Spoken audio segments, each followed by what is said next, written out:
welcome to day number 2 of the Rocky Mountain ATVMC.com AMA Amateur National Motocross Championship Finals here at Loretta Lynn's, presented by AMSOIL. I'm Rodney Tomlin along with Jen Kenyon, Jason Wygant, Kevin Kelly, and Wes Kane as we roll through Moto number 1 here at the Dude Ranch. And of course, yesterday we got to see a lot of great racing, setting the stage for the National Championship. And again today we see the continuation of that. A lot of motos.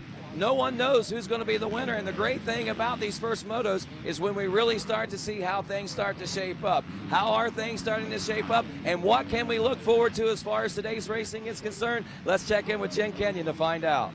That's right, Rodney. We are almost wrapped up with our first set of motos here at the Loretta Lynn's Ranch. So we do have some riders that may not have taken to this race course just yet. But of course, we're going to come up on our second set of motos here this afternoon. We're going to see some of our repeat racers. We do have some top players established already. RJ Hampshire in that Open Pro Sport class. He swept both of his first set of motos here, so we're going to keep an eye on him. We did have some issues with the number 73 of Aaron Plessinger. We're going to see how that all shakes down here this afternoon. Mitchell Harrison, he's another key player here in those mini bike classes. He's got 2 wins under his belt, and as well as Garrett Marchbank. So those 3 guys are on fire. But we have some other riders that could see a second race win. We're going to watch Mackenzie Tricker try to go undefeated here this week in the women's 14 plus class, and plenty more racing action. So Rodney, let's get underway and see what's going on out there on the racetrack.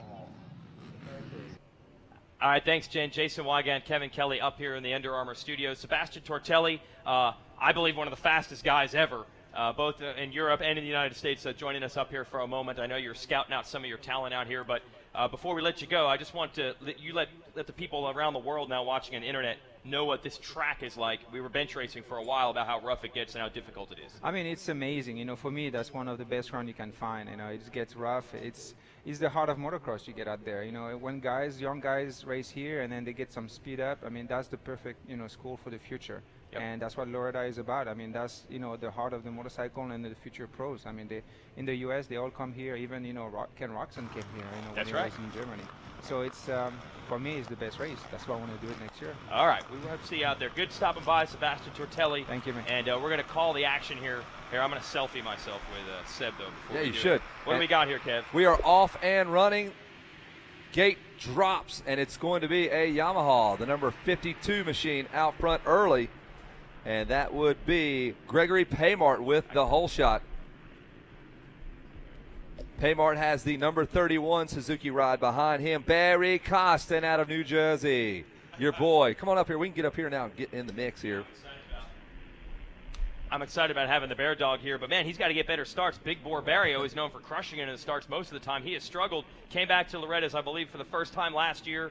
Didn't get the starts. Didn't get it in his moto yesterday. Much better now, bringing that number 31 up to second. But, man, in these classes, it's really, you can just scout it by what you knew from about 15 years ago. It's like the same names. If you recognize that name, Yeah. oh, yeah, he's going to be good. He'll be good. He'll be fine. And, when we get Sebastian up here again, I'd like to talk to him about the evolution of riding and the way the elbows were way up back in the 90s. Got them up. And then Barry Carson was the only guy dropping them down. And now all the elbows are down. All the cool kids are running them down. And now Barry Carson looks like the coolest guy ever now. Time. He is leading the charge. Yes, it almost the elbows like, down brigade. Who could be more relaxed, not caring, looking on that machine? Just I'm not in attack fluid. position. No, like sitting down. Gummy worms out there. Well, I asked Jeremy Martin about it. He said the seat on his Yamaha is very comfy. Really, he just wants nice to get on and that soft thing as and much plush. as possible. That makes sense. Get a piece of that thing. So you're watching live on Racer TV. This is the plus 40 class. That's right, riders over the age of 40 years. And where is Barry Carson? Oh, man, he's back to the number 5 spot. He went from 2nd to 6th. Something happened there. Wow. Chewy John Grew in the 70 trying to move through as well, trying to make some passes. He's right in the middle at Sandwich.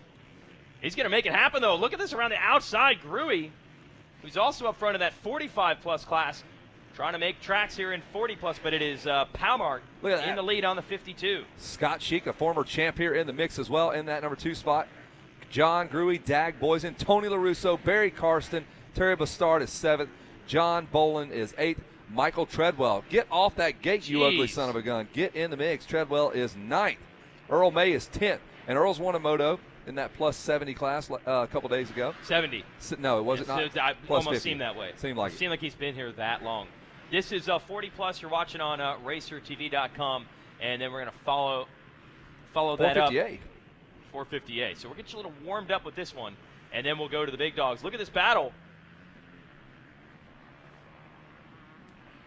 The number 73 of Dag Boysen now has moved from fourth, and he almost looked like he was about to go down there as he was trying to pass Gregory Paymart. And it is Paymart, number 52. There he is on your screen. And here comes Dag Boysen, and also the number 14 of Scotty Sheik is in the mix as well. So this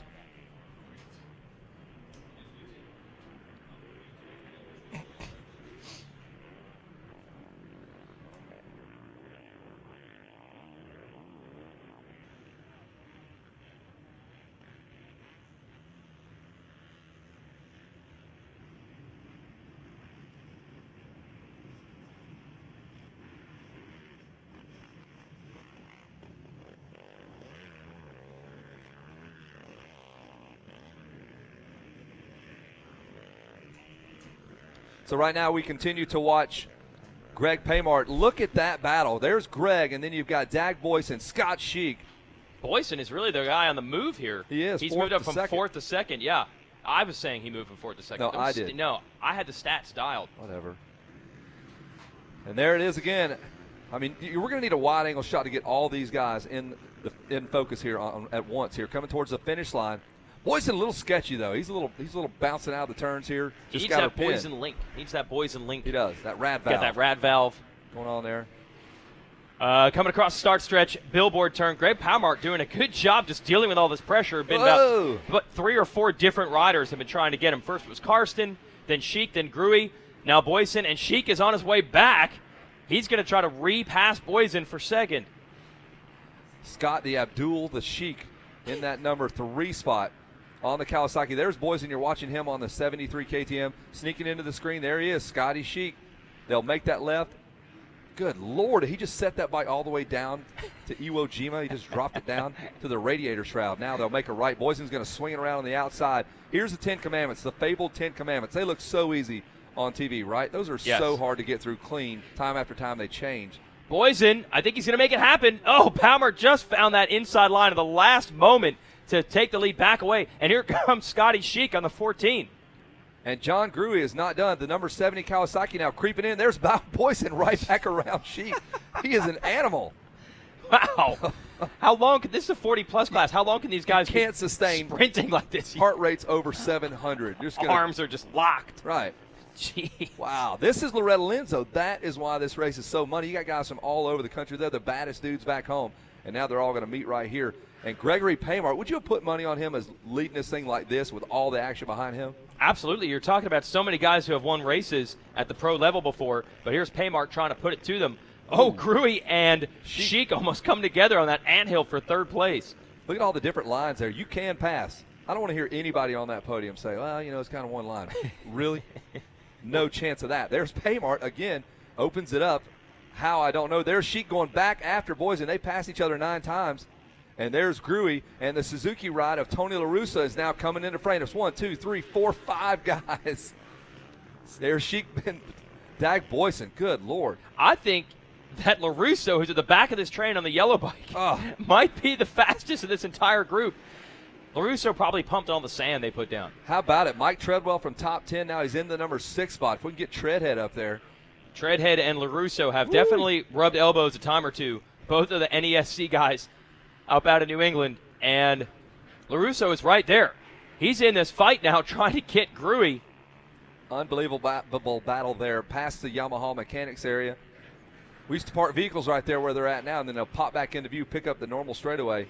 That change came a few years back under the Red Bull peristyle, as Wes Kane calls that. Even though that's peristyle. It's an arch. Gruy and Boysen now side by side on that long short shoot, and somehow Gruy able to put it in front of Boysen. I had to wonder how long Boysen could keep hanging it out like he did. Here comes La Russa on the inside, 10 Commandments. He might have put the pass. You can see it right there. I think Dag Boysen says, I cannot do this. I have not taken a breath in 3 laps. Yeah. I got to breathe here. He was really pushing early. So he ends up right back where he started with that charge. But watch La Russa here on the left side of your screen in that Suzuki. I think, again, he might be the fastest of this entire group. Now he's getting close enough to pass them. Don't count him out. La Russa Not too many years removed from. How about it? There's Treadwell. Mike Treadwell now is coming into view there. And look at Treadwell's 2:06, quicker than anyone in front of him. So that makes sense. He's a second quicker. And now he's going to get. Who is that flying by the screen? What? Yeah, was that like Tom 800. Cruise requesting a flyby? Did I just spill my coffee? That pattern was not full. That was Dak Boyson again. This guy's nuts. Dialing it back up. Oh, Yeah, every shot outside. is him blowing a berm. And he's always back in the mix. Not even on the track half the time. Just cutting across on a quad now. Found a little berm off to the side of the track. We're Wow. watching the 14 of Sheik. Let's see if he can catch Palmart. Palmart is checked out, I believe. No, Sheik's got it now. Sheik's got him. So Palmart made a mistake, and Sheik is your new leader. We're about to see that officially. This is the finish line. We'll get the transponder so we can tell what happened to Palmart on the lap times. So Scott Sheik going to try to get a moto win here. Wow, Scotty Sheik now leading this thing, and then the battle right in front of us, right by the billboards. They will pop into view here in just a minute. And yes, Mike Treadwell is in the mix. There's Paymart, there's Gruey, there's LaRusso, there's Boyson. Gruey on the 70, nice move. He goes outside to inside, then hits that little anthill, and that slows him up enough. But Palmart, who did such a good job holding the lead, now they're starting to get him. Oh, LaRusso, where did he come from? Out of nowhere. Tony LaRusso flew right in from the inductions to the Hall of Fame there, and now he's here racing with us, former St. Louis Cardinals manager. He fit 3 bikes in that one kinetic turn. LaRusso's only a few years out from scoring points.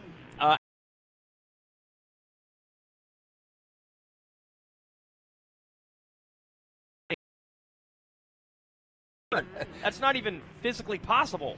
And there's Treadwell in that day-glow orange gear, slowly creeping into the shot. Michael wants to get in the mix. He is a lineman for the county by day and a motocross rider on the weekends. He's got the toughest hands in motocross and the toughest face. Toughest face, just like face. Don't even look at him. Do not look at him. Just like a piece of old beef jerky that's been kicked around in the wheel well of a 18-wheeler on I-40, sat in the sun for a couple years, came out here to race. Sheik, Palmart, Gruey, but you got to watch LaRusso and Treadwell. The buddies there from New England are working their way forward. They're going to get on the podium one way or another. Just how far up can they go? Nice inside line there from LaRusso. Really smooth and controlled. Hey, there was Clint Sadowski, the guy we were talking about, the former Major League Baseball player, number 63. Getting lapped by those guys, no shame in that. So is he got the velocity in the fastball? Is he more of a control guy? He's having some control issues right now. Having some control issues. Just trying to paint the corners. That's right. Of this racetrack. The first time I believe we've had a Major League Baseball player actually participate at Loretta Lynn. 15 years in the majors, Clint Sadowski. And this time I'm not joking. I got to meet him at Ponca City, Oklahoma. And Sadowski pitched for some 15 years in the majors. Pretty awesome. Yeah, and I'd imagine that's 15 years that he probably wasn't allowed to ride. Oh, absolutely. So pretty good that he's back and fast enough to qualify for Loretta Lynn. Yeah, very cool story there. So he's hanging out with Bobby Capps and the rest of the gang over there, who's the keyboardist for 38 Specials. Oh, jeez. That's incredible. It's a great crew they got. Hey, they put that on the pit board. The arm pump, you know what the solution is. Hold on loosely. Hold on loosely. Hold on loosely. No Because death if you grip cling on the too bike. tightly, you're just going to let go and wind up in the crowd. Sebastian Tortelli going to head on out. He's scouting the 40-plus. You're not even there yet, though. You got a while. Don't have to worry about 40-plus. All right. So Sebastian's 36. Plenty of of time. 25 and 35. Man, that'll be good.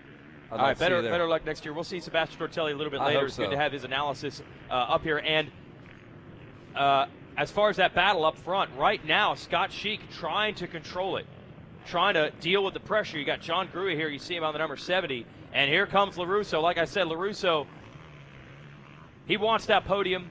You need me on that podium. You want me on that podium. You can't handle that podium. Scott Sheik, good story there. Like a lot of these guys, had a good pro career. I think struggled a little bit in the transition back to not being a professional rider, but Loretta's has helped pump him back up. I know he's got some riders that he's been working with through the years. Comes back out here, gets the competitive fix, and he's been getting closer and closer. I don't think he's gotten a moto win during his comeback here the last couple of years. This is big, man. So this would be a big breakthrough. We'll find out for sure if we get him on the podium. He's been close the last few years. Sheik out of New York. And it makes sense he's 40. Like he is AMA this 40. Is his year. Oh, so you know. You're AMA 40. He's like your contract year. Yes. Like, this big is year. my year Gotta to perform. score big. So 40 years old in the plus 40 class, it's a big deal. And normally you want to be the old kid in the youth classes. Yep. But now you want to be the young kid in the vet classes. Yes, he's a child, still getting some experience. He's only 40. Oh, now he's got some problems. He's deep into lap traffic. I mean, deep, bro. Get a life preserver. Give him a rope. Get him out of it. He's in deep in that lap traffic. Gruey is about 5 seconds back at the number 2 spot. Good job by Gruey, though, who's also battling in that 45.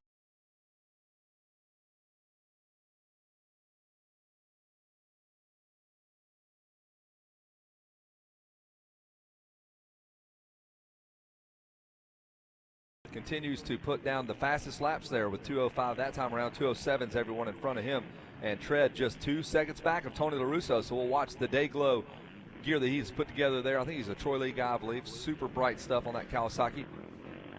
There's our leader, Scott Sheik, leaving all that behind him. Doesn't want anything to do with that. So there's Sheik in the Storyland on the number 14. Long time as a Team Green rider back in the day, back on them now and trying to get a win for them. So the question is, how far up can the New Englanders go? LaRusso and Treadwell, who are 3rd and 4th. Palmart, your early leader, back to 5th. Karsten 6th. Boysen 7th.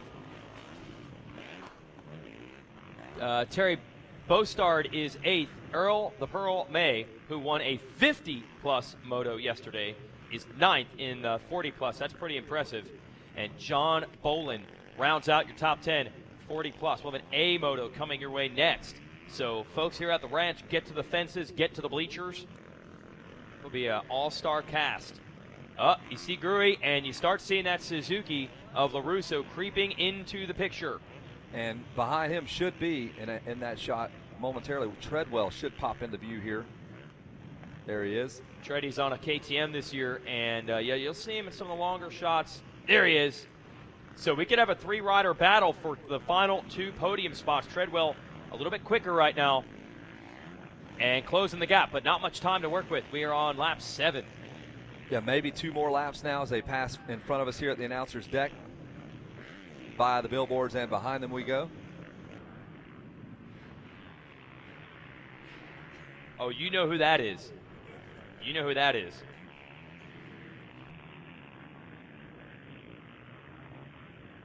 Just getting some messages up here, communicating with some of our fans around the world that are watching, I'm sure, on RacerTV.com. But you really don't get the experience unless you actually come here and experience it in person. Sheik, Gruey, LaRusso, Treadwell, Palmart, your top 5. I'm going to head down to the podium and chat with these guys. We'll bring Rodney Tomlin on in here. We'll bring it home with Kevin. I'm going to head to the podium. And it's a good 40-plus battle. And right now, Scott Sheik trying to put the finishing touches on it. There's Gruey, still dealing with traffic and still dealing with LaRusso. Yeah, Gruey having a great moto himself there. Sheik 3 seconds out of Gruey right there in the number 2 spot. And Gruey continues to navigate through all of the lapped riders. Job well done. Should see the white flag here this time around for Rodney Tomlin. Oh, off the side of the track there. Gruey went. Oh, well, thanks, Jason. You know, it's amazing, you know, how intense this battle was at the beginning of the senior 40-plus class. And, you know, you kind of called it whenever you said the intensity of that battle. A lot of those guys would probably lose that steam pretty quick. And as intense as it was, it kind of settled into pace pretty quickly as well. But, you know, honestly, watching these lap times, these guys have really stayed fairly tightly knit, all things considered. Sheik only about 3.5 seconds ahead of the field right now. But the one thing to point out, there's LaRusso right there, Rodney. He is coming. That's the race for the number 2 spot. The Suzuki is Tony LaRusso. He wants a piece of him here. 1 lap to go. It's go time. Exactly. And here's exactly what I was getting ready to say. John Gruey is pulling up on Sheik, and LaRusso is pushing in on Gruey right now. So this could, with 1 more lap to go, maybe tighten up to be pretty exciting for a 3-way shootout. But Sheik might have just enough of that edge that he's looking for just at that 2-second gap. He did run about a 1.5 seconds slower lap time than Gruey that last time around, and LaRusso actually picking it up now down less than a 1.5 seconds behind Gruey for the number 2 spot. And with all the lappers in play here, you don't know who you're battling. Right. You just pass as many guys as you can get your hands on, right? You just twist that throttle and go. Look for your line. Here, look at this a lap is what we've seen the last 2 laps. Gruy running faster than Sheik, and we can see there it is. a few bike links now as they roll into out of the Cometic corner into the GoPro 10 Commandments now. So John Gruy needs to dig deep right now. You don't want to hit the deck going for this pass, but if the opportunity presents itself, I will take that 1 over a 2 any day of the week. I know they say 1's as good as a 2, but not in my book. I think if you can get 1s across the board, take it. Yeah, exactly. You know that. I don't want that tie going in the third moto. That explanation point, that advantage as far as the confidence and letting those guys know that you took it to them in that first moto. LaRusso wasn't far out of this battle either. They got into some of that lap traffic. Yeah, I mean, he's right there. So anything can happen. One little bobble with a lap rider, and this thing could change here on this last lap. Sheik, Gruy, and LaRusso is what we're looking at for our top 3. They have about an 8-second lead over the 4th place position right now. And that was Treadwell who had to come through the pack to get to that number 4 spot. He was outside the top 10 early in this moto. Wow, that's going to make Moto 2 very interesting, especially if he can get off with these guys in that drop of the gate in Moto 2. Ooh, little problem there. The number 14 Sheik didn't get out of that turn clean at all, had no drive. And just a couple more turns, and Sheik, Abdul the Sheik, can pull down the win, the number 14 Kawasaki ride. As I know these guys are ready to see that checker flag. They were making me tired. I'm tired just standing up announcing this thing. As Sheik comes through the last quad section there. Oh, my, we got one more lap, Ronnie. One more lap to go. We were a lap ahead on this in the senior 40-plus class. Man, they're going to go 9 laps. Wow, that's 9 2-minute laps. Yeah, and that's saying a lot for these guys, especially once we saw what those first 3 laps were like for these guys. Look at this. Gruy's gotten that much closer. We got it. It is happening right here. The 2 Kawasaki riders, Gruy's going to air it out right beside Sheik, and this one's going to go down to the 10 Commandments. Gruy's pretty good through there, too. We'll see. Look at that. That may be it right there. Yeah. Wow. Decision makers taking place there. Gruy's got the inside. Sheik on the outside. They're side by side. See him sitting in that rut there? I think just G'd out side by side. Don Garlett's drag racing into that turn. Oh, they banged shoulders. Yeah. More than just plastic. That was shoulders that came together. Yes. Gruy getting a good drive from that middle line. They're in stereo. There's nowhere to go. A lapper makes them split. And he's still got the lead, does number 14 of Scott Sheik. He steps up, and here comes LaRusso. He is in the mix. He is going for it. I believe he's right there, and he's made a pass in the number 2 spot. Where did he even come from? Well, he was back there, and Gruy got held up with that lapper, I think, and now now that battle is – the intensity is right back up the way. It's going to be bookends as far as the intensity. And there goes Gruy again. Going to knock the knobbies off of his wheel with his knobbies as they grind up on each other. There you go, and I called it. I said this was going to be a bar-to-bar, nose-to-tail battle by the end of this one between these 3 guys, and wow, we are not being slided any whatsoever. Here comes LaRusso on the inside. Oh. Can he push him to the outside? Over Decision maker, here we go. That's usually the faster line, and LaRusso has made the pass on the last lap around Scott Sheik. What a great vet race here. No doubt. Sheik having no answer for that as LaRusso now starts to check out through the heart of Loretta Lynn. Look at that. It looks like he was just hold back the whole time because he has gapped him immediately. Let's see if Gruy has anything for Sheik here with just a couple more turns to go. What a crazy turn of events there. Jason Wygant's going to have to shuffle the deck back on the podium there as Tony LaRusso is going to come up and make that pass on the last lap. He goes from 3 to 1. Yeah, he had to look back. Is this thing over? We still doing this? What? I will go all day. Please say we are done. Please say we are done. LaRusso, Sheik, and Gruy, 1, 2, 3. Treadwell is 4th. Paymart, your early leader, is 5th. Karsten is 6th. Dag Boyson is 7th. Terry Bastard, 8th. Edward Walston is 9th. And John Bolin rounds out your top 10 as we start cruising down into the mechanic or the pit area there, and LaRusso wheels that machine right up on the top of the box. What a crazy turn of events, Rodney. No doubt, and those are the kind of things we can expect to see in these. This is why Loretta is what it is. It is. It's awesome. It is, and those guys, sometimes they'll LaRusso, I know he had that early race push that he had going on out there, and he was trying to make hay while the sun shined early in the moto, but it's like he kind of laid back and just kind of watched the situation, knew where he was faster, knew what he had to do, and just took advantage of it when the 2-lap board came out. Sip of water. So good. So good after that moto. You know how much sand he's got in his mouth. Oh, I'm sure he ate quite a bit. Get this helmet off of me. Give me some more water. A little Dixie cup, man. That's like just makes you mad. Look at those eyes, man. You can tell he is still pumping full of adrenaline right now. As that was some intensity. And one thing to point out for the fans watching back home on RacerTV.com, one of the most comfortable weather weeks we've seen. Now, it's hot for these guys riding and all that gear. Out here as the spectators, awesome. It is awesome. It is great. One of the best weather weeks. I actually had the furnace on last night. Yeah, I believe it was 58 degrees. It got a little chilly in the camper there last night, so we turned up the heat a little bit. The ARC podium getting ready to get underway as Jason Wygant makes his way down and gets ready to congratulate some. And look at those shorts, Jason. You are just about to blow up HD screens here with those things. Good I couldn't Lord. decide what color I Who wanted, dressed so I got you a whole this morning? bunch of them in there at once. Let's bring our whole shot.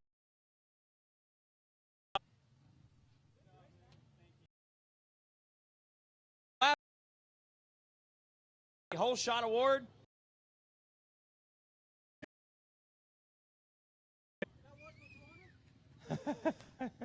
What's that?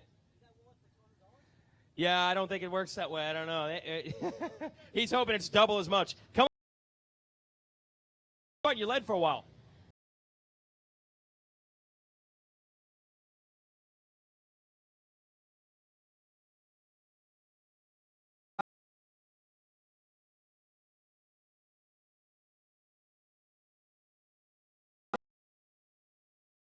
Yeah, you know,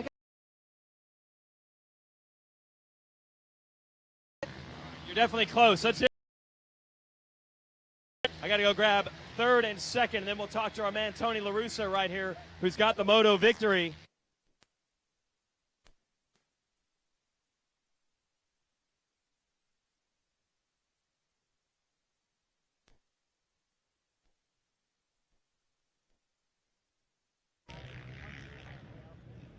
All right, we got our Kawasaki boys, third and second in this one. And well done for our third place rider, because he's actually also battling for the 45-plus championship, but showing the young kids in the 40-plus how to get it done by finishing up on the podium. Let's hear it for John Gruey. It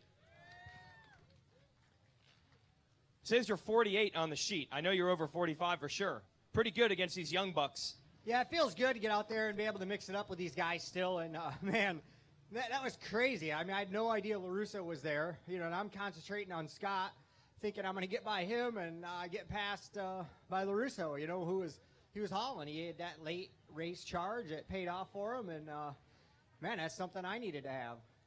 Who do you want to thank, John? Still on the podium is pretty good. For sure, Team Babbitt's, Amsoil, Kawasaki, Decal Works, Fox. They do a ton for me. I couldn't do without them. Twin Air, Ride Engineering, Renthal, Motomaster, Bell Helmets for sure. They helped me a ton. Wiesner Suspension, and everybody that helps me out. I really appreciate it. All right, let's hear it for the number 70, John Gruey. Good job, John. Consistent all week. We'll bring our second place rider on up. Well, this one got crazy here on the final lap. We'll figure out exactly how it broke down.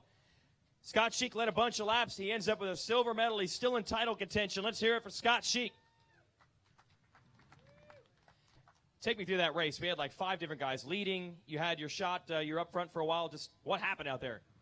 For me, I've been off since the regional. I had a broken foot and some broken ribs, so it's only been 4 weeks. So I don't know how to pace myself because I haven't done 20-minute moto. So I'm getting better compared to my 35. Next time I'm going to up it even more. But Tony rode a really good race. I didn't see him. I just seen John. And then all of a sudden Tony was there, and I was just trying to make it that last lap. But but if it wasn't for the Henkel family and for getting me down here and Team Green Kawasaki, Fly Racing, 100% Goggles, Bell Ray, you know, my kids, Nicholas Romano, Hunter Henkel,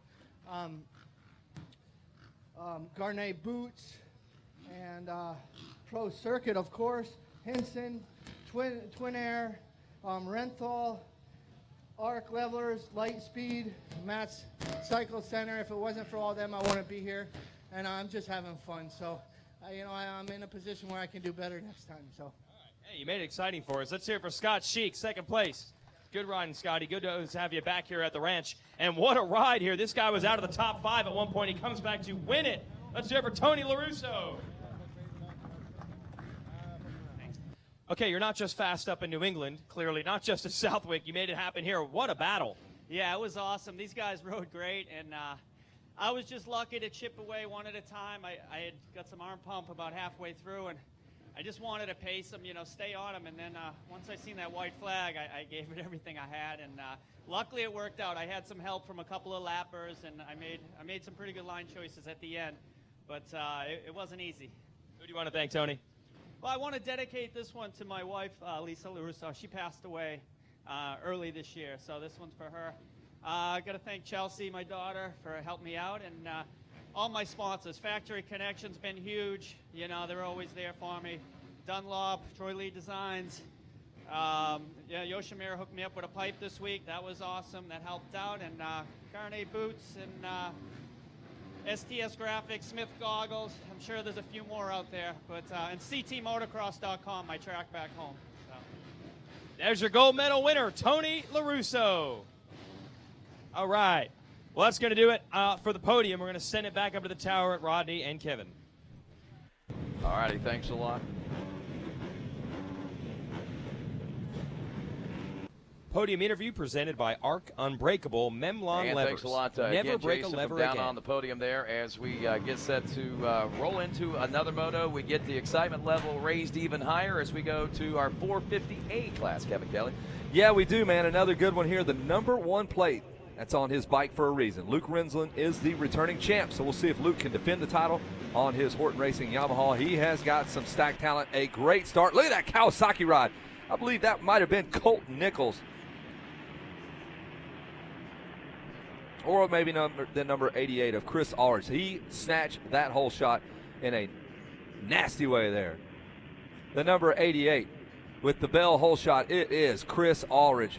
He's got some redemption to serve up right now. There's Baker looking over his shoulder on the number 44 KTM saying, don't come into me like that. Daniel Baker out of Kentucky early on in that number 2 spot. And we will have a look at the rest of the gang as they work their way through the field. And your leader right now, the number 88 of Chris Ulrich, Kentucky rider, man, in the number 2 spot. It's Daniel Baker.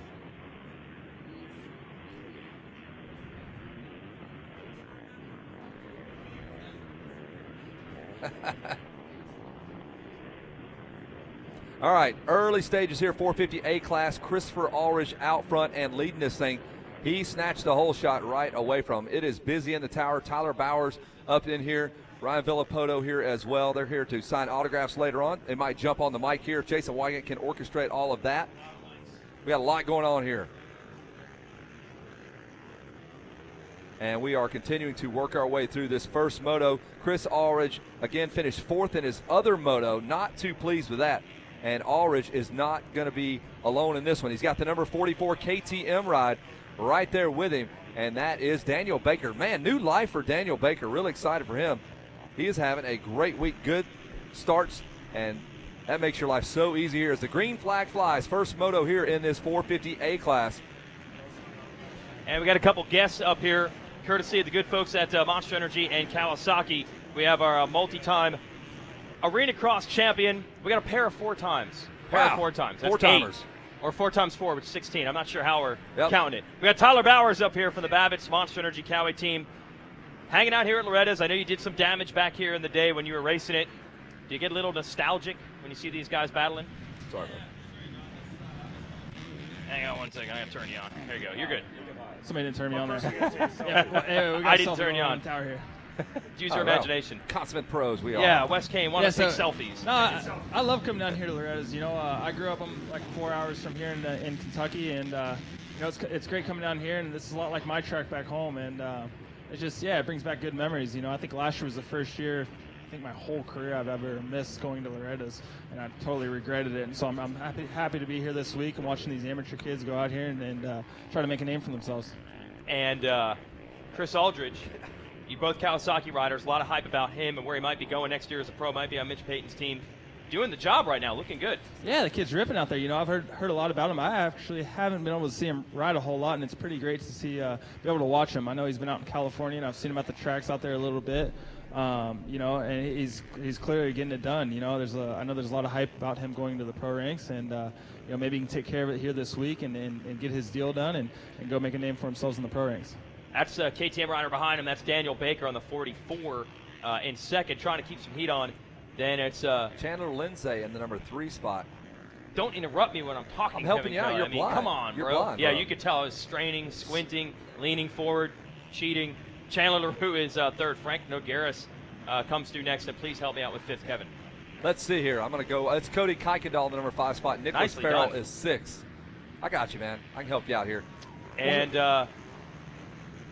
Tyler, just talk about the key here at the ranch. Obviously, now we know you as the king of arena cross with the 4 straight titles, but you won some championships and you had good motos, but also some darn bad luck here. There's some years where we were really hyping you up and then you wouldn't even make it, unfortunately, in the race. It's a real complex mix to succeed at this event.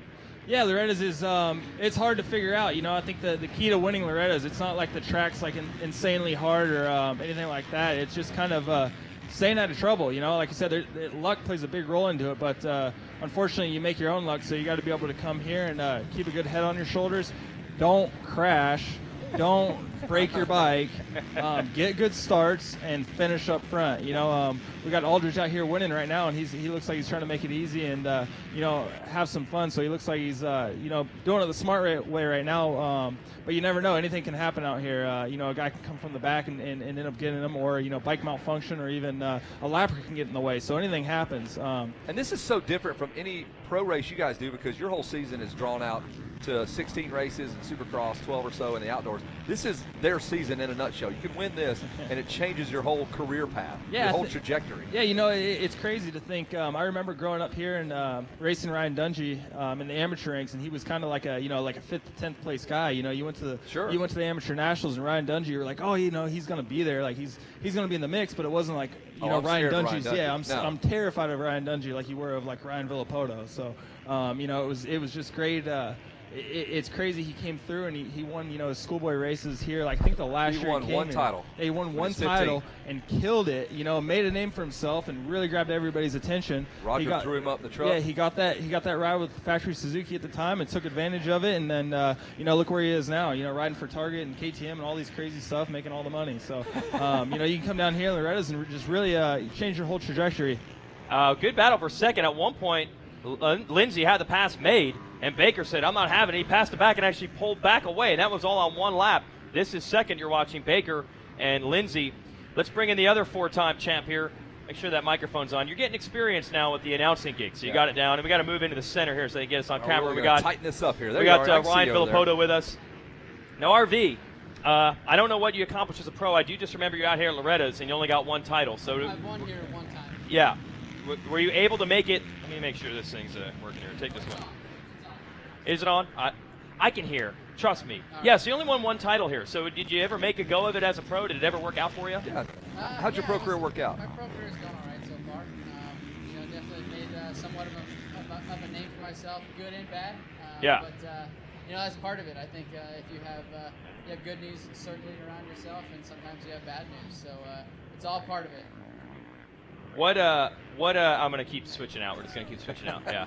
We're going to give you 5 microphones. Just keep 5 microphones one day. Okay. This is actually a test to see if you what can do you handle. think was the difference for you? I mean, obviously you're always fast here and you're always in big battles, but what do you think is the difference between some guys that come out of here, they make the transition well, and some guys don't make it quite as well? What do you think happens? It's tough, you know. Like you said, Loretta's is all brought up and all the hype's around for just 1 week. You know, when you actually go turn pro, it's a long season.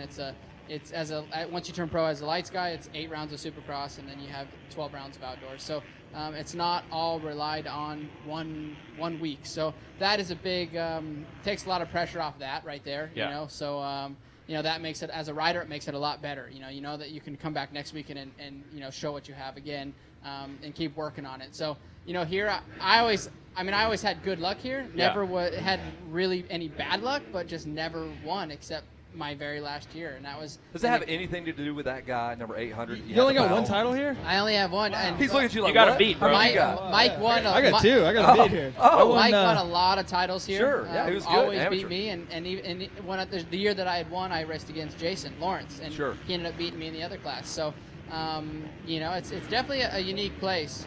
Oh, we had a big crash there. Stuff like that happens. That was a Luke Rensland who was on a move, and then he just went down. He was trying to get into that podium spot, and he crashed right in front of the tower. Yeah, things like that happen here at the ranch. It's still Aldridge in the lead. Baker and LaRue, no change, but it could change in a hurry. These guys behind them, 4th, 5th, 6th, 7th, they're closing. At the time, though, it mattered. When you didn't get those titles here, I mean, were you bummed when you left here, or did you know, it's a long deal? You know, myself, I maybe wasn't so bummed. My dad was, at the time, probably more upset, along with all the amateur dads out here. Yep. It's, No way, an amateur dad getting mad? Yeah. No. You know, Your dad never did that. Your dad doesn't get mad, does Your he? dad still gets mad. My dad He always throws told me, tough blocks. don't be mad when I'm yelling at you. Be mad when I stop. Yeah, you know, so He's scared. it's really weird now, you know. It's like you go to and talk to your dad now, or I'll go and talk to my dad now, and it's like, you know, things are just so relaxed and things are just like, yeah, whatever, you know. But at the time when we were racing here, it's like everything counts, everything matters, and obviously they're on a shoestring budget getting here. Most of them are. So. Did he just go down? Yeah. He was camouflaged. He went down. He was so lost in a rut. I could not tell that he so was down. deep. Seriously. I think the last time I raced was 05, and they've changed it a little bit, but it seems like now it's a lot softer, a lot more ready. They're adding sand to it, so it's getting rougher. And for me, coming from the Pacific Northwest, the track was just always a little odd, kind of like how the national tracks are, you know. So, but now I'm used to it. So, but coming from up there, the tracks were just really awkward to ride. And for you, Tyler, I know you said this track was pretty good for you from Kentucky. It wasn't that different, but with you, I always remember trying to figure out what class to race in. He's 9 riding 250B class, Yeah. basically. No, yeah, I mean, you hit the nail on the head there. I think my 2 titles here, I was were going to say that 13, earlier. right? Yeah, well, I won the 85 7-11 class in He was 5. You were 5 in that class. No, I was 11 then. Yeah, it was my last year. I was in 03, and then 2 years later in 05, I won the 450B mod class.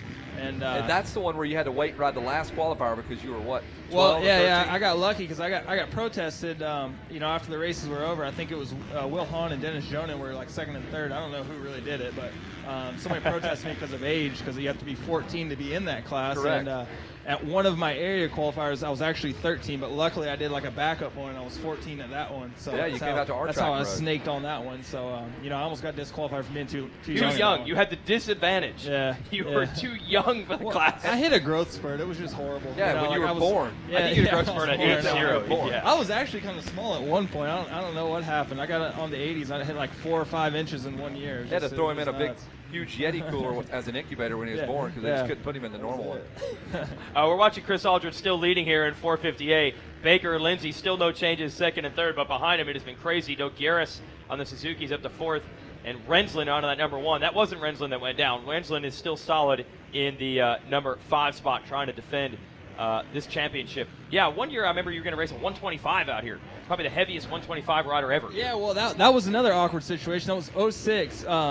I actually, after the 450B mod win, I was actually not allowed to run the B class anymore, and so I wasn't able to come defend my title there. And then Yeah, you were in a spot you were too young to be yeah, an A and then rider. I was too young to be an A rider, you so got I had to. hurt.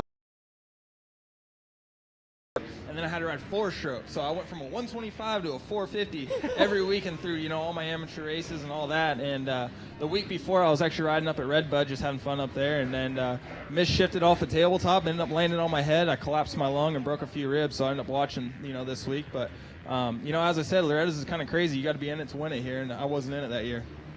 All right, we got to go into a commercial break here. Chris Aldridge is going to try to finish off this 450A Moto win. We'll take a commercial for our Racer TV show. We'll be back in a minute here for our live audience here at the ranch.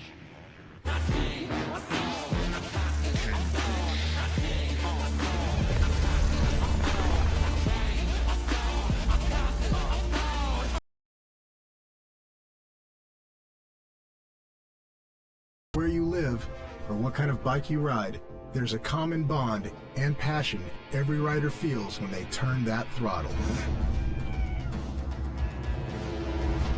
Join us for the latest chapter in the groundbreaking film legacy that celebrates the motorcycle and those who ride. It's a disease, and once you have it, it doesn't leave your body ever.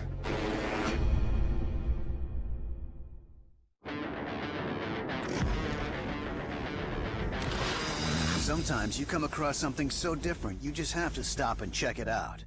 The Rocky Mountain ATV MC website has everything you need, from our huge selection of apparel and gear to dirt bike accessories and OEM parts. Our extensive inventory means most orders arrive in 3 days or less.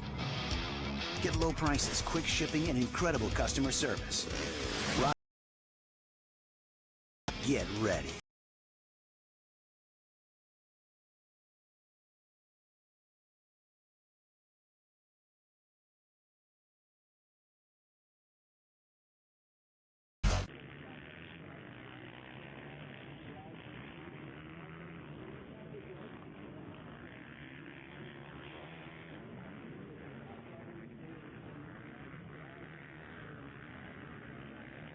We are back here on Racer TV. Just finished up our commercial break. We got Tyler Bowers and Ryan Villapoto up here in the tower with us. We're watching the 88. Chris Aldridge of the Monster Energy Team Green Kawasaki trying to finish off this moto win. Solid performance, got the start, had a little heat from Daniel Baker for a while.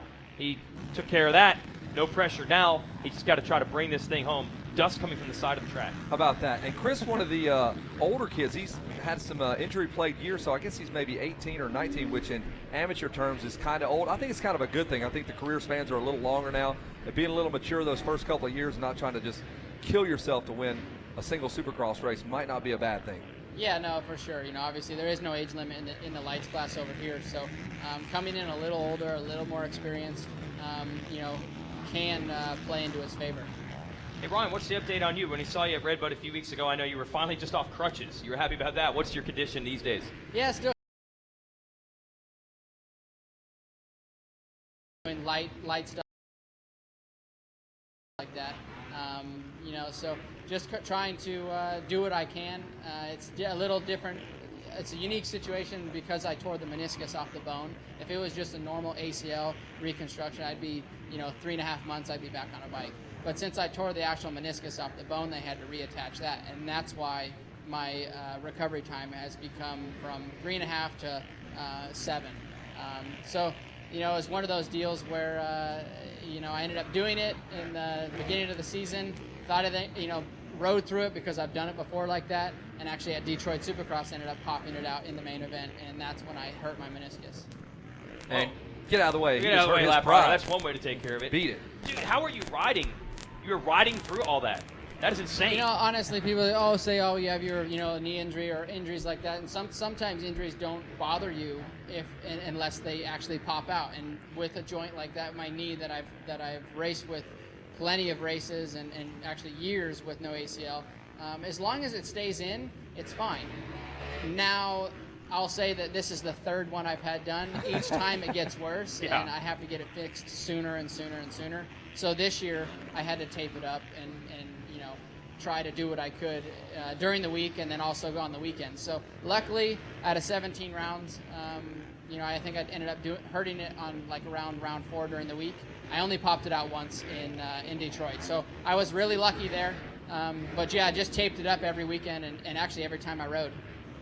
And 7 or so months. Like, I know the last time you had this, you were back on a bike, say, like August-ish. Yep. It's going to be way later than that now. Yeah, it'll be definitely later, you know, but I'm trying to do the correct rehab and do the things that, you know, get me back there, you know, as quick as I can, but obviously not rush it. It seems maybe prior knee surgeries that I've had, you know, a little too quick. So I'm trying to give it the right amount of time while doing the things I need to do. And at the same time, you also got to look when it's over. You don't want to, you know, if you rush it to get back for some races, that might hurt you 10 years from now when you're just walking around. Well, that's the thing, yeah. You know, your career motorcycles is it's a unique sport. You know, and it starts all off here at the amateurs. You move up to pro, and it is a fairly, you know, short career span. You know, I think most guys are retired before 30 or just at 30. You know, so. You know, for myself, yeah, you got to be thinking long term. There's a lot of years, a lot of days in front of you that you won't be riding a motorcycle, and you know, you don't want pain. So for myself, I've used every part that I can use. I used my hamstring. If you were a horse, we'd put you down at this point. Yeah, right? exactly. So I've used my hamstring. This one actually was the patella tendon, and I've also used cadaver. So. At this point in time, with what's legal in the States, it's cadaver is my next option or my last option. So you're saying you got to go to Mexico? Is that what you're saying? Yeah, I can go other places and get those. I think they're the synthetic stuff. The synthetic ACL, but yes. In the States, that's not something that's used yet. Hopefully, there isn't another time where That's you have to. Exactly. This should be it, right? Exactly. It's the last lap here for Chris Aldridge. We'll just get a word in here with Tyler Bowers again real quick. What's your plans for next year? Are you coming back for title number 5? I'm hearing some rumors that you might be moving on up. Say it, Tyler. You got an idea yet? That's $1 million question there, It isn't is. it, man? I've been hearing that for years now. No, you know, I have a happy home with the Team Babbitt's Monster Energy AMSOIL Kawasaki team in Arena Cross. I signed for 3 years, and I got 1 more year on my contract, so we'll just see how that goes. All right. That's all I got to say about that. It's a cliffhanger. It's a cliffhanger. We shall see. We're going to finish this up. Wes Kane will be down on the podium with us to talk to Chris Aldridge. Daniel Baker, Luke Rensland has battled his way to the top 3. And thanks for stopping by, guys. Yeah, no, thanks for having us. Yeah, thanks. And for the folks here at Loretta's, you guys will be signing autographs, I think, 3:30, I believe, over at Kawasaki, something like that. Yeah, it's 1:30, I think. 1:30. Yeah. 1:30. You're on island time. Shoot, bro, you got to go. Yeah, I wish I was. That'd be nice. All right, thanks for stopping by. Tyler Bowers and Thanks for Ryan having us, Villapoto. guys. That's a lot of championships up in this booth. Great And seeing now you it's again. just going to be Kevin and I, which is terrible. So boring. I know, right? Really Wes just came lamed back out. in here. Man. He'll be down on the podium. Don't worry. He will let you know all about it. We're still watching Chris Ulrich finish up at checker flag. Boom. It is out. He is done. Snatched that hole shot. That was one of the more abrupt hole shots that I've seen out here. He jumped up and took that thing. Ryan Villapoto, Tyler Bowers leaving the tower here. Luke Rensland, Great Rod Baker. That's your podium. Chandler Lindsay is 4th. Franklin Noguera is 5th. Nick Gaines 6th. Jerry Robbins 7th. Josh Osby 8th. Curran Thurman 9th. And Nathan Haas rounds out your top 10.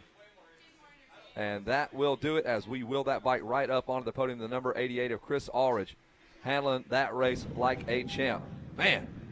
And we will get ready to go down on the podium here as things are kind of taking place underneath the tent, get things sorted out. High fives, handshaking, baby kissing before we toss it down to Wes Kane, who is going to sort out our podium. Wes Kane, take it away. There is the chic Wes Williams. All righty. Always carnage and mayhem down here. Hey, don't forget, I just got the word from Donnie Luce that Cooper Webb will be coming up here with Jeremy Martin. They'll be on the ranch today signing autographs. We'll keep you posted on that. They'll probably be at the Yamaha camp. But we're going to get Luke Rensland up here and get him checked in with us, get that bronze medal going.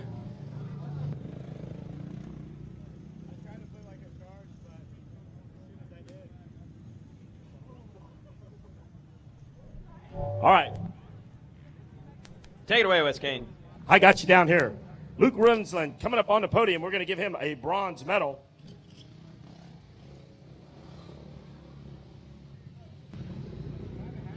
Everybody down here, you know, Daniel Baker, he's getting checked in here. Pavoni over there talking to him. But Luke Rensland came back wearing the number 1 plate and trying to defend that title. But he's got some tough customers. Luke Rensland right around here. Tell me about that ride a little bit. You came in at the last minute to get on the podium spot. Yeah, you know, I'm really not making it easy on myself with these these starts I'm getting out here. I'm just, you know, coming out buried in the pack and just doing all I can to fight through the pack. You know, I did the same thing in the 250 moto, came out, came out dead last and got 4th in that, and then did the same thing in this, just came out on the podium. You know, I'm glad to get up here. You know, I'm in title contention still, and, you know, just looking forward to the next motos with some better gate picks and, you know, getting some better starts. Tell me about the good people helping you out. Oh, yeah, absolutely. I got to thank my mom and dad, my brother Cody, my sister, my mechanic Jelly, trainer Ross Munzer, Horton Racing, Rock River, Cycle Trader, Yamaha. Everyone's helped me out so much with them, you know, getting me up here on the box. Fly Racing, Scott USA, Monster Energy, you know, GYTR, Garnet Boots, Liat, and anyone else I forgot. Thanks a lot. Oh, Pro Circuit, and yeah, everyone else I forgot. Thanks. Congratulations, Luke Rensland, guys. Finishing up 3rd. Daniel Baker, come on up here. You looked a little battered yesterday toward the end of the moto. You still got a little limp to you, but able to come out here swinging and get you a 2nd place silver medal. Tell me about it. Yeah, you know, I got the whole, I did not get the whole shot that time. I came around 2nd and pretty much just followed Aldridge the whole moto. I tried to put a charge halfway through, and as soon as I did, you know, I got arm pump and didn't want to throw away the moto. I already fell once out there, and, you know, 2nd at Loretta's is just as good as a 1st for the 1st moto, and I'm happy to walk away with no injuries further than what I got yesterday, and hopefully I won't wake up sore tomorrow. Tell us who's helping you out. You know, James Coy helping us out with factory service motors and suspension and stuff. My mechanic Josh Verrill, I forgot to mention him yesterday, but man, me and him have been living together for like 7 months now, and we're like brothers. He does a great job with the bike and everything, and I can't thank him enough. Ronnie Tishner, Fly Racing, Jimmy Pavoni, man, Dragon, Goggles, FMF, Bell Helmets.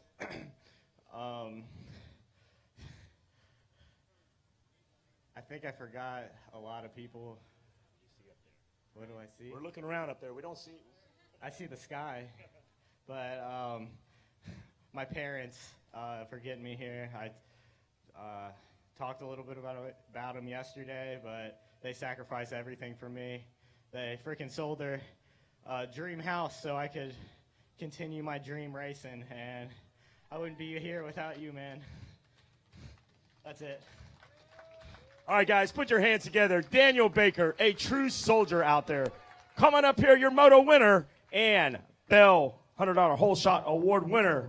This guy right here is on point, on fire. Give it up for Chris Aldridge. Chris Aldridge, let's get over here. Let's talk about it one time. Tell me about that start.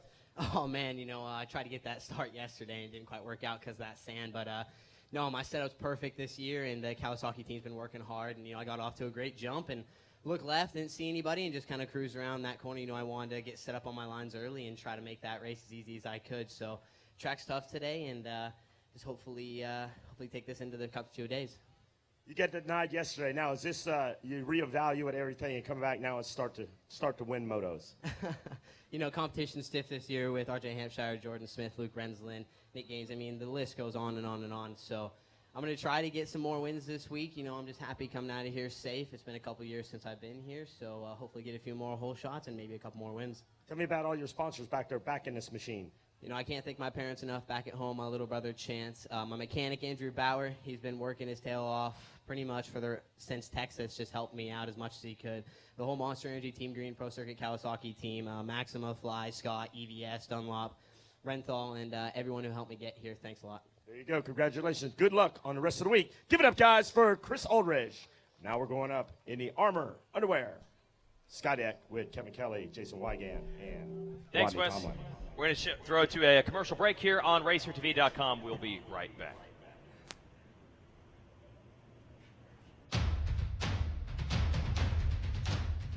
Any engine.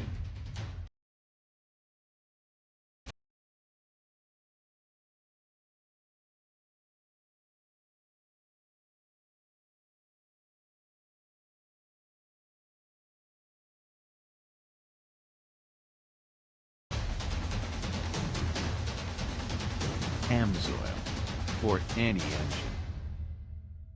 What do these motocross racers all have in common? They're members of the American Motorcyclist Association.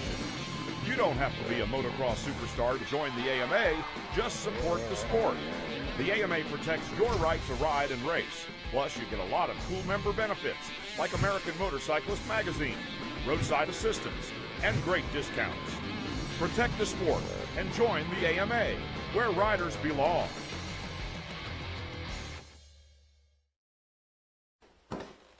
Tonight, you're the man on a mission. Unstoppable.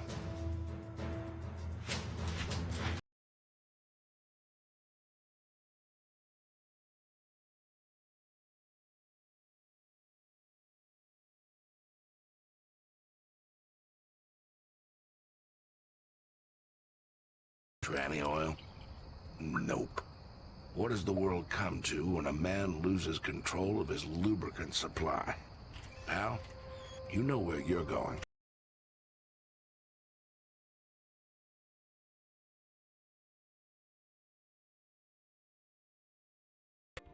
Wouldn't you be the envy?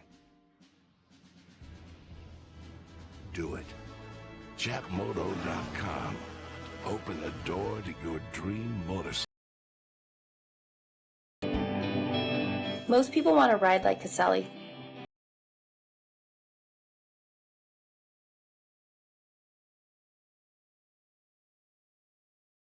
His legend has led us to creating the Kurt Caselli Foundation, where we are committed to protecting and supporting the lives of off-road riders.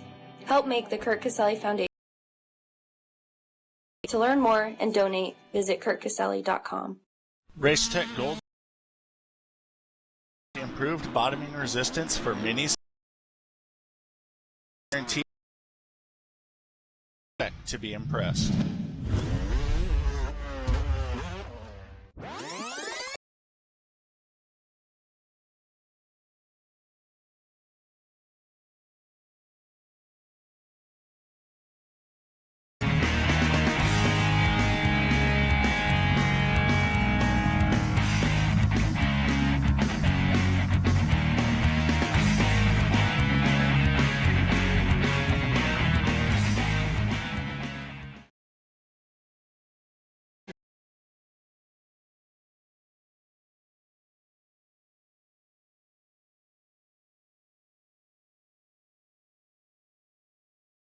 going on with these shorts you're wearing?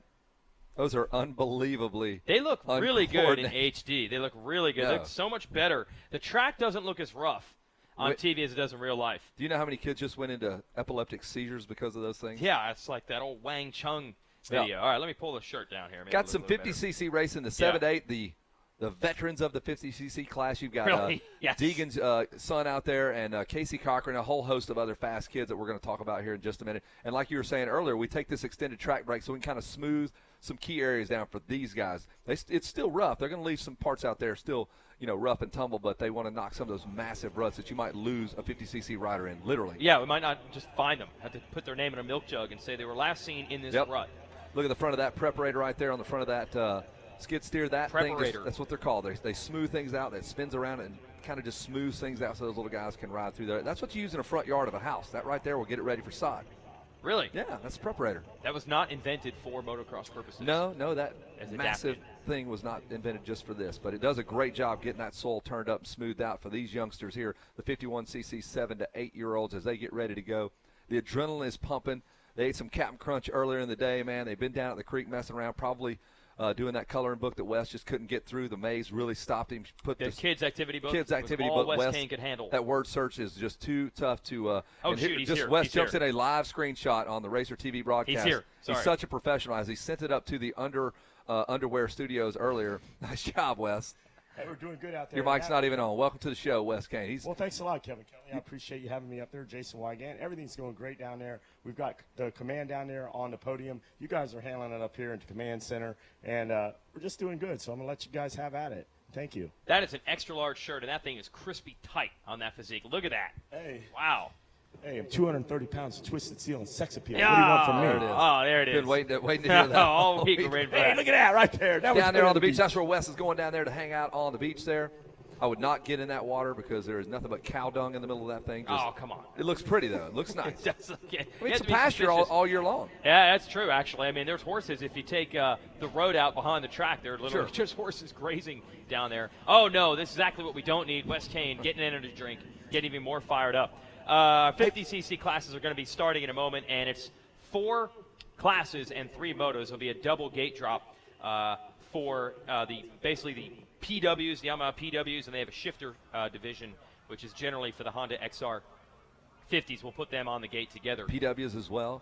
Lots of different cool little classes. Yeah. So that's a double gate. PWs, XRs, essentially. Z50s, whatever you want to call them. Y-Zingers. Y-Zingers. We're going old school. That's right. Yeah. Shaft driven, got the old worm drive. You know that? The PWs don't have a chain. Yeah, the shaft drive.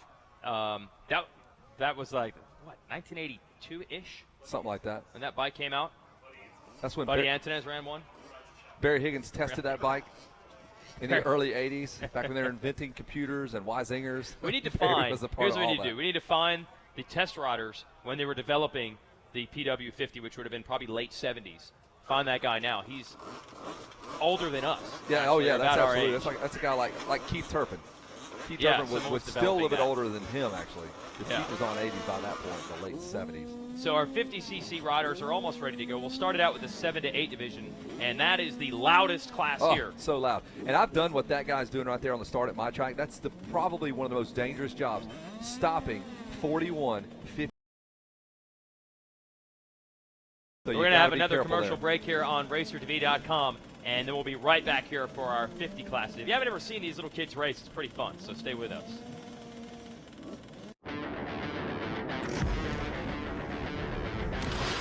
Sometimes you come across something so different, you just have to stop and check it out. The Rocky Mountain ATV MC website has everything you need, from our huge selection of apparel and gear to dirt bike accessories and OEM parts. Our extensive inventory means most orders arrive in 3 days or less. Get low prices, quick shipping, and incredible customer service. RockyMountainATVMC.com.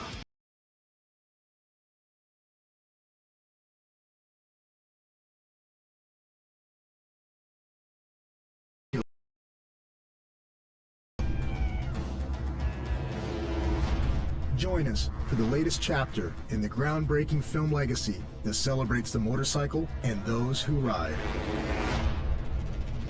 It's a disease, and once you have it, it doesn't leave your body ever.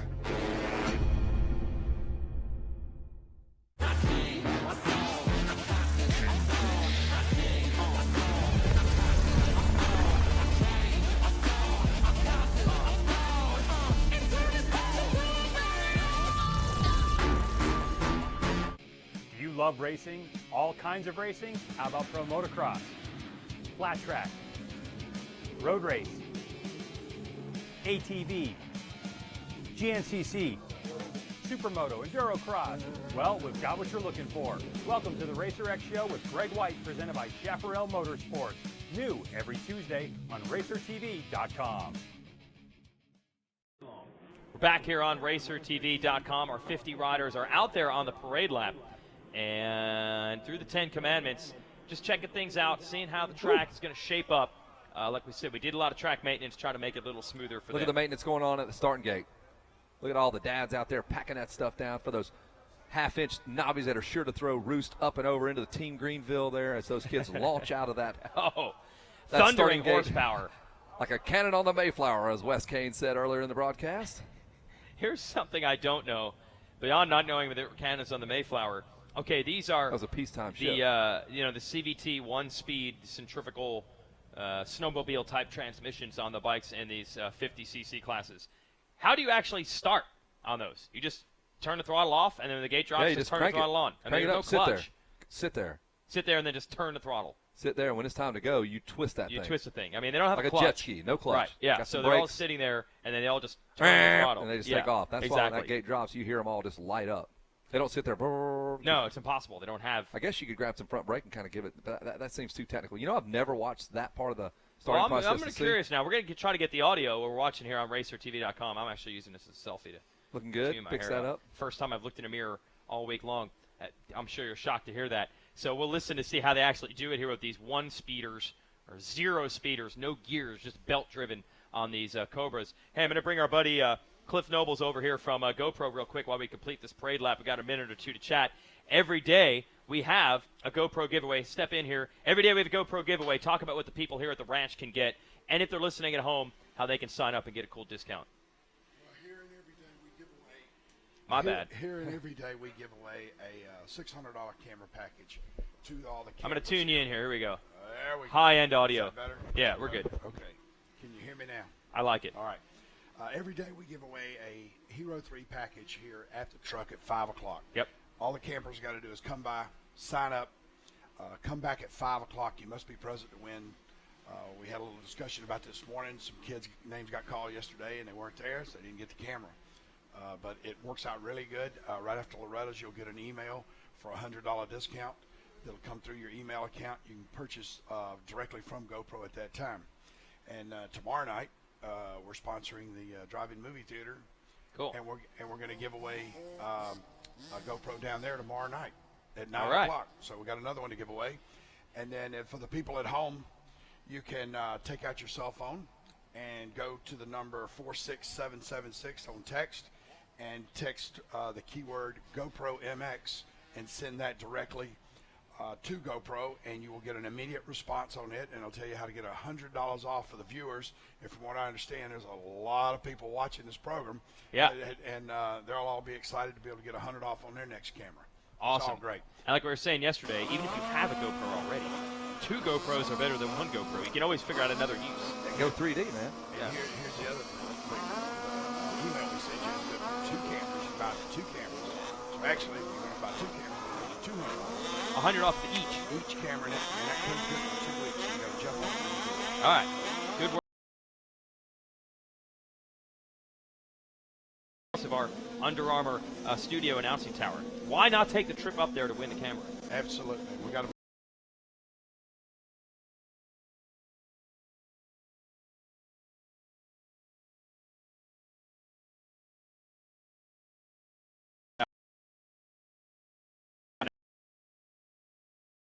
People are definitely figuring out a way to post their motos while they're here to show everybody at home how they did. Yeah, absolutely, and that's just the technology that those cameras bring are just awesome.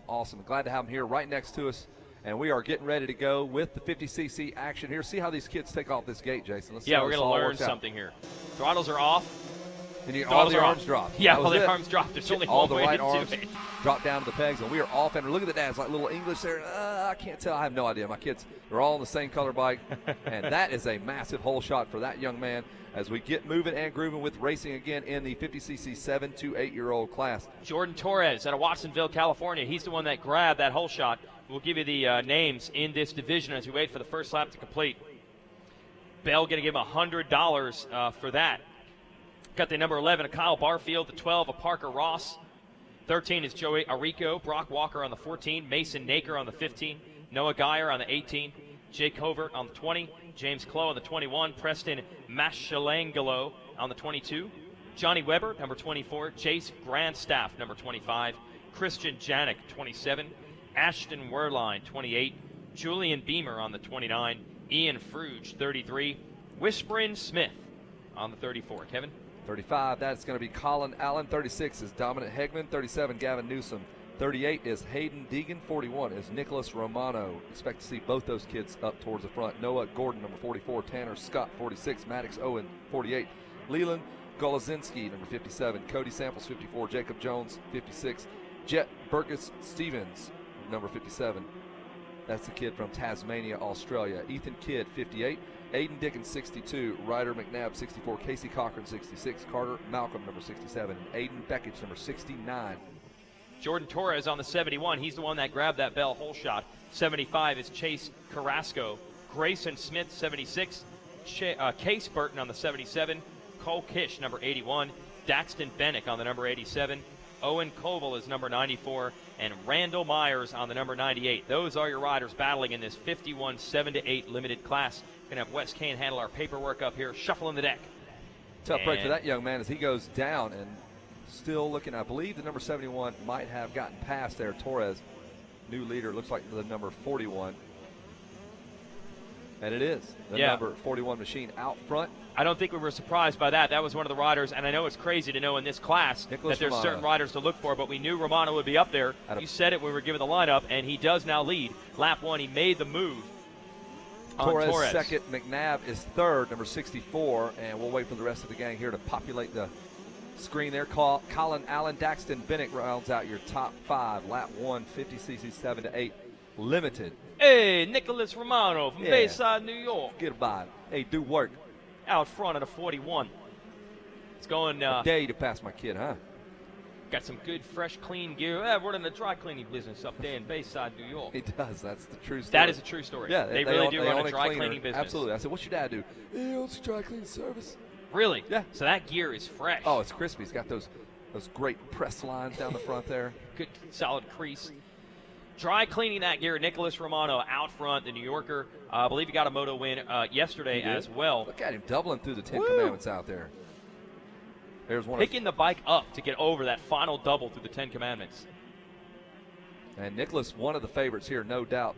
Looking for Hayden Deegan. He can challenge as well, along with Casey Cochran in 13th. I expect to see him. Oh, tough break. Hayden buried back there in the number 28. Look at Romano's riding style. I mean, that is impressive. Only thing that looks about out of sorts is the fact that they apparently have not developed shrunken down handguards for these bikes. You run to the full-size handguards, ginormous. They look like the elephant ears that they run in the cross-country races. On fire. But not out of it is Torres there on the 71 in second, and rider Donovan McNabb up to third.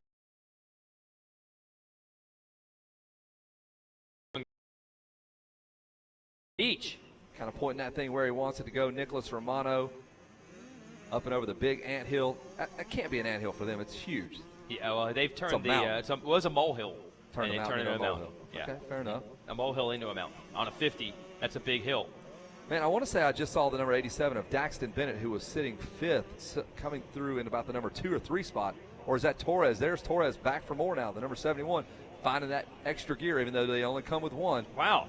Can't find an extra gear. Put it in gear. It is in gear. They don't have. You don't want to mess with that. That'd be cheating. And this class will shut the place down with no protest. extra gears. No extra gears. The one gear that comes on the bike, that's what we want you to run. And the 71 back in the number 3 spot. Yeah, that's the number 64 now of Ryder McNabb has gotten around Torres. These kids are legitimately fast. Like, I'm afraid of this speed. Like, I don't know if I would go this fast. No, you wouldn't. On a 250F or a 450 or anything, really, essentially. An 800. I don't know if I'd go as fast. I mean, these guys are locked. Look at the wrist and the elbows all the way down here as they go past the Yamaha mechanics area. So now Torres pushed back to third, going to try to hold on and score a podium on the number 71. Ryder McNabb wants to go after your leader, Romano. McNabb with a 2:27 that last time around, and a 2:26 lap time for Romano, who is your leader. So Romano's lead is about 4 seconds as we watch third place, Jordan Torres on the 71. Colin Allen is fourth, and Jet Burgess Steve is in the number 5 spot. There through the Cometic corner. These are the GoPro 10 Commandments that Torres is making his way through. Torres out of Watsonville, California, backed by ASV and Team Cobra, PR2 Axo Bell, and Las Animas Concrete. Wow, impressive.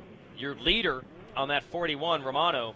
No sponsors listed, so we're just going to hook it up for the dry cleaning business up there in Bayside. If you want to look good, A, you get good starts, don't get roosted. B, get your gear cleaned at the family dry cleaning business. There he is. Nicholas Romano. That is Torres there, still waiting on a shot of Romano, who is just creeping out of the shot. He is so far gone there. Watch that's that the battle for the 64. number 2 That's spot. McNabb. Yep. 2:27 there, and there is Jet Burgess Stevens, another in the long line of 2T Jets out there. Wow. We got Jet Reynolds, and then we got this kid out of Tasmania, Australia, although it says Illinois. Wait till you talk to him. You'll know he's not from Illinois. He said from Tasmania, Australia, Literally. Illinois. He's a Tasmanian devil. You know when he's coming up behind you, you just hear it. Don't try to pass him. Don't get too close. Yosemite Sam will come up in there in the mix as well. From Tasmania. He is. He absolutely is. And there he is, airing out that big Camelback, the number 41. There is Nicholas Romano around the big sweeper. Dude, isn't impressive. He's riding that bike through the pegs. He's up on it, barely sits down anywhere, trying to get that low center of gravity. Did you Just see him ride the check bike up through for the that turn? ankles. Yeah. Stood up, got the elbows up there. Good form. Yeah, even throwing a little sideways over these jumps to get these doubles. This is impressive. This is the 7 to A-Class. And as we were saying every year, and we were saying it yesterday, only down here in this sport can you really identify big players, big names, established riders in the 7 to 8 division. Right. In Little League, you're just one of many hundreds of thousands of good baseball players. Here, we already know Nick Romano is one of the riders to beat. Snatching that front wheel up, already working his way through the lappers past the Yamaha mechanics area. Didn't get the bell hole shot. That was Torres's job there, so he'll be $100 richer there with that big, huge bell check that he gets. Got to go to the... missed the rut there, did Romano. Gets it back in line.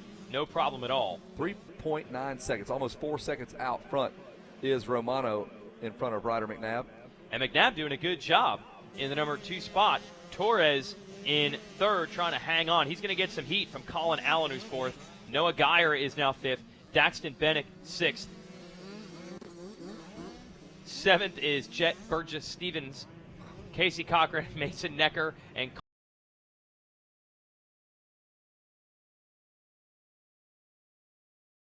West Kane getting some hardware lined up. Greet some of the parents down there as well as the riders. As a 41, Romano is just cleaning up, dry cleaning up, if you will. He's dry cleaning up.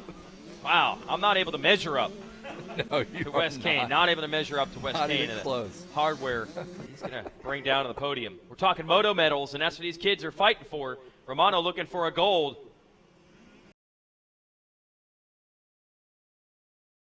And for the whole thing, like clipless motocross hand guard, you just clip in, you're stuck. Clip in the hands. You're Clip in the hands. Come on, you got to clip out. You got to spin your palms out to get off like a mountain bike. Almost went down. There's Torres again. Look at how deep those ruts are. Sometimes, well, that unfortunately they're not there like they were earlier. No kidding. When that rider fell in the A-Class, I could not see him because he had tipped down. There's a little bit of a camouflage with a tree there. We need to get a tow rope out there, maybe like a wishing well or something, where they pull the pulleys, get them back out of these ruts. There's 64, Ryder McNabb. McNabb coming out of Minnedosa. I believe that's in Canada. Minnedosa is the town. Backed by PR2 Atlas Brace, 100%, Forma boots, Lake Hill Cobra, and the Moto X compound. That would mean he's a Matt Walker student of the Matt Walker game. That leg up, past the mechanics area. Elbows up again, man, charging. And I like the advice that they were getting from the mechanic there is pointing forward. Go that way. Go that direction. Go the direction of the track. Don't go the opposite direction of the track. Don't We jet talk forward, about the don't go backwards. 50cc riders a lot. Like This age, what are they, 7, 8? What are they going into, the second grade or so? Yep. They know how to read, some basic math going on there. So the pit board, you can throw some numbers out there. They might get it. Some basic words like good, fun, breath. Got there. You know, and what are the sight Oh! Andrew McNabb Leach- is down. Here comes 71. And the pass has been go made. right So around- Torres, and he goes down no. again. Oh, McNabb down for the second time. Just tried to rush it. Now he might lose a podium spot. Noah Geyer on the 18 might be the next to get him. So Torres back to the number 2 spot here on the number 71. And that was right through the GoPro 10 Commandments are leading right up to it. So tough break for him. There is Torres now into the number 2 spot. And talking with Andrea Lee about her on-track solutions there, they got sight words that they are using with the pit boards. So if you've got kids back home, you understand their sight words for each week. Torres has gone down. These ruts have caught Torres. Now that was McNabb that went down before. And there's So, Torres. it's just trying to turn and not leaning the bike into the outside of the rut. They're trying to cut to the inside. Once you're in, though, you're done. Bike climbs out of the rut, and then you go down. So that happened to both of those guys. Luckily, Torres only fell once, where McNabb fell twice. So Torres still is in the second place spot. The real question is McNabb able to hold on to third, or will Noah Geyer or Casey Cochran be able to catch them? Good ride for Casey Cochran coming up into the number 5 spot. He was outside there around the 10th place position, so he's having himself a good moto, salvaging a bad start. Here's Noah Geyer on that 18. Out of Virginia. See if he can turn this into a podium. Not a great start for him. Noah Geyer has been out here the last couple of years. That's right.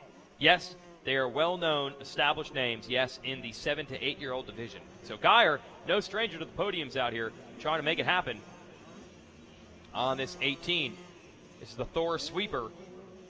The beach is on the inside. You can see people hanging out. We opened that infield section up a couple of years ago. People could hang out by the water, by the fountains, and watch the racing right from the infield.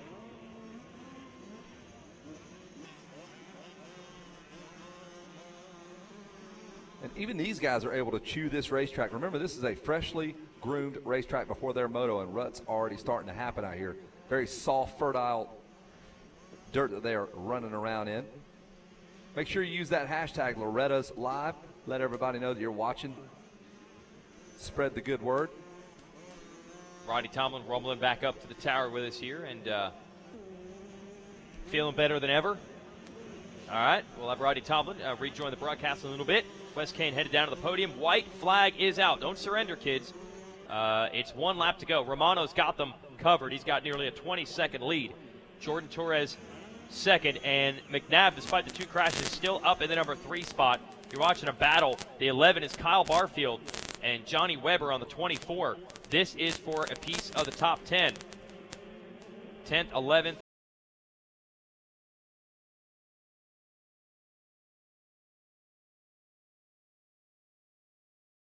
Considering he probably started way out in there. Now he's going to have a good gate pick going into that second moto. Look at this 3-rider duel, 10th, 11th, and 12th. The 24 made the move on Barfield, who's on the 11. That's now 11th, and then you got Gordon trying to get them both. It's the last lap. Into that GoPro 10 Commandments section again. And watch out for the 12, Parker Ross. Parker Ross can't lose. Making his way to the front.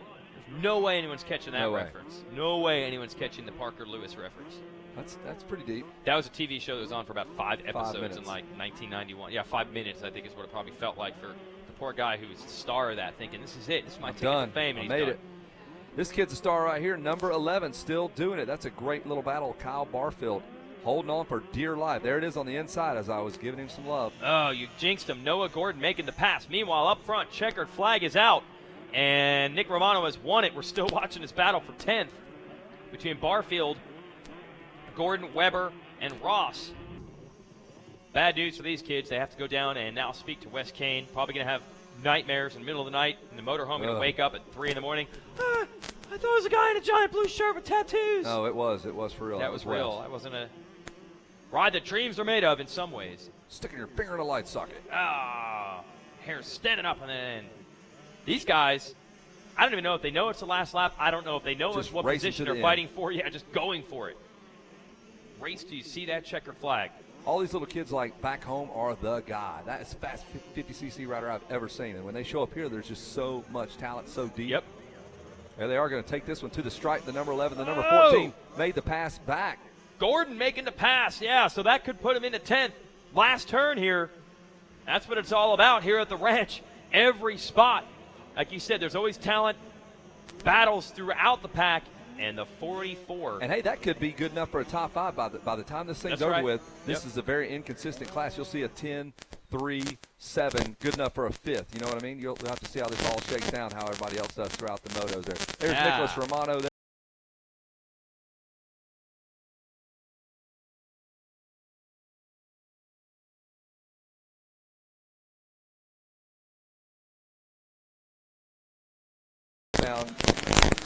Getting those towels. Yeah, and Matt those Walker day in there glove helping hats. out. So this is cool. A lot of these kids already with help. I was pretty scared, I said, last year. I remember watching a starting gate in one of these events when we were doing some TV work, and I saw Sebastian Tortelli packing the starting gate for a kid on a PW50. I'm not kidding. I'm like, that's the level we've gotten to. Although Sebastian told us earlier today, that's just a friend of his whose kid races. They're not exactly full on yet. But I bet you by the time they're into this group, 7 to 8, which is a couple years past that PW division, they've all got good trainers. You saw Scotty Sheik up there putting the Moto winner's bike up on the top. We'll send it to Wes Kane in just a moment to talk to our top finishers and our whole shot winner. Check. The I got 50 class. Go ahead, Wes. I got him down here. Ryder McNabb's going to finish up third in his 51cc 7A. Ryder McNabb, great ride. Tell us about it. Yeah, I went down in the corner before the 10 Commandments, washed out my front end. Then I got up, tried to get back into second. Tell us about some of the good people helping you out. Matt Walker at Moto X Compound, been training all year there. Lake Hill Trackside, PR2, Fly, Formal, 100% goggles, Mom and Dad. That's it. Congratulations, guys. Let's hear it for Ryder McNabb. Get him a bronze medal out here. Now I'm going to bring up Nicholas Torres. Nicholas Torres, come on up here, and you get the Bell Helmets $100 whole shot award. Jordan Torres. All right, Jordan Torres, you hold that bad boy up. I'm going to put the medal on you.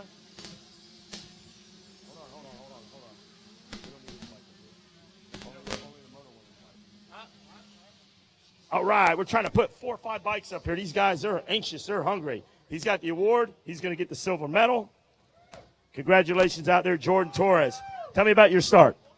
It was good, and I got the whole shot. You got the whole shot. Who's helping you out?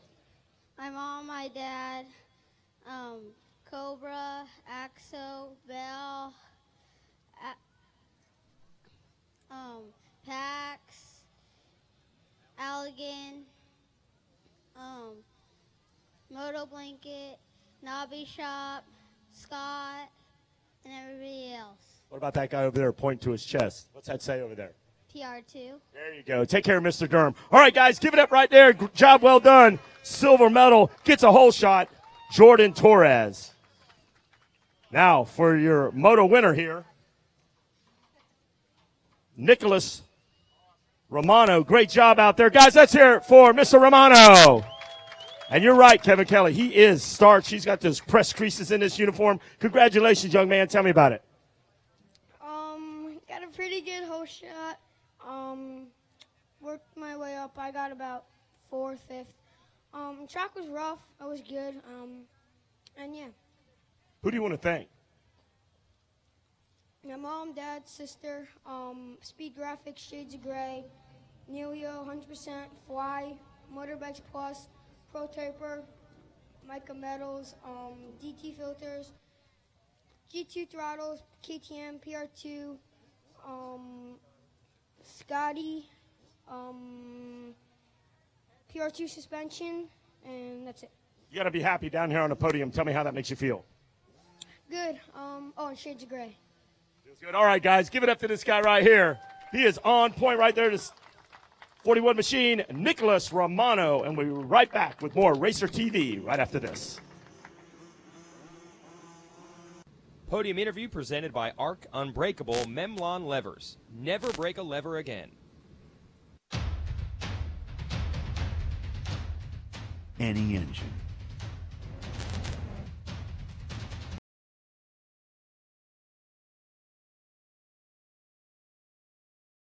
The track. Or on the trail. Amsoil for any engine.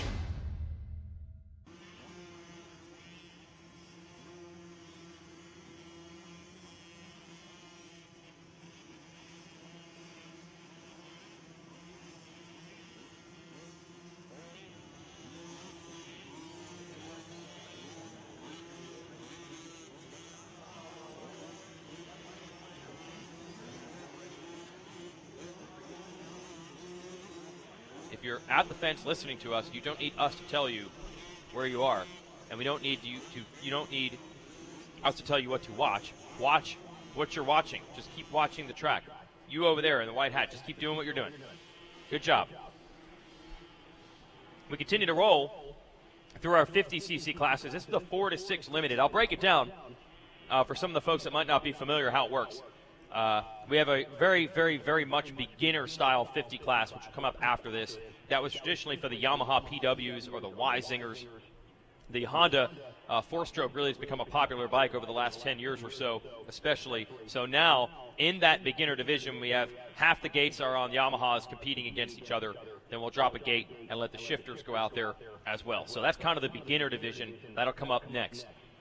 Beyond that, the riders will move it to the Cobras and the KTMs generally. There's a few other options out there, but it's generally Cobras and KTMs. Those are the faster or the more experienced 50cc riders, and we divide it into 2 age groups. We just watched 7 to 8. And now they we're get going to race ride 4 the to King 6. Cobra, which is the fastest machine that Cobra makes, so a different level of machine that you can ride in that older division. And then in this one, the 4 to 6, I think you can ride the Mini Senior or something like that. There's a next tier down of bike speed and size that they'll ride in this one. So just to kind of break it down for you. This is a family sport. If you can't look at that line and tell me it's not a family sport, it is awesome. I'm telling you, going to the track, the drive there, the drive back, it's unlike any other sport to me. The kids get to share so much with Dad, and it's one of the few sports that I think you don't go to the baseball field, play your game of baseball as a dad, 3 hours later your son plays again on the same field. This happens in motocross. You actually get to do that, which makes it so unique. You know, adult softball league, your kid's not going to play earlier in the day. Oh, there's no doubt about it. I mean, I have a son who's not even born yet. He's doing a month or so, and I'm already trying to figure out how to make this work, what classes he can ride, when and where. Not for him. For you. Because I want an excuse to be able to start going racing again. It's fun. And then I can tell the wife that I'm just doing it for him, but I'm really just doing it for me. So that's why I'm trying to figure this out, and there's probably a lot of the dads out here who are like, great, now that I got him, now I got an excuse to get another dirt bike and go Honey, racing. I need a bike so I can share the experience and all that good stuff. It's cool. It's a great experience. If you've never done it, turn your kids on to some dirt biking. If you never race, just go out to your local track, go ride on a practice day, and just have a ball with it. I'm putting the headphones, bike sounds around the wife's stomach right now. Just nothing but idling Z50s and Yeah, Cobras. There's one little rider waiting on. We don't play Mozart No, or baby Beethoven Mozart or anything or like whatever. that. No, we play motorcycle sounds. Get them ready. So we'll be ready for our 4 to 6 limited class that completed their sight lap. I'll give you the names. The number 10 is Danilo Pinheiro. The number 11, Kyler Rome. Brazen Deaver is 12. Sebastian Friesen, number 13. Caden Wharton, number 14. Deegan Van Reed, 15. Bryce Netherton, 17. Tyler Cole, 18. Riley Viviano, 20. Luke Fauster, number 22. Enzo Temmerman, number 23. Val Long, number 25. Mason Dixon. Yes, his name is Mason Dixon. He also was the fastest rider in practice in this class on the number 26. Mason Tucker, 27. Grady Jones on the 33. Evan Woody, number 34. Austin Brody, 38. Aiden Enlow, 41. Tyrus Yoder on the 45. And Ryder Thompson on the 51. Look at the shot here as we continue down here. Those kids are firing off the gate. Riding number 52, Samuel Guerrero. 54 is Camden Murray. Murphy. 55 is Emil Lacker. 57 is Jake Lane. 58 Cannon Childs. 59 Jerome Dawson. 65 Parker Wolf.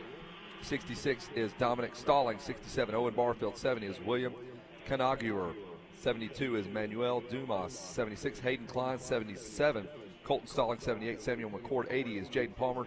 Kate Johnson, number 84. Nicholas Stefanik, 87. Brody Cook, rider number 94. Rider number 95 is Kyle Knack. Case Evans, number 96. A.J. Wright, 98. And Carson Little, number 99. As we get things rolling, Jason. It was already pretty wild out there. The 35, Evan Woody grabbed that Bell Hole Shot Award, but now we're into the GoPro 10 Commandments. Oh, is that Mr. T coming through the Wow, mix how there? about that? A punk rocker there. Oh, Billy Idol. Case Evans on the 96 trying to get to your leader. The 26 of Mason Dixon, who we mentioned had the fastest lap time. He was underneath the Mason-Dixon line, which I think for them was a 3-minute lap time, was Mason Dixon. You also have the 12, Brazen Deaver, trying to make moves. He passed your whole shot rider, Evan Woody, but I believe he has gone down. That was a lot of carnage right there to the first and second turn. The first turn has been very good as far as the lack of first turn crashes today, but they were battling for it a little bit further down the track, trying to set themselves up through turns 2 and 3. And that was where the 26 of Dixon was able to get it. But look out, he's being hunted down by the punk rocker with the Mohawk. I believe that's Evans on the 96.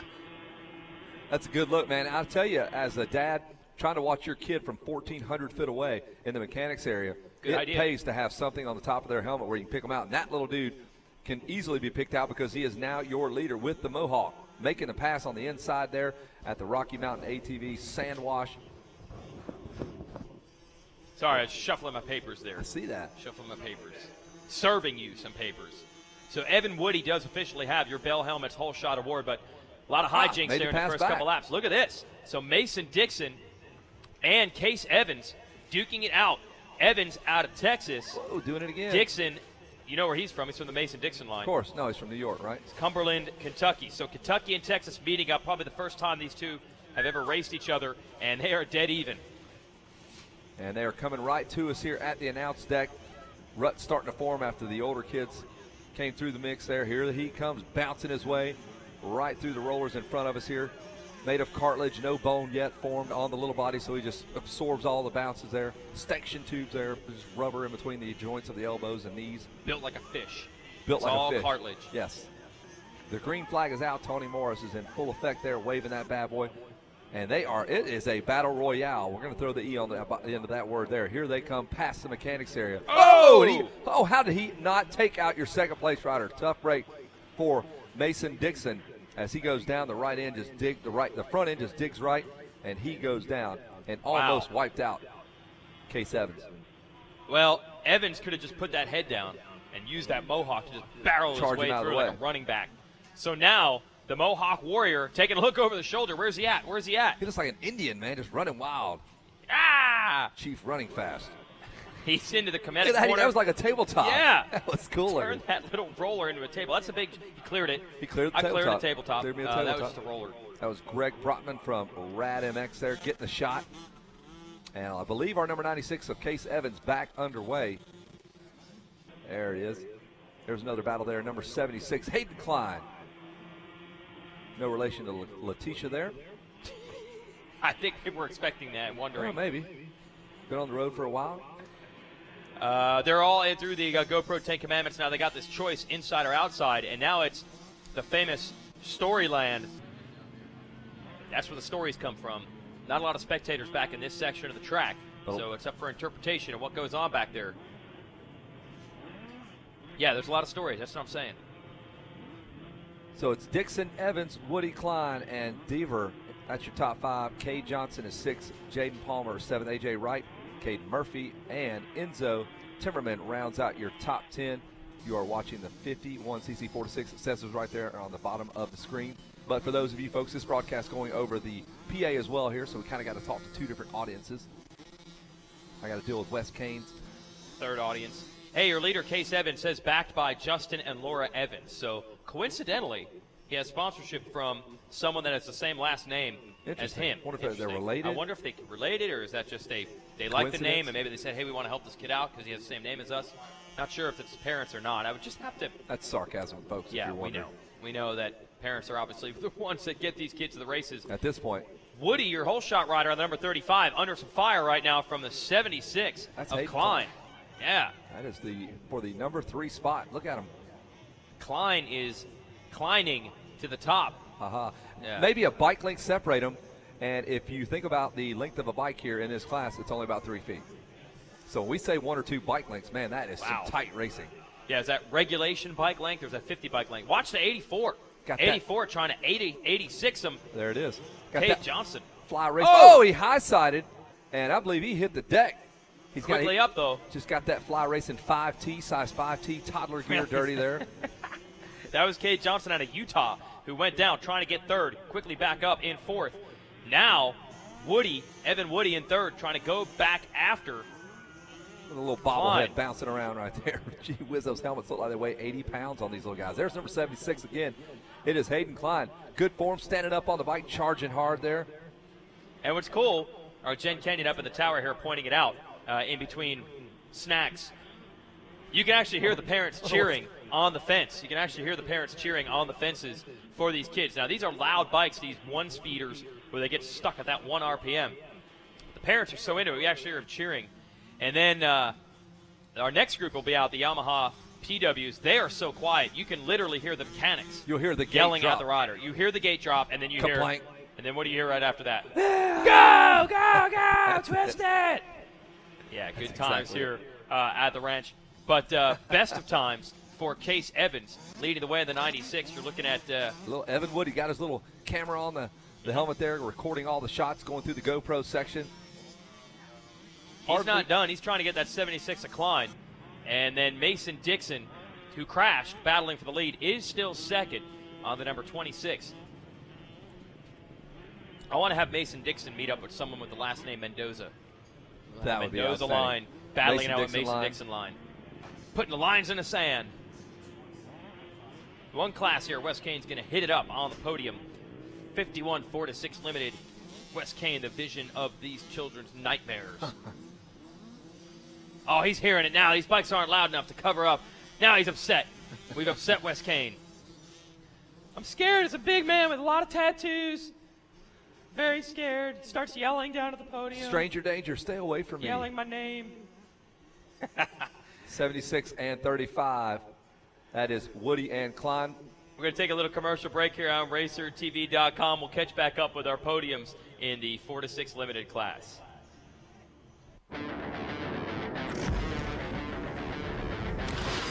Sometimes you come across something so different, you just have to stop and check it out.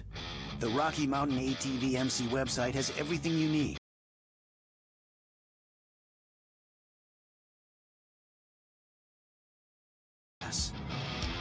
Get low prices, quick shipping, and incredible customer service. RockyMountainATVMC.com. Get ready. There's a common bond and passion every rider feels when they turn that throttle. Join us for the latest chapter in the groundbreaking film legacy that celebrates the motorcycle and those who ride. It doesn't leave your body ever.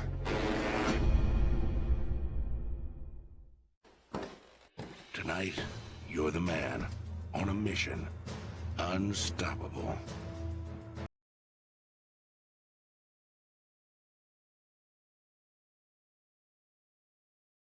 Hold your ground. You must make time for your girl. Nothing there. You've got to be tranny oil.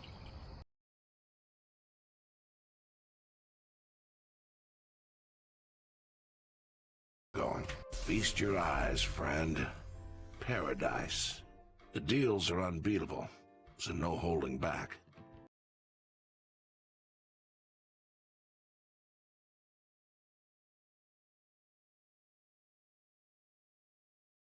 Your dream motorcycle store. Back here at Loretta Lynn Ranch, you're watching RacerTV.com's live coverage around the world. Although we're actually only shooting from here in Tennessee. Yeah, shot of the crowd. They're here to watch these little 50cc riders. It's that deep all day long. Like normally back home, you're like, I'm going to go get something to eat while the 50s race. These are the best in the business. They are awesome little competitors here, and the racing is so good you just don't want to ever walk away from the fence. No, you can see the people there got their camper chairs out to the side as they hit this Rocky Mountain sand wash. Let's see the anthill, which we said they turned the anthill into the molehill. No, he goes around it, taking the outside. Like, I don't want anything to do with that. Case Evans. That's literally like you'd have to change the jetting for these bikes, the altitude difference for them. That's a good point. We're down at sea level, 1,200 vertical feet to climb up there. And to scale with how small these 50s are. That thing's got some power. Every time he romps on it, it just jumps out from underneath him here. It's like a 500 there underneath that number 96 machine of Case Evans. A 2:53 lap time. A sub 3-minute lap time for this young man. I'm telling you, it's cool. It literally is. That's the Mason-Dixon line for these riders. You can get it under 3 minutes, and everyone in the top 10 has a sub 3-minute lap time. That's amazing how that's worked. Top 10, you got Caden Wharton in the number 10 spot. Sebastian Friesen in 9th. Kyler Rome, wherever he may roam, he's in 8th. Kay Johnson is 7th. Jaden Palmer 6th. Enzo Tememerar is in 5th. Evan Woody 4th. He's in a battle with Hayden Klein for that final podium spot. Klein has it at the moment. Mason Dixon 2nd. And here is your leader running that distinctive orange mohawk, Case Evans. A challenge, a double dog dare. Say something. Case Evans right now to carry that orange mohawk all the way into the pro ranks. Why not? Do it. That'll be your thing. I just saw his dad, I'm guessing. Big thumbs up. Has that a was mohawk it. on also. The big long, yes, he had Dad's orange hair. mohawk. Carrot top with the mohawk down there in the pit, the Yamaha pit area there. Big thumbs up from him. You could have that orange mohawk in the top of the helmet and also have matching, take the helmet off. Hair to go and with then it. still have the orange hair, real Or mohawk. Cut a hole in the helmet, let your real hair pop out of the helmet. Extra ventilation there. Watching a battle in traffic. Is that the 80? Yes, it is. A Jaden Palmer and Kay Johnson on the 84, battling for 6th and 7th. And watch out the number 11, Kyler, wherever he may roam, trying to catch them in 8th. And Rodney's having flashbacks from his Metallica concert days. His mandatory Metallica, he's headbanging in here. Mustache flying in all kinds of directions. We're on this straightaway under the Red Bull Peristyle, calls it Wes Kane. Here we go, the long short shoot. I'm telling you, 84 Johnson, he wants Palmer, trying to go to the inside. It's not Arnold Palmer. It's not iced tea and lemonade combined. There's Wes Kane making his way through the pits there. Time has been not quite been his friend here. That'll be him in a few years, moseying through the pits on his way to the podium.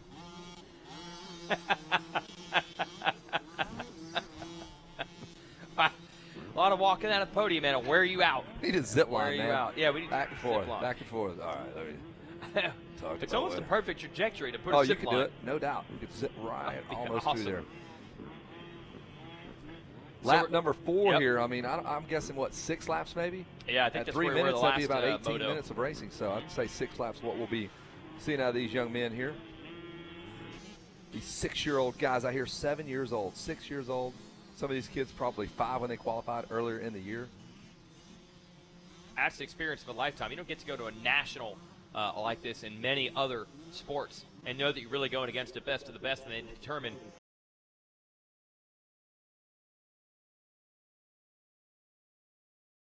the 80. Johnson on the 84. Look at that. Went right around the outside. Oh! That thing just slammed him into the ground there, drug him into the ground. Johnson didn't want to give up the spot. I mean, he was turning out wide open through that rut.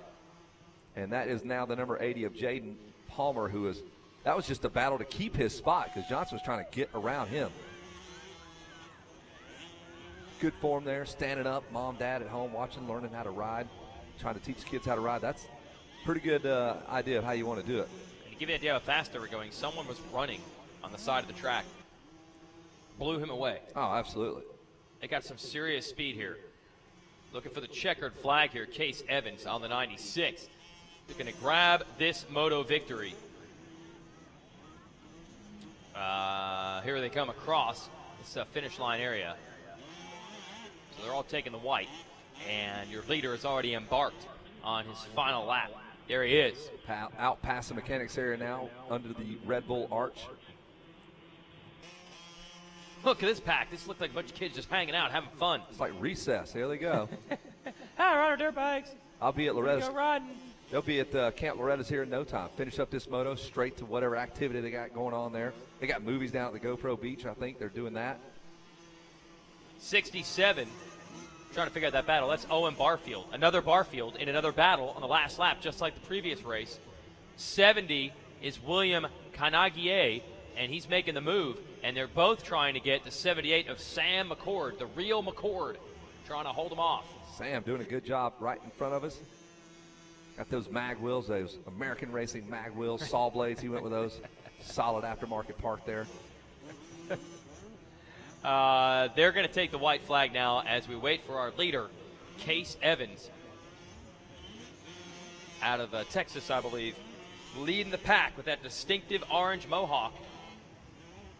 And backed by Justin and Laura Evans. Like we said, not sure. Is that his parents? Is that just a coincidence? Good chance of it. I would say 4 to 6. I think if he loaded up his bicycle with a trailer on the back, rode it all the way here from Texas with the bike. You could throw that thing in the trunk. You could go in a Honda Accord and you have everything you need with that bike, with your kid. Little roof rack, maybe throw the luggage up there and good to go. You got experience with how many gear bags and such you can stuff into a sedan. Yeah, no doubt. There's plenty of room to put a motorcycle and a set of suspension and 4 human beings along with all their gear bag. Done it. That's what it takes to get to and from these races sometimes. Here it is, your leader, Case Evans, out of Texas, making it happen. And we'll be sending it to the podium in just a moment. And then we'll also get a chance to chat with Andrea Lieb when these podiums are complete about the on-track school programs that is really good for these youth riders out here to be able to pursue their racing dreams but get their education as well. But right now, the kid who's schooling them, nice segue. You Well like done. that? The 96, the Mohawk Warrior. Crowd's going crazy for him. That's no faux hawk. That's a Mohawk. That's a Brohawk. What's up, bro? Brohawk. That's it. Yeah, Easy. taking it on that 96. So Case Evans looking around. Where's everybody at? Where's everybody at? Where's that crazy chic guy that's going to be filming here, Wes Williams, with a towel on his head? Where am I going? Where do you want me to go? What are we doing? First experience for a lot of them Okay. headed to the podium in the impound area. That's where they check the bikes out. Grab some brake Make there. sure the serial numbers match up with what they enter the race on. Look at that. Jeff Canfield give him a little push. There's Mom coming to the save the day there. Good to see her. A little Gatorade. Splash some Gatorade in his eyes. Burn his eyes out.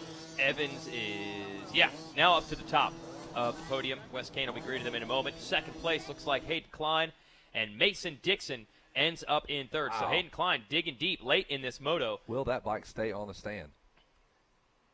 Got to put these things to scale. There's Mom and Oh. Dad. They're pumped. Lost Drop those that helmet. teeth. Look at that. He doesn't care. Look at the Wait hair for on those these permanent kids. teeth to come in. That's great hair right there. That is fantastic Beautiful. hair. I will send it down to Wes Kane whenever they're ready down at the podium.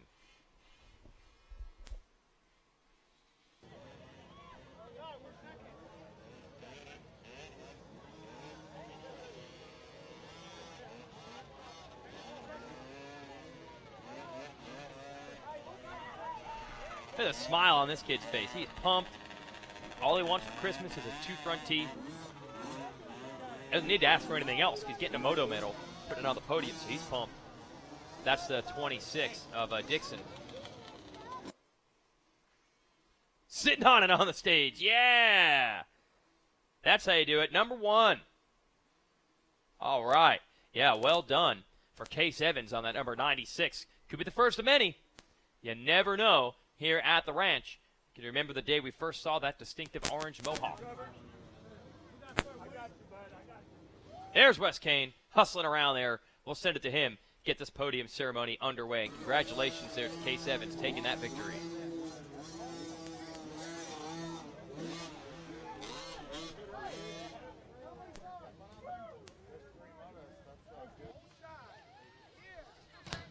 Check, check, check.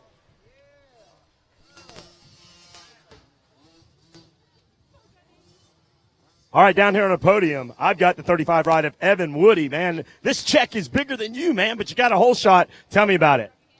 It's good. I went down twice, well, once, in the side lap. Found some good lines, but then I went down when I was chasing Hayden Klein, and then he pulled away, and then I went, and then, what's his name?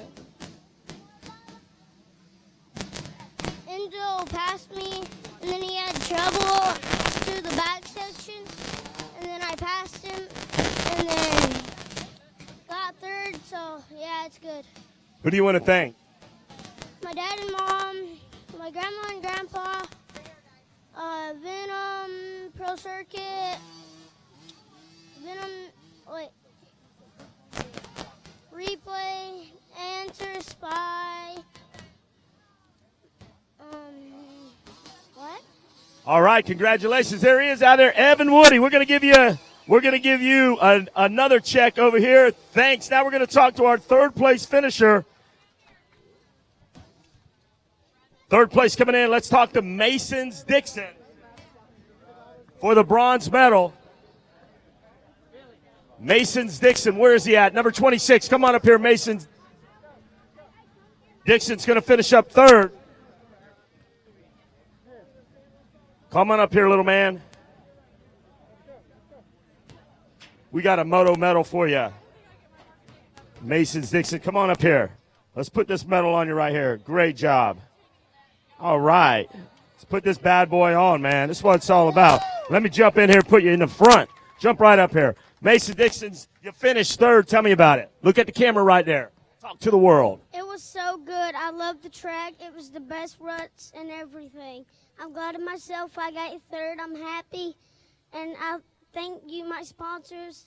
They really helped me so much. And I would really thank them. Thank you. Well, I'm very happy that you're glad for yourself. And you know what? Congratulations on that bronze medal. We'll see you in the next one. Come on, guys. Give it up for Masons Dixons.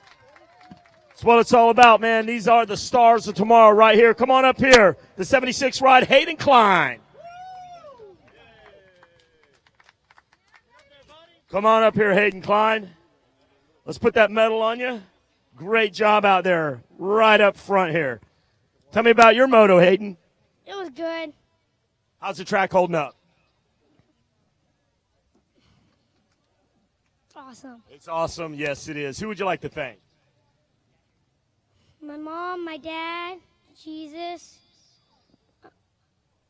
Elias, BTF, EBR, Lake Hill Cobra, 100%, Motocross Vest,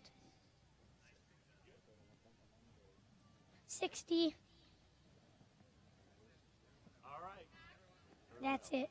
All right, there he is, Hayden Klein, guys. This is where it's at right here. This is gold. This is money in the bank. Hayden Klein, thank you very much. And now, rider number 96, Case Evans, is going to get a gold medal. Congratulations, little man. You're up on your bike. Great job. How you doing, Dad? Thanks for coming up here. I appreciate it. And the little one, you guys are great. Tell me about it, Case. The track was good. I hated when I wrecked. I went down hard. I got back up and took off. Did you ever think you were going to be down here on the podium here at Loretta's? Yes. Yes, indeed. You've been hanging out with Tristan Charbonneau. Tell me, who do you want to thank? My mom and dad and my baby sister. Anybody else? No. What's the name of your motorcycle? What are you riding here? Cobra. Did you drive here on your own, or did you get a ride? Get a ride. You got a ride. All right, well, we're going to let you enjoy this gold medal right now. And let's hear it one more time for Case Evans. We're going to be right back with more Racer TV right after this. Podium interview presented by Arc Unbreakable Memlon Levers. Never break a lever again. Any engine, any season, at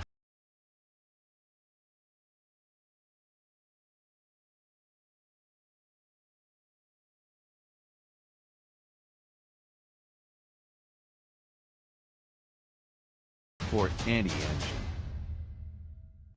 Racetech Gold Valves provide a plush feel and drastically improved bottoming resistance for minis and pros.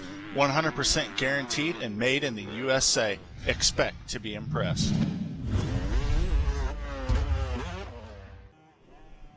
We're back here on Racer TV. We're getting ready for our final stretch of 50cc races. We have two classes together. Essentially, the Yamaha PWs, they're on their parade lap right now. You can see how treacherous this track is for these little bikes. It's just a parade lap, kids. Thousands of dollars have been spent on those PWs, getting them modded out and ready to go. Not really. Bone stock. Better be. They better be. Look at that. He's kind of walked through the ruts that were created by 50s. What if we'd have left that track? I can't get up the hill. Watching on Racer TV, watching some of these kids on the parade lap. Those are almost like turf tires, what you would mow your grass in. So trying to get that little dude up that anthill. I think the choice to ride up that hill will be different next time he comes around to that. So when they roll into their little rut, they have to lift their knees up above their heads there as they drop in. Getting them all set up. Coming up, the 51 4-6 limited class. This is the starting point if you have a son or a daughter. This is where you begin your racing career. The bikes are very easy to handle. They're very safe to ride, very easy to work on. So it's a great little place to start your motocross career. Super fun for mom or dad to get into it. They're kind of quiet. You can ride them in the backyard. And we've got Andrea Leib up here, and she is I think you keep the on-track. You're the curator. Is that a good word for it? On-track learning solutions? I am the director of On-Track School, and just really happy to be here with 8 Loretta Lynn graduates that have been a part of our school for years, and they're dedicated with their school like they're dedicated with riding, and they get to graduate on Friday night. So big shout out to them. And this is critical. I know everyone, I say this every year, everyone says, you know what, kids just need to stay in school. They just need to stay in school. That's what they need to do. It's too darn competitive nowadays. You're essentially forfeiting any chance of winning. It's almost impossible at this point to do that. So you're giving a solution that allows you to continue the education, but do what you need to do, because these are important years in motocross. Age 12, 13, 14, 15, 16, you got to be on it. Absolutely. So when our son Michael was coming up in the 6th grade, homeschooling then was only 1 million students in the country. It's now 12 million students. Wow. So no longer is homeschooling a bad connotation in education, but it's a necessity. And another interesting fact is in 5 years, 50% of high schoolers will be online. Total. What? Whether they race or they don't race. That's so a big number. Our virtual half of the high schoolers. Half of the high schoolers in the United States of America will be online. Wow. So we are now branching out into BMX and gymnastics and all kinds of sports, and students who want a better education in general. Very exciting times. Oh, wow. So you were kind of on the ground floor. That's interesting. It was a motocross only thing, but now you're starting to find people are people coming to you? Yes. Yeah. Yes. From outside of motocross. Yes, and also we have a charter school program in Southern California that's tuition free. So as we start adding different states to our charter, we will be able to offer these racers a tuition-free education, and that's my passion. So we keep working in that direction. And also want to thank Mid-Atlantic Fallen Riders Foundation. Nice. They gave us a $4,300 scholarship to give out in 3 different amounts on Friday night to the winner of the essay competition. So if you want to find out more about On Track and the scholarships that are available, we are located next to Thor. Absolutely. Okay, so you got your setup down here, and it sounds like it's a pretty customizable thing, depending on what situation you're in.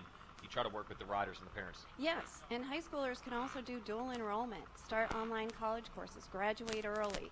And we have K through 6 now, too, which is almost half the tuition.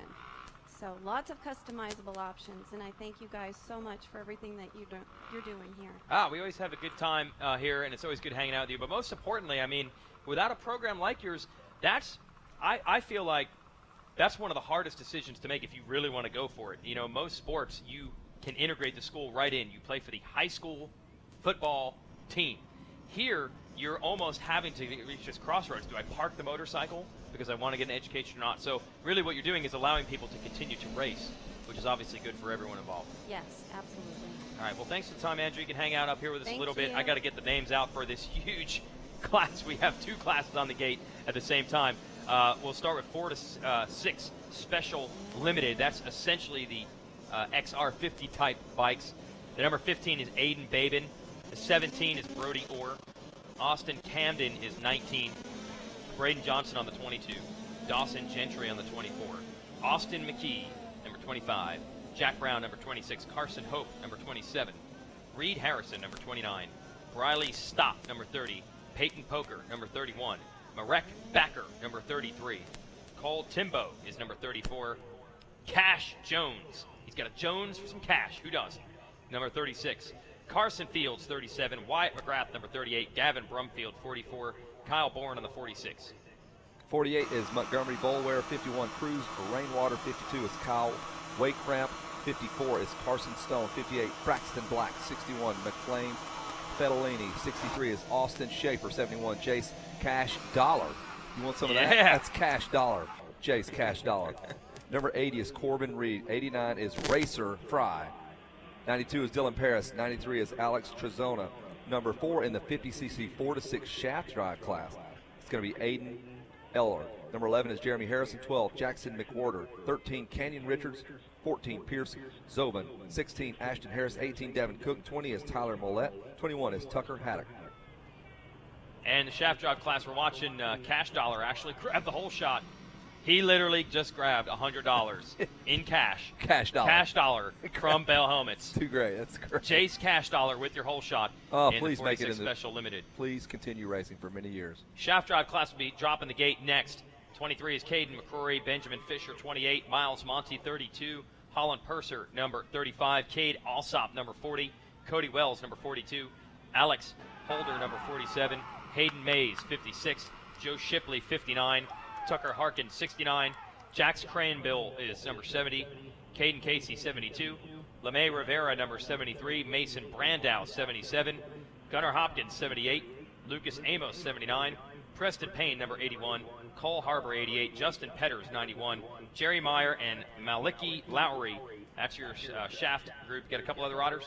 No, I was just going to give a shout-out to my man going the throwback Y-Zinger look Yeah. there, and he got the whole shot. That's number 4, Aiden Ellier. That's what these bikes looked like back in about 82, 83, the old Y-Zinger setup there. Got the yellow front end, the white rear end there. And nothing else has changed. Pretty much Seriously. it. Part numbers are pretty much the same. Yeah. So that's Aiden Ellier getting the Bell Helmets Whole Shot Award there on that number 4. So correct me if I'm wrong. The way it works here at the branch, if you finish top 10 in your class and you're young enough to continue racing in that same division the next year, you don't age out, you can run a top 10 number. So that would mean Ayler probably got 4th in this class last year. I can look up the results here in a minute. And, man, you come in here with top 10 scores from the previous year. Oh, rider down. And he's but 6 okay. years old, so he had to have been rather young to do it last year. Yeah, that says a lot about the talent that he has at a young age. So these little guys riding on those bikes, they have about, there are mountain bikes with 3 times the suspension that those bikes have and probably handle better. But it's just such a great starting point for motorcycle. Look at that. Lay it into that rut. Dude, I've never seen a kid hit ruts like that on that little PW there. Those turf tires really hooking up there. You could race right in your living room, not even mess up the carpet on these bikes. Man. Let alone the grass. No. Let them loose in the front yard. You can watch them chicken arm there. They kind of check up, they let go, and then slam that arm right back down to the rubber. What are those called? The foot pegs they stand on. They're rubber pegs there, nice and comfy on the feet. You can ride barefoot on these bikes. Here they come, bouncing around the Rocky Mountain sand wash, and it's still the number 4 out front. Ayler on that number 4, yeah, making it happen. Wyatt McGrath leading them around in the special limited class up front. He's on the KTM. That's for bikes a little bit quicker than these Yamahas, so it's 2 different classes. Wyatt McGrath, your leader, Austin Schaefer and Jace Cash Dollar, who got that whole shot. Cash Dollar in the number 3 now spot. Cash Dollar wants some moto medals. Revlin Cash Dollar.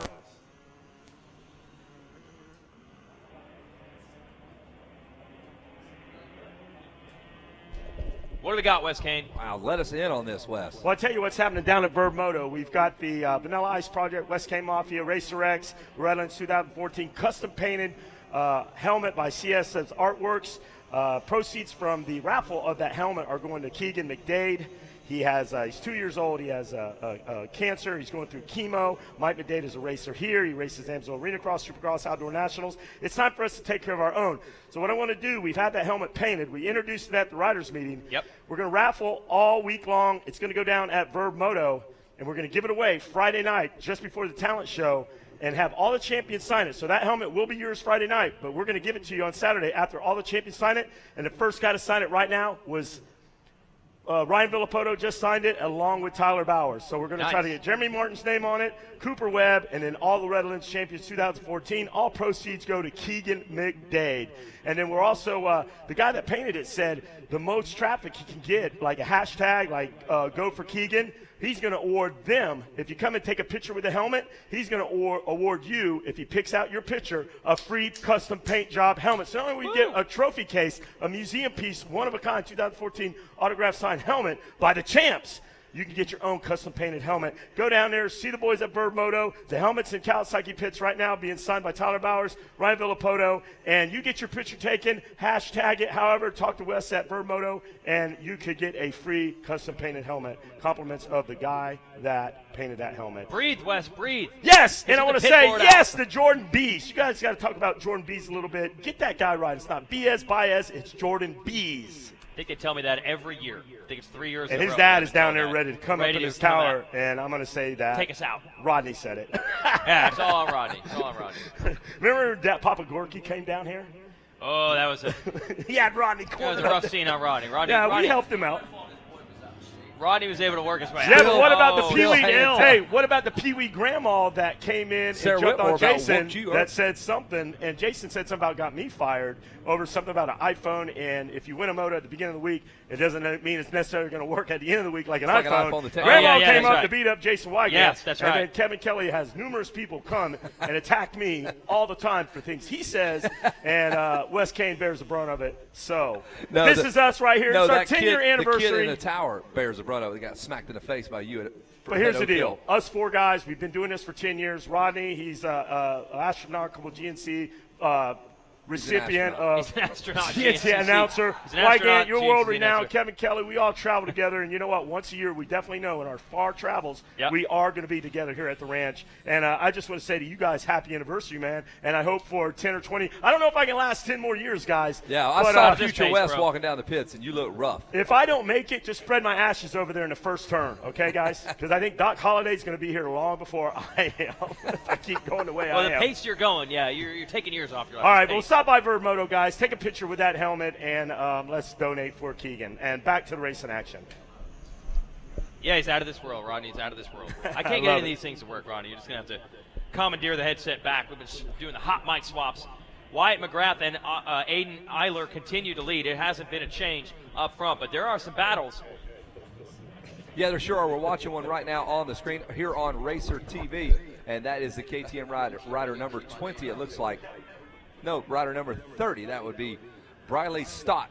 And Briley is sitting in the number 10 spot, so that's a great place to be. Top 10 at Loretta's is a big deal. I always hear guys say, I just want to be top 10. You're already top 42 when you get here. Yeah. You're one of the 42 best riders in the country. You're Casey Kasem's American top 40. Yes, top 42. Countdown. A long-distance dedication goes out. Cash Dollar still third behind Schaefer in the 4-6 limited. And in the shaft drive class, Amos has now taken over the lead. Lucas Amos has gotten around Ayler, just made the pass. Jeremy Harrison third, Tyler Mullet fourth, and Holland Purser rounds out the top five. So changes at the top. Turn and face I knew it was strange changes. Lucas Amos now going to have the lead. Watching a couple of dudes battling here, little guys. That's the 26 of Jack Brown. Trying to get into the top 10. Jack Bauer Brown. He's got 24 minutes to try to figure this out. It could be, depending on the lap time. Yeah, and why how not? they put it together. So this is another class that has evolved. This KTM is the most entry-level of entry-level bikes that they make. They wanted to create a home for it here at Loretta's, give kids a place to go and not have to spend thousands of dollars, race this bike in its stock form, and have a price point that works for moms and dads that are just getting into sports. Same thing goes for that Yamaha's. Two different classes, two different purposes out there. And I got my kid one of each. Wow, Rodney. Whatever color they like. Yeah, Blue you and want to ride? Actually, I got an old, like a 1993 white Zinger. Doesn't matter. It's a brand new one. Exactly. Yeah, $90 worth of plastic. Clean the carb out, and you are race ready. Amen on that, man. Those things are definitely. Take the kill switch off. Turn the piston around.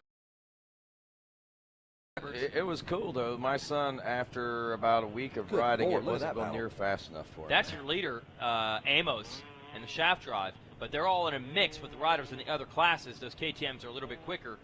But And there's Amos, 79. He's your leader in the shaft drive division. Look at the suspension on the little PWs. I'm serious when I say maybe 4 or 5 inches on the front, at most the same on the back, and it's just oil. There's really no spring. It just kind of squishes up and down there, and you just whatever you get's what you get. That Yamaha shocks bike Wes had back in the day is better equipped to ride on these beat up bumps than that Yamaha The BMX PW50. bike. Yes. Yeah, the Yamaha Shock, Mono Shock. I have one bicycle. of those. Weighed about 900 pounds. Yep. And there he is. Look at him airing it out. That's huge. That was a big jump there for the PW. He's hoping somebody Instagram that, hashtag Did it. you see get the me catch air air? time? The kids always ask. Yeah. My kids would always ask, "Did you see me? Did you see how high I got?" And I'd show them the picture. Go, "Wow, it wasn't high as I thought it was. It's like 4 inches, man." Yeah. One step at a time. And there they are. Yes, battling two it classes. out. Number 79, Lucas Amos, has made the pass. And look at that, only 5/100ths of a second sits your early hole shot leader there, Eiler. So that is a battle right there. The number 79 on the Yamaha. There he is, out We'll front. send Roddy down to help you out. Roddy, you're going to have to help Wes out on this podium. We got the double classes. It's going to be crazy. I think we got some time. But gonna need you'll be the lovely assistant. You'll be the Vanna White of the podium ceremony. Yeah, they get pretty crazy down there. It's a first-time experience for a lot of these kids to ever be up on a podium that's anywhere. Future Wes right there. Wes, take a look in the mirror, son. That's you in about 15 years. Oh, yes, the years have not been kind. Old leatherneck Wes Kane out there still calling the shot. 87 years old on the podium. No, they're just going to put a chair on the podium.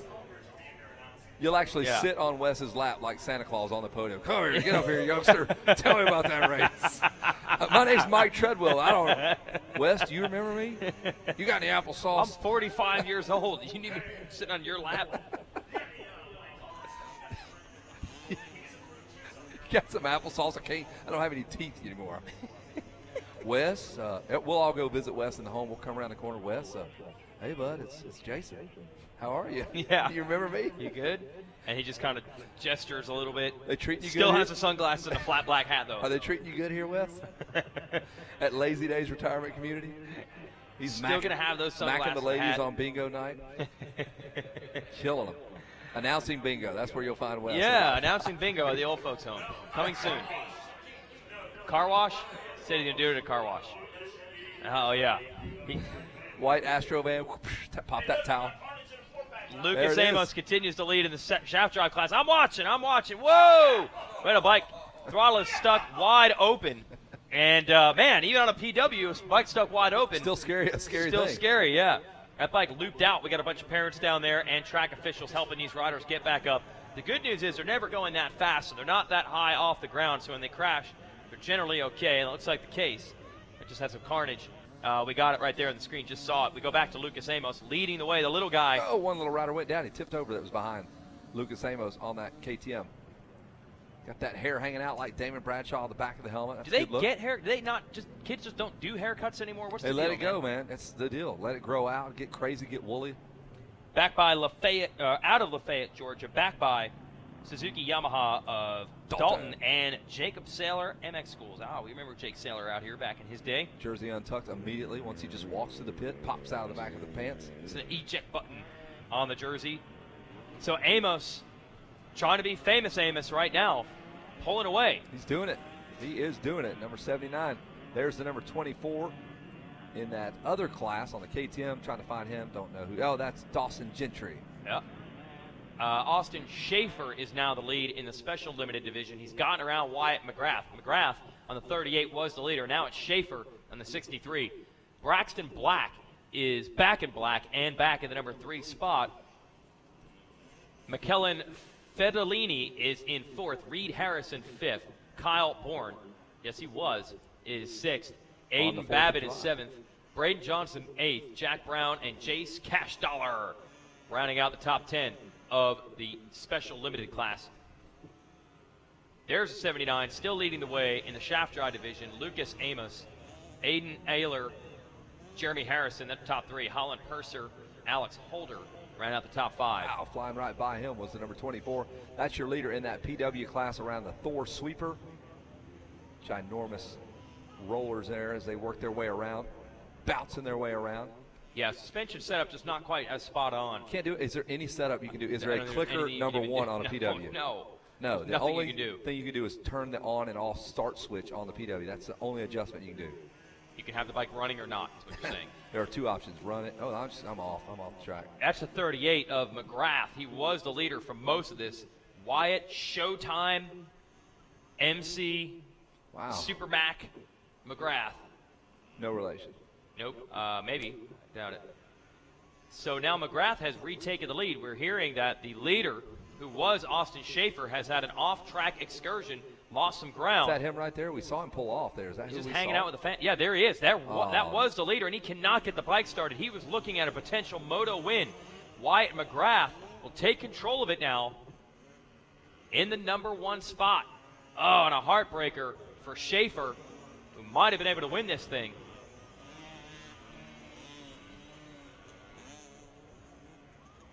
So Wyatt McGrath, see if he pulls the knack-knack here like McGrath did. This McGrath going to keep it a little bit closer to the ground. A little more conservative there. Yep, going to pull off, check flag. Pit stop. Or is it over? Nope. Oh, there are it's pit actually stops done. here. It's actually done. Pit stops. Going to go up. Hey, he's waving at people. Just kind of loosening his hand up there. Where do I go? A little sketchy there, gravel section there where you put in there the enduro cross portion of the racetrack. There's the number 38. Wheels are right on in there. There's Jen Kenyon talking to Rodney Tomlin. And we'll have Wes Kane there What also. do I do? Somebody get my bike, please. Help this dude out. This is normally a cool down area, not needed this week. It's a perfect day, an absolutely perfect day out here. Remember the first year I came, we were flirting with the 100s and finally got to about 102 out in front of the old Fox Tower and the Thor Tower, and the humidity was just ridiculous. This week we're in the 80s. Man, heartbreaker for Schaefer, who was in the lead and then apparently had bike problems, and it was over. So the win goes to Wyatt McGrath. Braxton Black moves from 3rd to 2nd, and McClellan Fedellini is 3rd. Lucas Amos getting the win, I believe, in the shaft drive class. A couple of those riders are still out there, but your order at the moment is Amos in the lead, Ayler 2nd, Jeremy Harrison will be your podium in the shaft drive division. Alex Holder and Tyler Mollett round out the top 5. Top 10 is Holland Purser 6th, Ashton Harris, Preston Payne, Cole Harbor, and Caden Casey. Here comes the whole gaggle of PWs now bouncing their way, chicken arming around that Thor sweeper, checker flag. I'm thirsty. Mom's giving them big old hugs. That's when it's fun right there. It gets serious. Once they get in that 7A class, it's all business at that point. Yeah, big they don't money even realize contracts. what's going on right now. No, it's just so awesome. Contracts. Big money. It's all about practice, homeschooling, pre-K homeschooling. You ever heard of pre-K homeschooling? Pre-K homeschool. Yeah. Wow. Get pulled out of preschool. We're all in. We're all in at 5. 5 years of age, I knew we were going to the top. When did you first know you were going to be pro? Well, before I was even born. I knew I was going to be good. That should be our leader there, the number 79, and it is Lucas Amos. Look at that hair. Man. And I think we'll be ready for our podium in the 1 division. So we'll send it down to West Cam whenever they're ready as we watch Lucas Amos here on the 79 taking the win in the shaft drive class. In a battle of death with this number 24. He is battle with that kid. They're in different classes. They've been together for 2 or 3 laps. Look out, Jeff Canfield. You got to keep your head on a swivel out there. Almost clip the knees. They'd actually get your calf because they're so low with the bars. Checked 1, 2. Hey, Wes. Welcome to the podium. Wes Kane down there. Come on up here, man. This guy got a whole shot. And the 51cc 4-6, Chase Cash Dollar. Hold that bad boy up there. Come on up here. He gets him a $100 Bell Helmet Contingency Award. Chase Cash Dollar. Smile. All right, Chase, tell me about your start. Well, I hold the gas wide open, and I always got up to the whole shot, and I always got the whole shot, and I only missed one in the whole series. Who do you want to thank? Mom, Dad, my sisters, the Tour Performance, Smith Office, O'Neill, FMF, KTM, Motocross Fest, Spot Tight, Smith Office, Dunlop.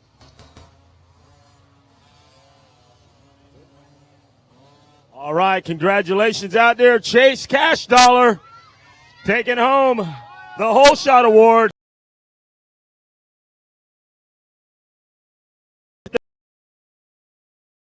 Kellen Fellanini, right there, that young fellow right there. Come on up here, Pop. All I need is a rider. Just a rider. Come on up here. McClellan Fellanini, just a rider. I just need the rider. He got third.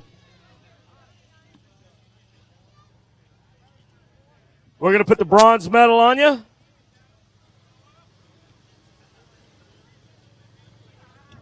Come on up here, little man. We're going to put you right in the front right here. McClellan, tell me about your race. It was real difficult, but I just kept going and never stopped. Who's helping you out get this bronze medal here? You got third, man. You're pretty pumped about that. Yeah. Who helped you out? Mom, Dad, Axo, Capital Cycle. That's all. Well, congratulations out there. This guy doing a great job out there. Pop's got the Superman shirt. McClellan Fellanini. Now he finished second, a silver medal for this guy, Braxton Black. Come on up here. The 58 ride, come on up here. Braxton, where you at, buddy? All right. You're going to get a silver medal right here. Come on up here, front and center.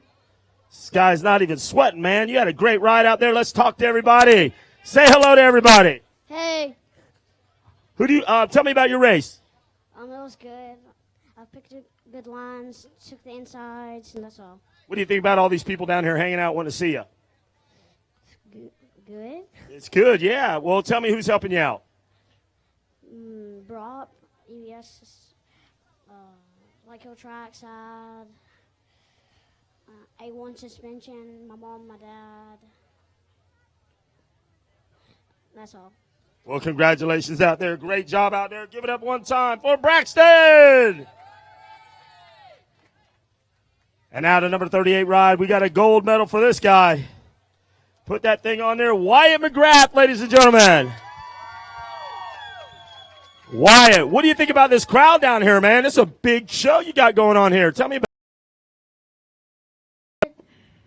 about your race. It was awesome. First time on the podium down here at the ranch? Yep. Who do you want to thank? My mom and dad, and my sister, my cousins, my grandma and grandpa, my aunts, Power Band Racing. That's all. Well, there you go, guys. Let's get loud one more time for Wyatt McGrath. Okay, Rodney, we're going to get the next bike up there. I think the 79, there he is, Lucas Amos. And we're looking for the medals. Medals somewhere. We got the medals up here and our Whole Shot Award winner for that class. Let's get the old shaft drive up there. Yes, it is.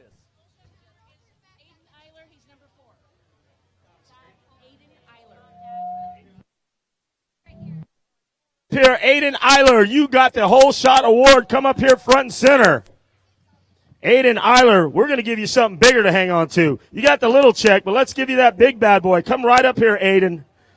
Hold that big one up. Come on, guys. Let's hear it for the Whole Shot winner. Yeah. Aiden Eiler right there, guys. Tell me about your Whole Shot. Good. How's your start? Was it good? I obviously got the Whole Shot, but what about down in the first turn?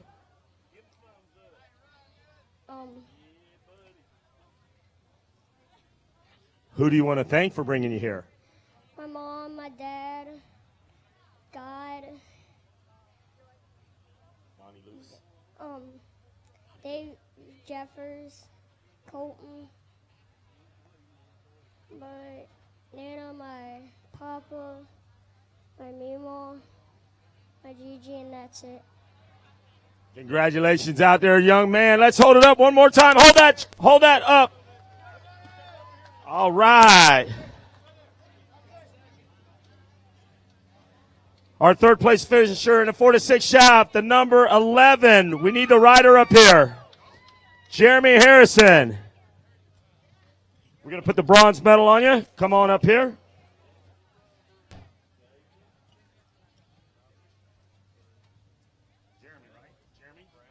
Congratulations, Jeremy. Tell me about your race. It was good, and I had fun, and I rode hard, and I'm excited. Who do you want to thank? My mom, my dad, my brother, my grandmama, and my papa, J-Ray Bonding, True Quality Roofing, Chad Albritton. Well, congratulations out there, little man, and we hope to see you up here again. Thank you. Thank you. All right, guys, let's hear it. I believe number 4 got second, correct? We're going to get him back up here. Coming up here, Adrian Adler, we're going to give you a silver medal. You slid by, but you're going to come back up here again. We got plenty of time. We're doing track prep, Rodney. We're going to talk to this little guy. You got a silver medal, not only the whole shot. We're going to get this on your neck. All right, come on over here. We're going to talk to everybody. Now, you got the whole shot. Tell me what it means for you to get this medal. To get second place and to get the whole shot. That's it. Who do you want to thank? Mom, Dad, my brothers, my God, Carrie, Ashley, Marty, and stuff. And that's it. Congratulations out there. Let's hear it for Aiden Adler. And now, your Moto 1 winner in the 51cc 4-6 shaft drive to 79 of Lucas Amos. Come on over here, Lucas. Let everybody get a good look at you. How's it feel to be down here winning a moto down at the ranch? Very good. Is this something you've been training for? Jacob Saylor, SYD, Texture Rubber, and Computer Company. Do you expect to be down here on the podium? Good. Yeah? Who else do you want to thank? Groundhog, Jerry Smith, Motocross Fist,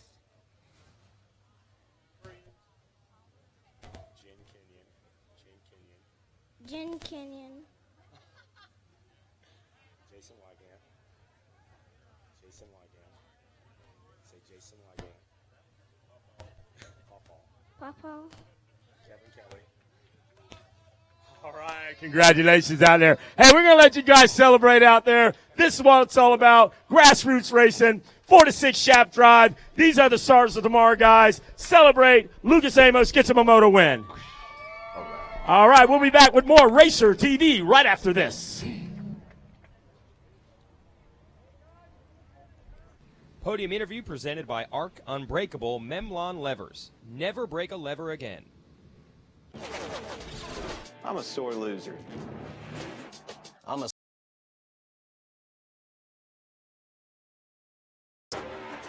You have to have the best equipment under the hood. That's why I only use Cometic products in my engines. Cometic gasket. Cometic gasket. Cometic gasket.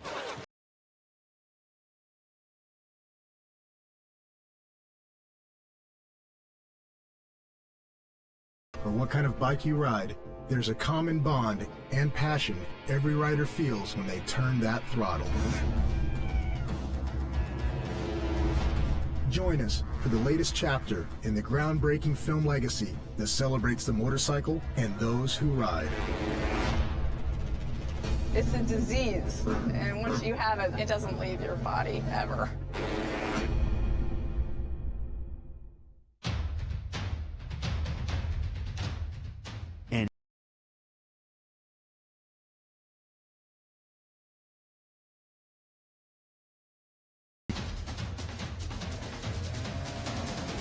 at the track, or on the trail.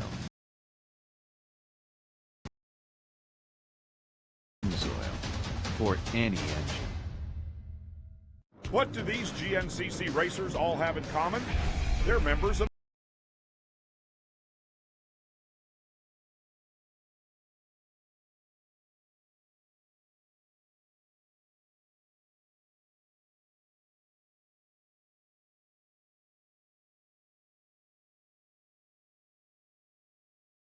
It's where riders belong.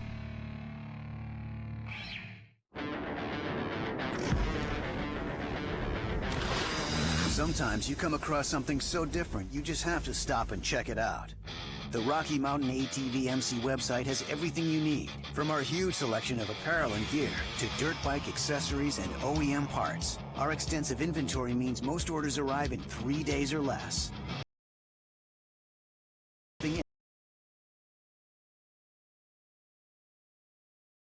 Get ready.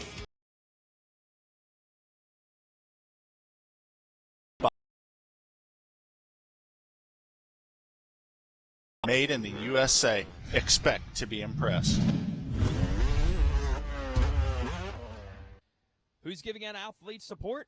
This guy. Look for Dustin from Vortex Racing in the pits. He's Vortex's new athlete support coordinator, and he's handing out discounts and tickets to win a new V3 MX bar and bar pad in your choice of color. Find him and sign up for athlete support today.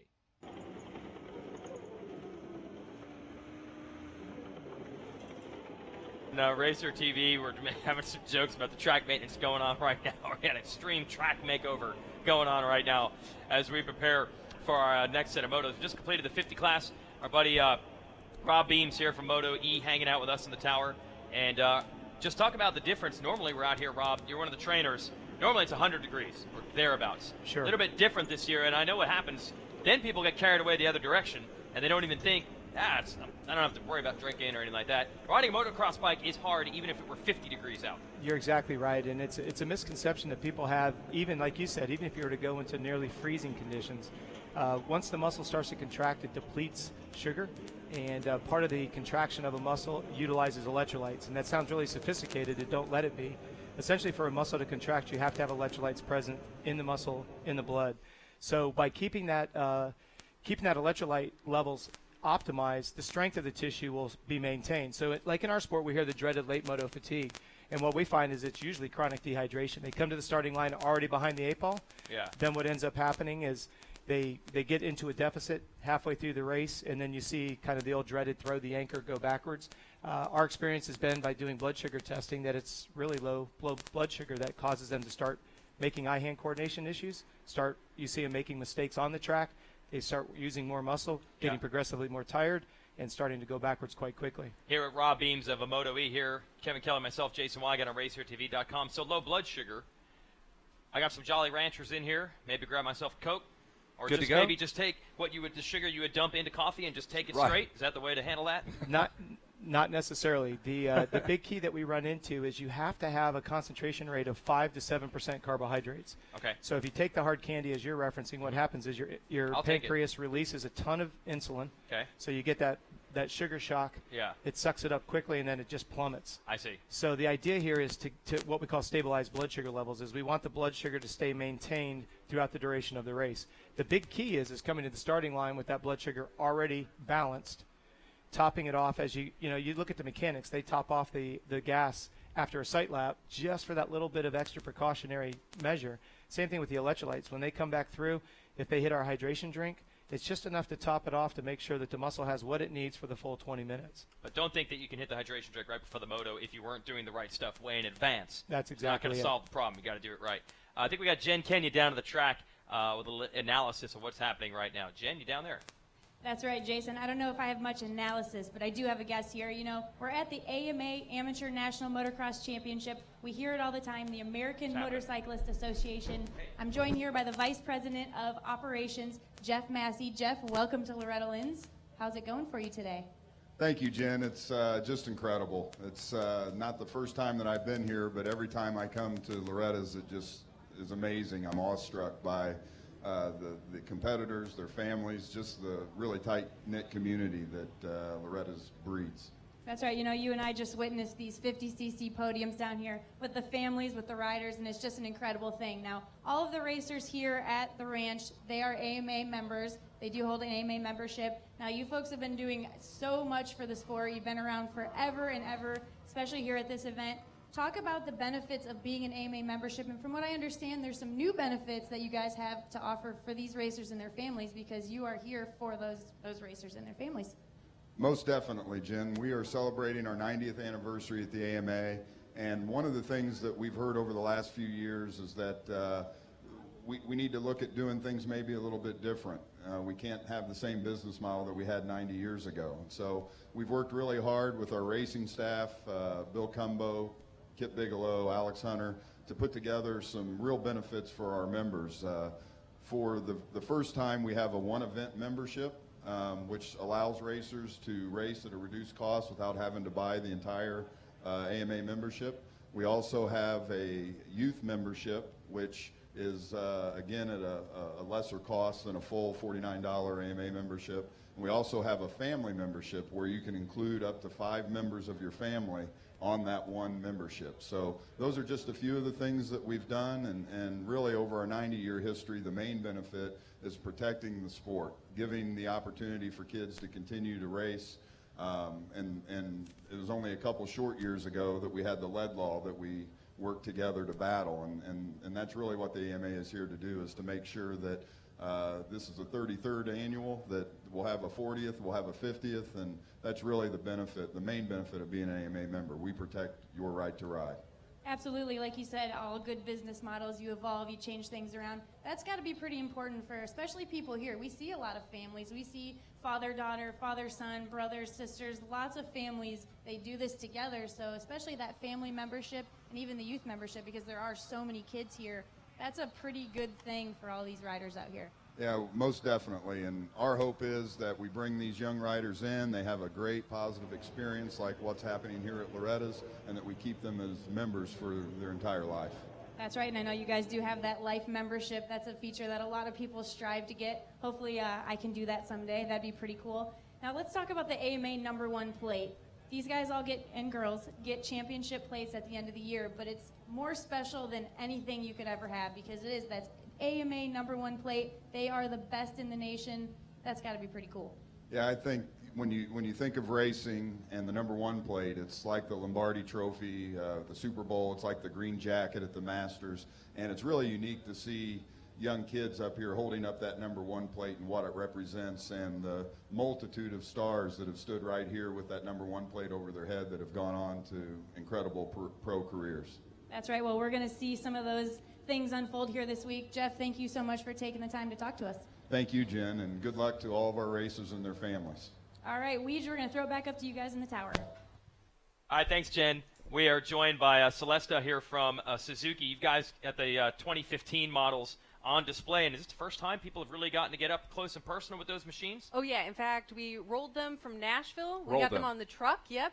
They got here, rolled off the truck on Sunday, and we all started gathering around and getting excited. And you're letting kids just take them out and ride them anytime they want, right? Sure. Oh, just sign a little waiver and jump out there in a race. No, we're not. Oh yeah, no, I'm going to ride it just around. I'll just do a little showcase for Celesta y'all. will debut the brand new street bike series they're going to bring out. On the motocross track. That'll be great. Wow. That's even better. The cavalcade, the Suzuki cavalcade line here.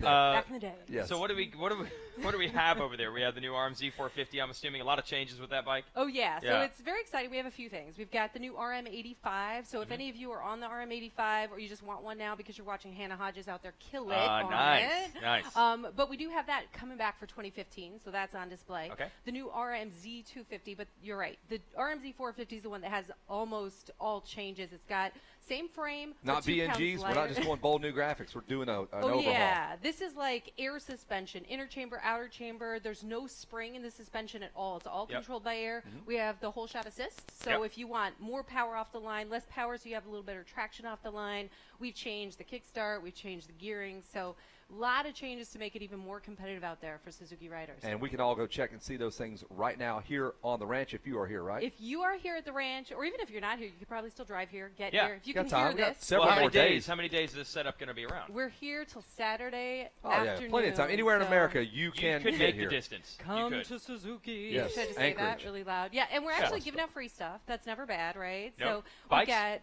no free Okay, bikes. no free bikes, okay. In fact, we would always tell you, go to your local dealer. We have our Star Spangled Summer promotion going on right now. So 2.99% interest or up to $1,500 cash back. So not a bad time to head to your local Suzuki dealer. No. Kevin, very difficult for him to pay attention. He doesn't have a lot of interest, so it'd be good to have a little Right. bit of interest to help him out. 2% interest would be great for me. See? Yeah. You could I've got get a lot one of interest today. about that brand new JR50. You know what? What have you done to that bike?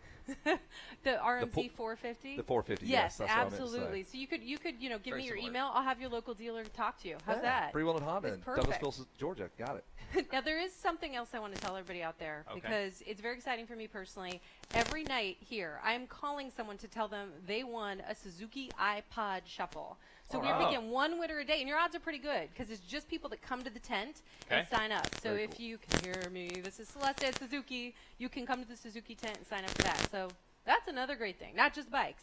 Does it come preloaded with some of your favorite tunes, Celesta? You should think You about should that. do The that. signature Gosh. series. Little Celine shuffle. Dion, little Okay. Kenny G, little Songbird. Oh my God, my feelings are so hurt right now that you think I'm a. Sorry, okay, no, that's not my musical It's taste. way cooler than that. That's my musical taste. I thought we might share in the classics. Okay, He's I'm so insulting insulted right you. now. Yeah, Yeah. see, Thank you I so think that much. was accidental. He's used to but- it, though. We do this So week in am and I. week out here. So, you know, if you really need help loading your iPod Shuffle, I would Okay. totally help you. But it would have to be on your laptop because I'm going to set it to your tastes and preferences. Beautiful. So what we're saying is they got technicians down there. If you need help with the motorcycles Or or a new iPod Shuffle, they can do Suzuki it. can help you with any questions that you have. Celeste will help you out with that. Well, actually, Joe DaCosta is the man at He the is the Suzuki man. support track. Love You guys me some all Joe know him. DaCosta. Yeah, he's amazing. So Yep. if you need any parts, anything, come on over to the truck and he'll help you out.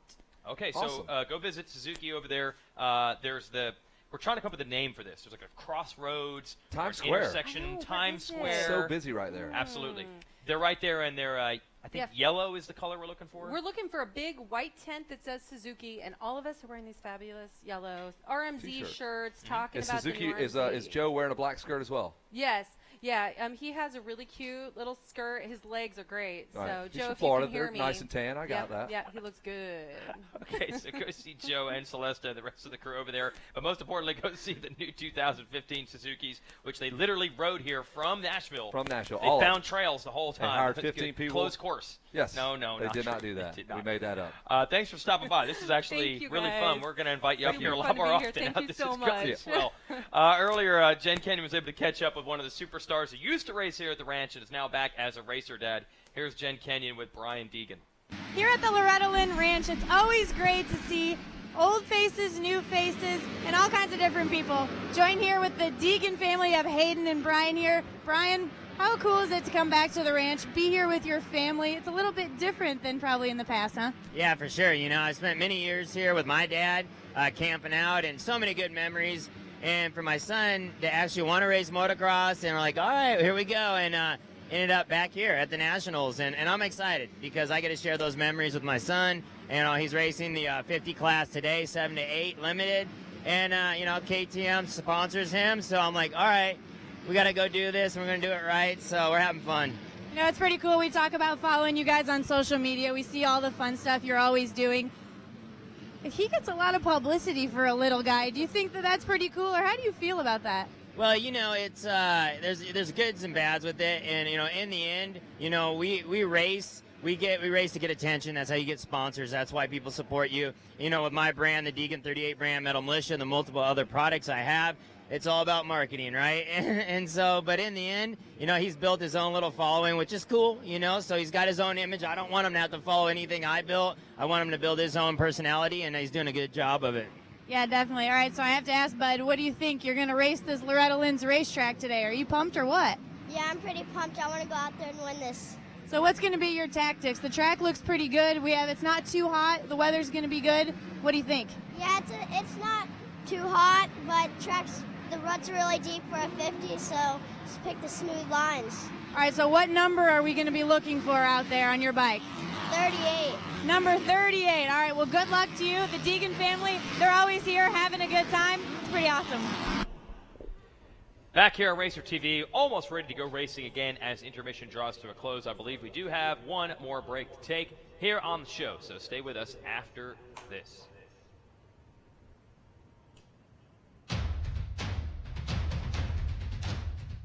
Any engine.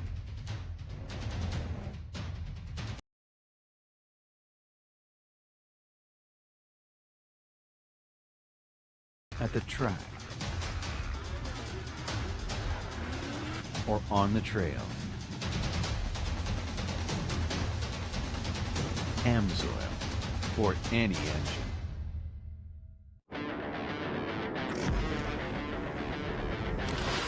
Sometimes you come across something so different, you just have to stop and check it out.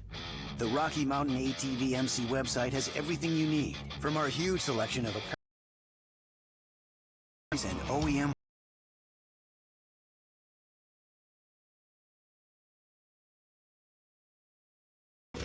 RockyMountainATVMC.com. Get ready. Tonight, you're the man on a mission.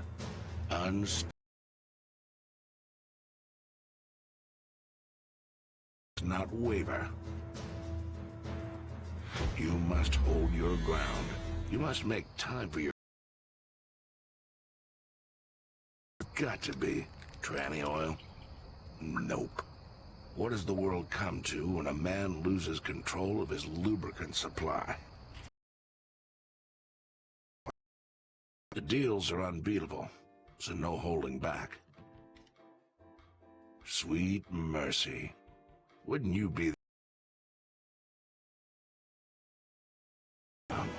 Open the door to your dream motorcycle store.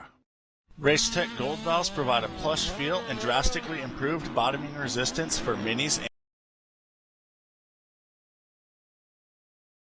expect to be impressed.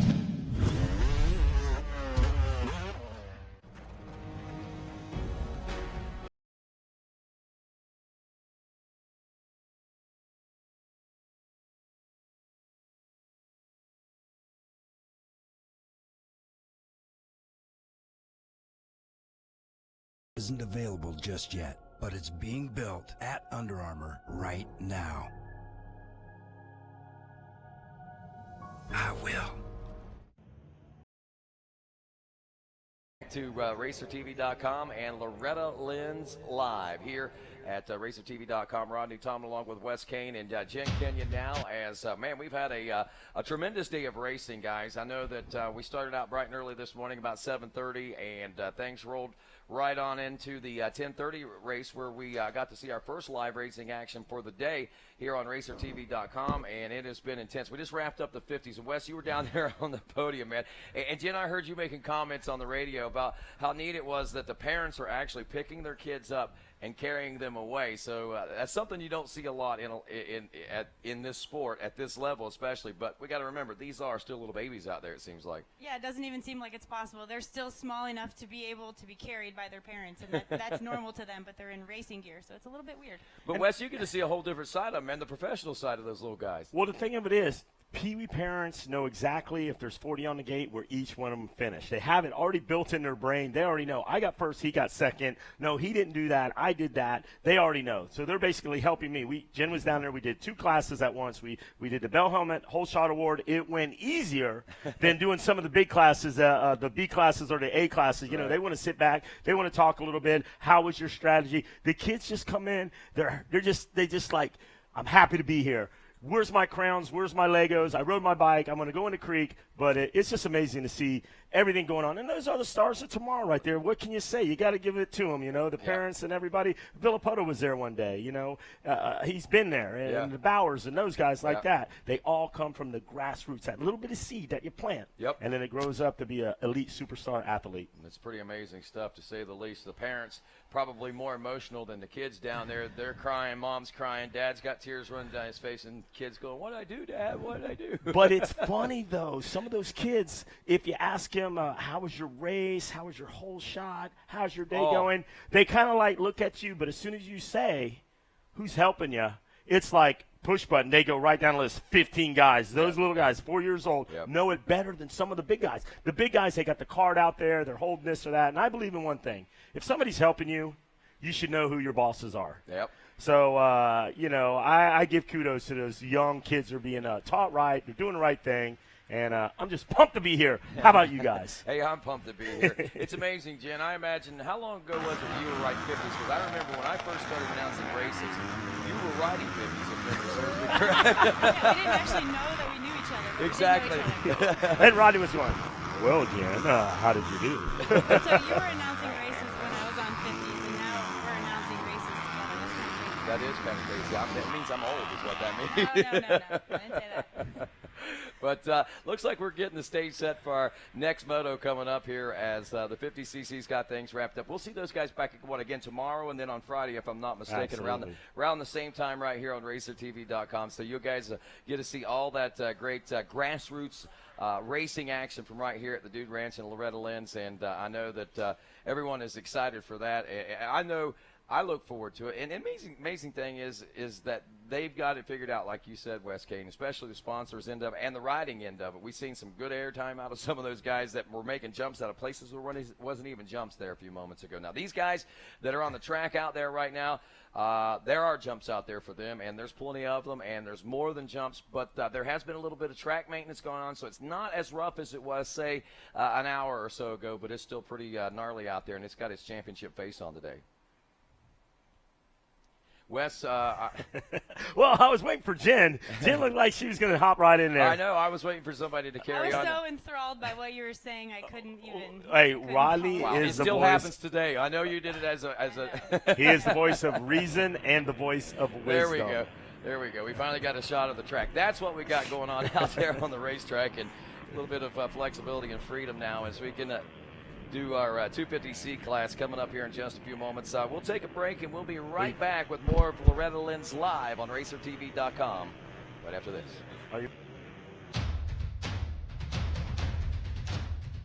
Any engine.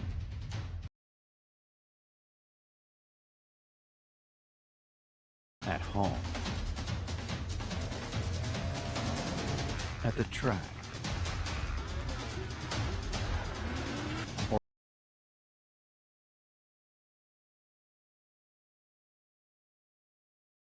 For any engine.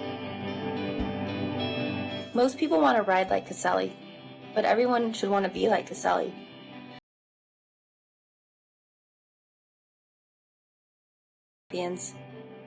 Losing this legend has led us to creating the Kurt Caselli Foundation, where we are committed to protecting and supporting the lives of off-road riders. Help make the Kurt Caselli Foundation .com. On RacerTV.com, Rodney Tomlin along with Wes Kane, now Jen Kenyon, Jason Wygant, Kevin Kelly, all aboard here today as we've had some great racing action and continuing with our Moto 1. Now, Wes Kane, this is our final Moto 1 of the race. It's race number 33.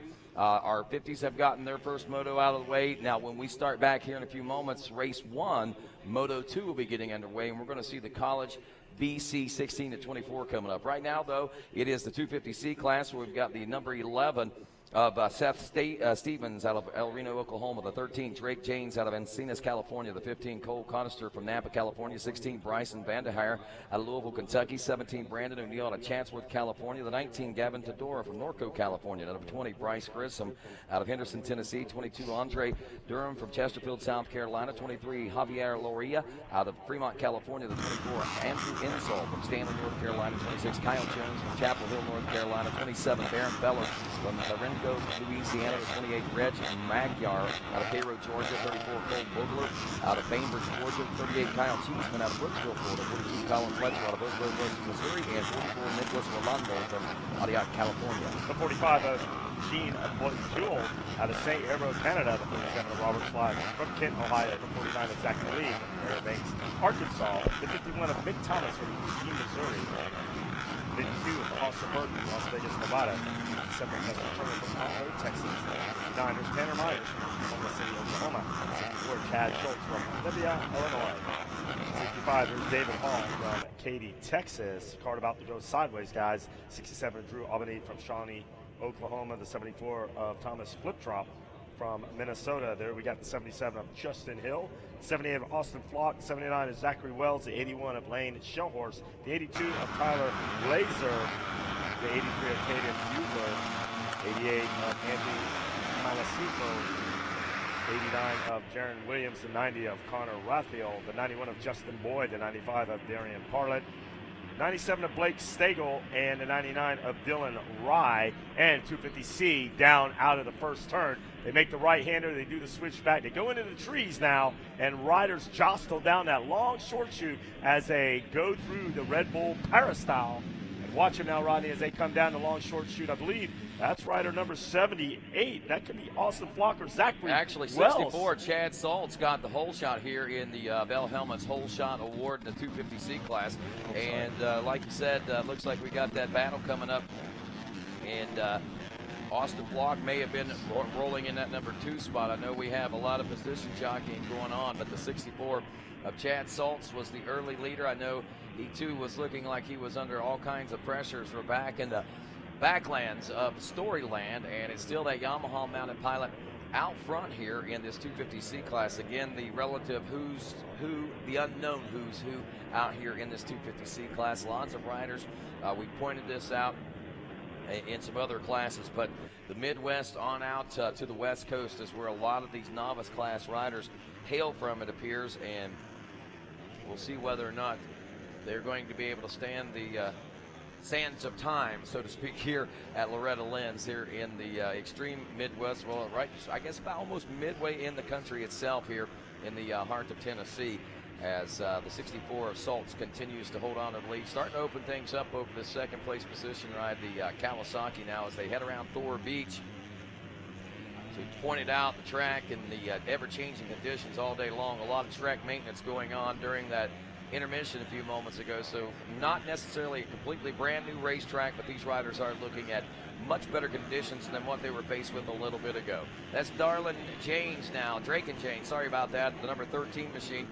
Pulling out to the number 2 spot as Justin Boyd is in second. Reg Magyar in the number 4 spot aboard the 28. Nicholas Rolando, the 44, is 5th. Austin Flock, the 78, and 6th. Gene Bajol, the 45, and 7th. Braden O'Neill, the 17, and 8th. 42, Colin Fletchall in 9th, and Bryson Vanderhaals is in the number 10 spot aboard the number 16. Then we got Blaine Severia, Gavin Cordora, Cole Conister, Devin Turner, David Hall, Andrew Insall, Javier Lara, Tanner Myers, Caden Bueller, and Cole Bugler, Bulger. Bugler rounding out the top 20 there. So that's the 20. That's the way they look in that top 20. Here's another great thing to point out: the battles that are out there. 1.3 seconds between first and second. 1.6 back to third. But here comes the battle now, as it already starts to shape up here on lap number 2. The 64 of Salts is feeling the pressure now. The 13 machine of Janes now. We're all over the rear wheels. We're on the backside of Storyland now, coming out of that area, as it is a 3-rider shootout. Justin Boyd right there in the hunt and thick of things himself, as we make our way toward the big washboard sandy sweeper turn. As well, it says, but it's the sand wash that we call it there at the Rocky Mountain MC turn, and over the big anthill we go. And look at this, on the outside of that turn, Drake and Jones goes on board the number 13. Looks like takes that Kawasaki and muscles it to the number 1 spot over that Kawasaki Camelback in the heart of this Loretta Lynn racecourse, as they round Thor Beach one more time now. And here comes the 64 of Salts now, trying to fire back, but at the same time he's trying to defend that line from Boyd, the number 91 Yamaha, who is right there in the thick and hunt for things right along with them now. Nearing the completion of lap number 2 as we roll here from Loretta Lynn's, and nose to tail basically for second and third, and Boyd takes the pass coming through the final section of this track. Justin Boyd, the 91, moving into the number 2 spot. Chad Salts will drop off the third. Gene Bajol in the number 4 spot. Nicholas Rolando in the number 5 position. Austin Flock, the 78, is 6th. Colin Fletchell in 7th. Blaine Silvera up to 8th. He was outside the top 10 at the end of lap 1. 9th is Gavin Todora, and Braden O'Neill rounds out the top 10. Wow. Did you see that outside line? That's what I said earlier. Yeah. The 64 tried to slingshot around there, Chad Schultz. Well, he was passed like that, or nearly passed like that a few moments ago. That's why he's starting to use that line. And then here they come through the Cometic Bull Turn into the GoPro 10 Commandments. And thou shalt take a picture real quick with a GoPro as those two riders, Justin Boyd and Chad Schultz, those guys are kind of linked together. It's kind of a toe strap on the back. They've linked together. They're going to fight to the finish here. Now they're looking for the 13 ride of Drake and Janes. James is, I think, on the verge of a checkout mode right here. If you want to know the truth, West. He's in 10 items or less in the express lane. He is. Checkout only. Checkout only. He is flying on out the door right now. Drake and Jones making the pass there, James, on Chad Saltz shortly after lap number 1, and then of course Boyd and Saltz battling there on lap number 2, and Boyd able to make the pass on him. But I'll tell you, Chad Saltz, after grabbing that hole shot, still doing a great job. Here's some interesting points to ponder for you. The 4th place ride, a 2:03.935. Gene Behold is the 4th place rider, but he's the fastest rider on the racetrack right now at that 2:03.935. Didn't get the greatest of starts. Chad Saltz running a 2:07, Justin Boyd the 2:04, and Drake and Janes a 2:04.5, and that's the rider going to be watching out for, the number 45 Suzuki, trying to make hay while the sun shines. And I guess I may have been wrong, because Drake and Janes is under all kinds of pressure. You better now do a checkup from the neck up, Drake and Janes. Here comes the 91 ride of Justin Boyd. Boyd, one of those GPF riders down there with Josh Woods and company, definitely putting it down. We've seen Drake and Janes earlier in the day. Boyd and Schultz going at it. 3 wide, here they come. Watch them now. They're by the mechanics area. There's your battle right there. 1st, 2nd, and 3rd, Rodney. 250C action blowing up right in front of our faces. Yep, and you never know what to expect in this 250C class. We always talk about the unknown variables, the unexpected, but already it seems like a good portion of the cream has risen to the top here in this particular class, and we're starting to see that even the 4th place ride, Gene Bejold, there, a 2:05 lap time. He is right there in the thick and hunt of things. He may be trying to make a pass for the number 3 spot on Saltz now, and may have already made the pass. Let's double check back there in just a moment. That might be what we saw tightening up from back there in the number 3 spot as they go through the GoPro 10 Commandments there. Jane's still holding on to the number 1 spot, but Boyd is right there, knocking on the door, and he just keeps pounding right now, but James does not answer. Well, there he is right there. They're in Storyland right there, and Jane now, he can feel the pressure. He can feel that hot breath right on his neck from the 91 of Justin Boyd. If he slips, you know what they say, if you slip, he'll grip. Hopefully he's running a good set of Dunlops out there, and you can see right now Jane and Justin Boyd, a 2-by breakaway there. One goes to the outside, one up over the anthill. They'll head into the Swisties now. They'll come out behind and underneath the Yamaha banner. Look at that little tip in. Zips right in that rut, and here they come. He pops out of that twisty now and over the Kawasaki Camelback like a Pop-Tart out of the toaster. It's still going to be the 13 ride out front, Drake and Janes. But lo and behold now, watch him in front of the 4-pack as they make their way around. Watch them. Here they are. 1, 2, the 4-pack.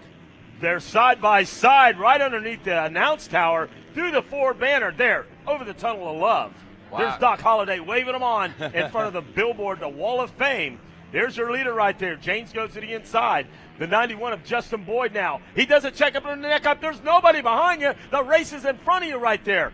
Get on the gas. Drop that hammer on a matte set of Dunlops you were saving for this race. Drake and James, Justin Boyd. Gene Pujol now in the number 3 spot. Nicholas Rolando is up to 4th as your whole shot award winner. Chad Saltz drops to the number 5 spot after 4. Now Austin Blanc, the 78 is 6. Colin Fletchell in 7th. Cole Conister is in the number 8 spot.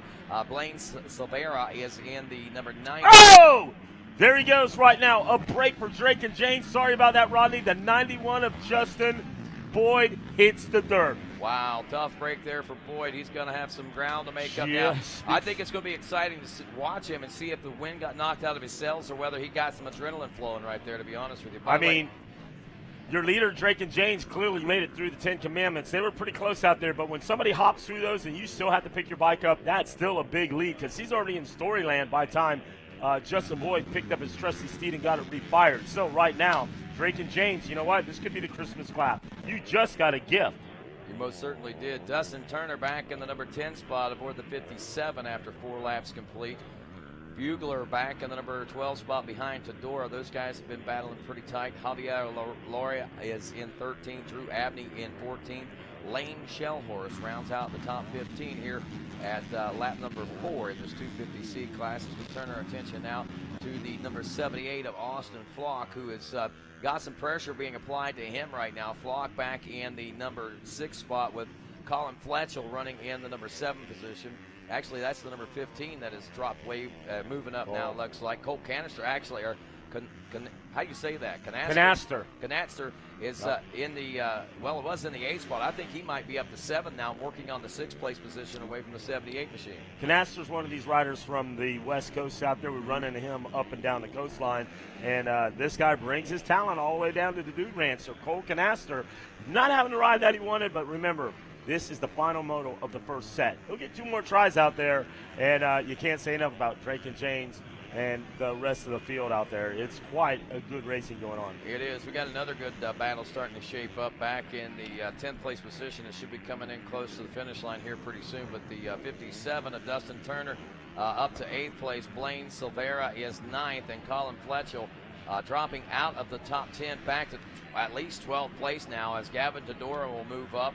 And problems arising for some of those top 10 riders out there. There is the 15 of Knatzer in that number 6, I would assume now working on the number 5 position. Should be seeing the 64 machine as the next candidate for him to try and pass. The 64 of Chad Schultz again. Remember, he's the one that grabbed the early lead out there. Let's check in with some more riders as Gavin Todora, that's who we're looking at there. He's 10th place, and he's closing up on the 14 for the 9th place position. We might see a battle going on right here pretty soon, and this could be a very critical, crucial battle, Wes Kane, because we've seen at times where riders haven't even won a moto and go like 6-6-3 and actually win the overall in this particular class. So this 250C Moto 1 is it's an all-holds-barred type moto. You want to get and score as strong a points as you possibly can, not only for the pick of the gate next time around, but also for the likelihood and the possibility of a championship. Absolutely, Rodney. You couldn't have said it better than that. And there we're watching the number 19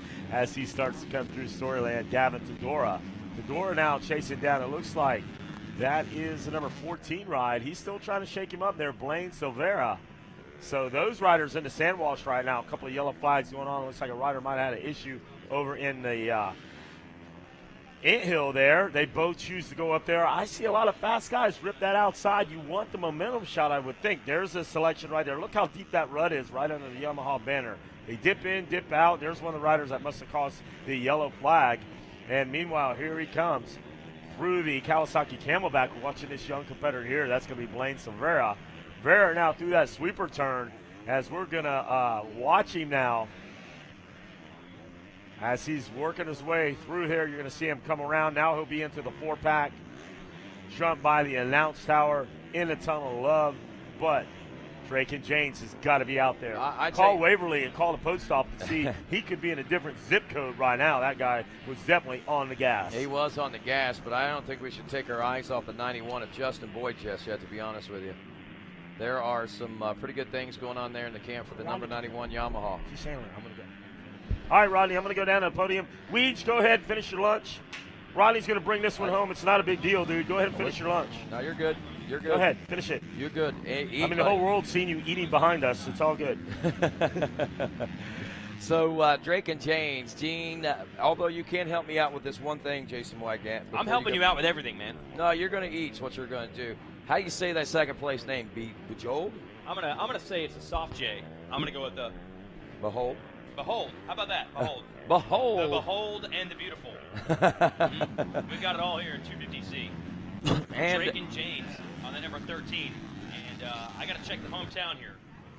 Don't believe your program that says Encinitas, California is the home of Drake and James. Oh, no. James is from Idaho. Saw his, I don't know who that was. Maybe his mom, I think, earlier today. He is from Idaho, and he's trying to bring a gold Moto medal home, and they can plant that in the potato fields. That's exactly what I was thinking. They'll have some golden taters out there after a while. There's the 91 of Boyd we were talking about a moment ago. 2:07.153, 1.7 seconds back behind the third place ride of Nicholas Rolando.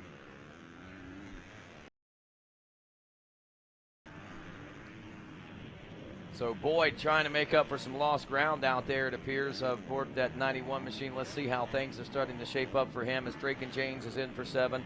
Behold in the number 2 spot. Rolando in the number 3 position. And wow, look at that.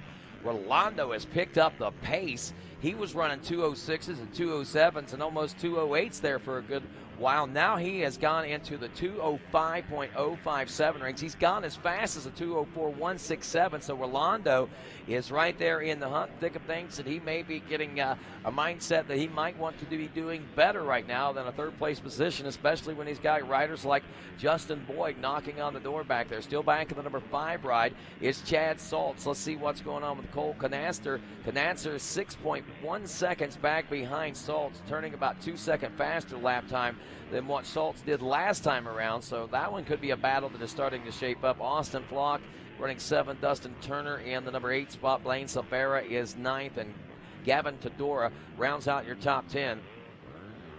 As we get back up front to Nick Rolando, 205.087 is what that 44 machine was running out there moments ago, and he's out of Antioch, California, the RSMX 1 Industry Spy A-Class Fitness by Lori Back Suzuki. And I got to wonder if that might not be Antioch, California. No, I'm talking about Nicholas. Yeah. We're talking about Nick Rolando. I think that it says Antioch, but I think that's Antioch. And Fitness by Lori would have me lead me to believe if he's on a Suzuki and he's Fitness by Lori, that's probably a pretty good opportunity. It's Lori Smith, which is Rodney Smith's wife, who is a trainer. And I think that is something that is pretty interesting. We'll have to wait and see whether or not if that is the case, as he will be on the podium right there, and I'm sure the Smiths will be down there if that be the case. But we see that as this race, ooh, look at this. Gene Behold has tightened things up in the number 2 spot now, as 8 laps are down in this one, and we almost seen a pass at the checker flag, but 2.289 is running in second. I'm getting the word here over my headset that it's Bujold is how it's pronounced, is what I'm being told.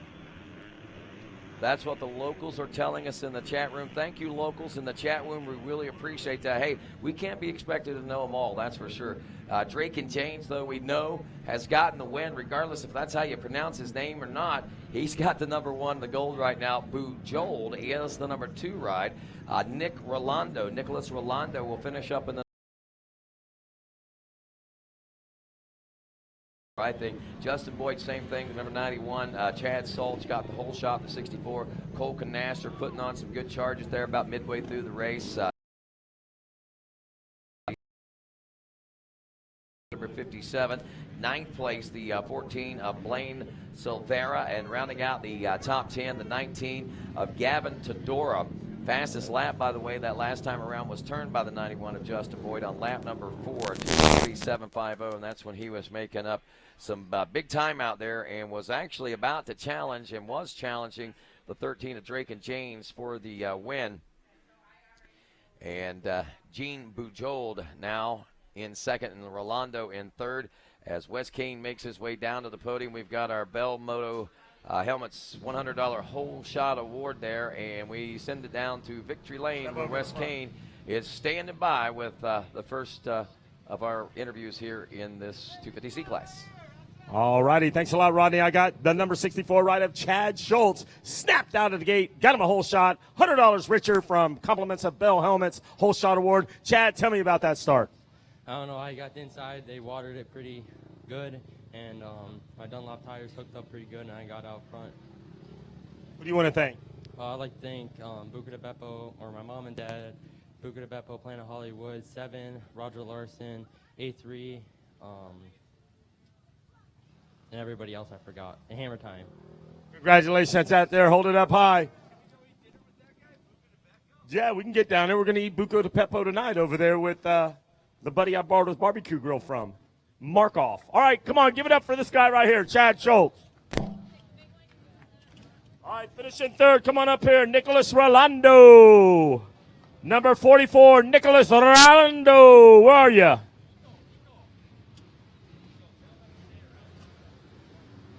Nicholas Rolando. Come on up here, buddy. Let's turn and face the crowd. All right, Nicholas, tell me about your ride, buddy. Yeah, it's good ride. I like the track. It's very cool. The race is... No. Who do you want to thank? What? Hold on 1 second. Who do you want to thank? Your sponsors.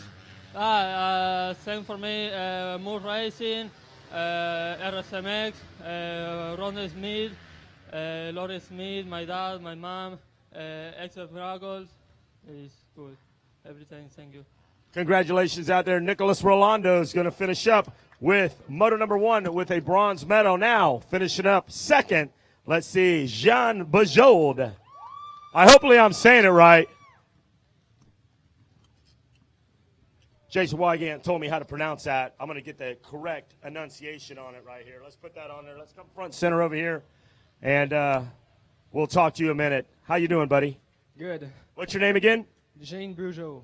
Jean Brugeau. See, Jason Wygant, college did not help you. Tell me about your ride, buddy. I got a good start, and I can work out to go second, so it's good. Tell me about the track a little bit. Let's face everybody over here. Who's over there? What's up, buddy? Hey, what's your name? My name is Eric. I'm his dad. Okay, I'm going to talk to him for a second. Is that all right? All right, come on. Talk to me. What's up? Sometimes I need to translate. Okay, let's do this. Get over here then, man. Don't be hiding over there. Get in the middle here. We're going to talk to both of you. All right, what's happening? Tell me about the track. The track has just been redone, so no ruts in there, so they had to make them, and he liked it. Who would you like to thank? Okay, One Industry, Motovan, Kudvik, OCS Suspension, X-Town, Gunk, and Claude St. Mary Sport. How's it feel to get a podium down here at Loretta Lynn's? I'm happy. It's my first time here, so it's not my first time I tried to come here, and I'm happy to be second. Well, congratulations for making it. We hope you make it up here again and many more trips here down to the ranch. Thanks. All right, guys. Jean Bajold. Hey, Pop. Hey, anytime you want to come hang out with me, you just come on up here, all right? Love to have you up here. Let's talk to our moto winner now. Drake and James, you are from Idaho. Kevin, Kelly, and all those guys keep saying Escondidas, California. I told them Idaho. Now we got it straight. Tell me about how it feels to be up here on the podium. Feels great. You know, I was just hoping to get out front or get a good start, and it played out well. I got to thank my dad for getting a muddy gate that was good. So thank it all to my family. Who else helped you up here? Let's go down the list. What about Axel Hodges over there? What's he got to do with this? Yeah, the Hodges helped me a lot. They got me started, and then after that, we kind of moved. And I have to thank my trainer, John, and Action Cycles and Sleds. And that's pretty much it. Just my family and the Lord upstairs. Now, I heard that Philip Hodges is instrumental in helping you get to Loretta Lynn's as well. Do you have anything to say about that? Well, he just pushed me when I was there and said that it'd be cool to see me up here, and so I thought I'd make his dream come true. What about Dano from DVS? Is he instrumental in your podium up here? Oh yeah, always will be. I'm glad to have you up here. I like to have some fun, guys. 250C, it's a great class. We're having fun. We had a lot of fun out there. You guys take it easy out there. We're going back with more Racer TV. All right, thanks a lot, Wes, and good job down there for everyone, and congratulations as we got the stage set for our second moto of the race. This is the race that started it all off here in 2014 as the College BC started off bright and early, 7:30 this morning, or yesterday morning, as a matter of fact. Here they are early on a in the afternoon on a Wednesday now, ready for their second moto. Stone Elder out of Louisiana, the Roost Graphics JM Racing Pit Posse back ride. Number 60 took the Moto 1 win as Salvador Colangelo out of Golden Bridge, New York on Factory Connection B-Mark 2. Henson Scott USA Renthal backed Honda finished up in the number 2 spot. The third place position going to Carson Tickle out of Cary, North Carolina on the Triangle Cycles Blue Blue Owens GYTR Yamalu Dunlop back Yamaha. And then fourth place to Josiah Hempen out of Argyle, Iowa on the Rock River Yamaha backed by Fly Racing, Blue Stim-X, Renthal, Bell Helmets, and FMF. We also had a fifth place by Mason Mays out of Altus, Oklahoma on the Raynard's Mod, Raynard Training Complex, Altus Motorsports Fox Twin Air ODI ASV EDM back to Yamaha. That was your fifth place position, and I know looking down through the field, sixth place RJ Wageman, a big name that could very easily score top 5 or even win today. Addison Emery, another name saying the same thing, the 38 machine, as the gate drops here on Moto number 2. Joined in the tower now with Kevin Kelly. And Kevin, like we said, these college BC classes, they're pretty exciting because we see a lot of kids that have moved up from Schoolboy and up through the ranks and into the bigger classes, and some of these guys are in the process of, hoping to move up after this particular race. But Josiah he's moving up. He got a good start, number 70. Yeah, right off the Iowa. bat. See if he can hold on to it, though, man. That's the big key, man. I've seen guys get massive hole shots and just give up the ghost, pump up, freak out, being out front, whatever the case may be. But maybe Josiah can hold on to it. What did he get in that first He moto? got fourth in Moto 1. He's comfortable up there, yeah. man. He wants this. This is what he's been waiting for. This might be exactly what he was looking for. Maybe we didn't get to see the actual real abilities of what this rider is capable of, but right here's another rider we haven't seen what he's capable of yet. Tanner McCullers, who finished 8th in Moto number 1 out of Conyers, Georgia on the Mountain Motorsports Gashead Motorsports alias backed Kawasaki. McCullers is your leader now after making the pass on the 70. Josiah Hempen. So He's a local dude, man. I see that kid right all the time. Tanner in the house. Good for him. Hey, we flipped the script, man. We've already got, like you just went down the top 10 now, leading into the second set of motos. We've already started. Is that where we're at? Second set of motos? Second set of motos. Right. Moto 2 is underway. Championship now kind of comes into focus now after these second set of motos. You see guys that kind of, all right, now we can see things happen. Yep, kind of the pivotal there you go. Moto that we were talking about there yesterday. Whoa. The second moto, and these guys, first one's to try to get it all sorted out, get the kinks worked out, and this one right here is where you go and make hay. And right now, dude, I don't know, that kid's coming. Bike number 60 on the Honda on the outside. He was moving Stone right there. Elder took the Moto 1 win on the Roost Graphics JM Racing Pit Posse Smith Optics Bell Helmets backed Honda, and he is not going to be denied. Nope, Stone's coming, man. Nope, he is on his way to the front and past the front, and now he is the front. He's leading it around the ways. Edler, McCullers, Hempen, Carson Tickle, and Ashton Hayes. That's your top 5. Wageman, Addison Emery 7th. Eric Grondel is 8th. Mason Moss 9th. And Nathan Hall rounds out your top 10. College BC 16 to 24. All the players up in there. Looks like your top 6 or 7 are all up in that top 10. So this thing is shaping up now. This kid right here wants to go 1-1. Colangelo, the number 32, finished 2nd on the Factory Connection AMSOIL Twin Air Woodja Eyewear Moto Protected back machine. Is all the way back in the number 16 spot. So that's one of the miscues, or one of the riders that had a miscue here in Moto number 2. But like you said, the rest of the field seems to be rising and moving right into position. Look at the peloton right there. McCullers is coming under the attack of the number 70 of Hempen. And there goes Hempen around. McCullers, your early race leader. He's going to have to move, though, if he wants to run down Stonewall Jackson Edler out front on that number 60 Honda. That's a tall order. He's checking out. He is checking out, and the Rock River Yamaha is putting himself in spot now. Let's see if he can make things happen as the battle waging on behind him as the 92 is under pressure once again. It looks like McCullers feeling pressure from that 4th place ride of Carson Tickle now. And Ashton Hayes, the number 20, not far off pace back behind him as well. Now Hayes DNF'd in Moto number 1. So he's a spoiler. Yep, he is a spoiler. Away. And he is a factory-supported rider, too. Suzuki, Team Babbitt's, Dunlop, Coface, Moto X Compound, James O'Brien Associates. I mean, this guy has got some some major backing behind him, so he's just out to prove a point in these motos, I think, right now. Moving and grooving, the number 70, that's what you're watching right there on your TV screen. Josiah Hempen trying to make stuff happen. He is in that number 2 spot. He's got Stone Edler in his sights. Got the missile locks out, trying to get a shot, firing one at Stone Edler, who looked great now. But look at that, the gap is closing down 1.8 seconds. He can see him. Hempen's got blood in the water. When you start seeing the guy in front of you, that's when you start breaking a little later and really trying to go after that guy.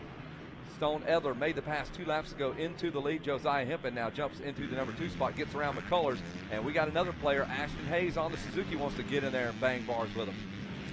Wow, watching to see where Salvatore's actually up to the number 13 spot. He's in amongst some heavy traffic, turning 203s, trying to work his way through. We'll probably see him up as far as at least 11, maybe ready to break into a top 10. Nearing the completion of lap number 3 here in just a few moments. I expect at least 11th, as he is on rails right now, as far as he's found the fast one around the track here at Loretta's in amongst this lap traffic. Can he keep that going? Look at the battle right here, though. The number 20 of Hayes has been working the number 70 of Josiah Hempen the entire time. You were breaking down that 13th place position here, and he is going for it. The number 70 under the attack of Ashton Hayes. There's your leader. That battle has pushed them right up to Stone Edler, and who knows how this thing's going to shake down now. There goes Hayes. He's going to run it around the outside. Does he have enough speed, Ronnie? He does. Wow.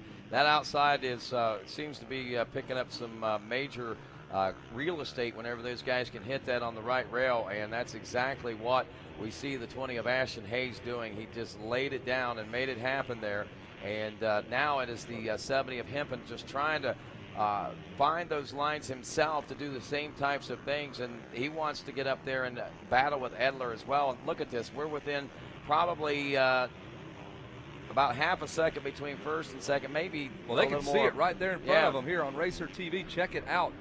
And everybody out here watching the race live, they are loving this. Stone Edler, they've got the zip code 202 out, and they have reeled him in there. They've got a hook, they've set it. And let's see if Ashton Hayes can reel in the number 60 of Edler past the mechanics area.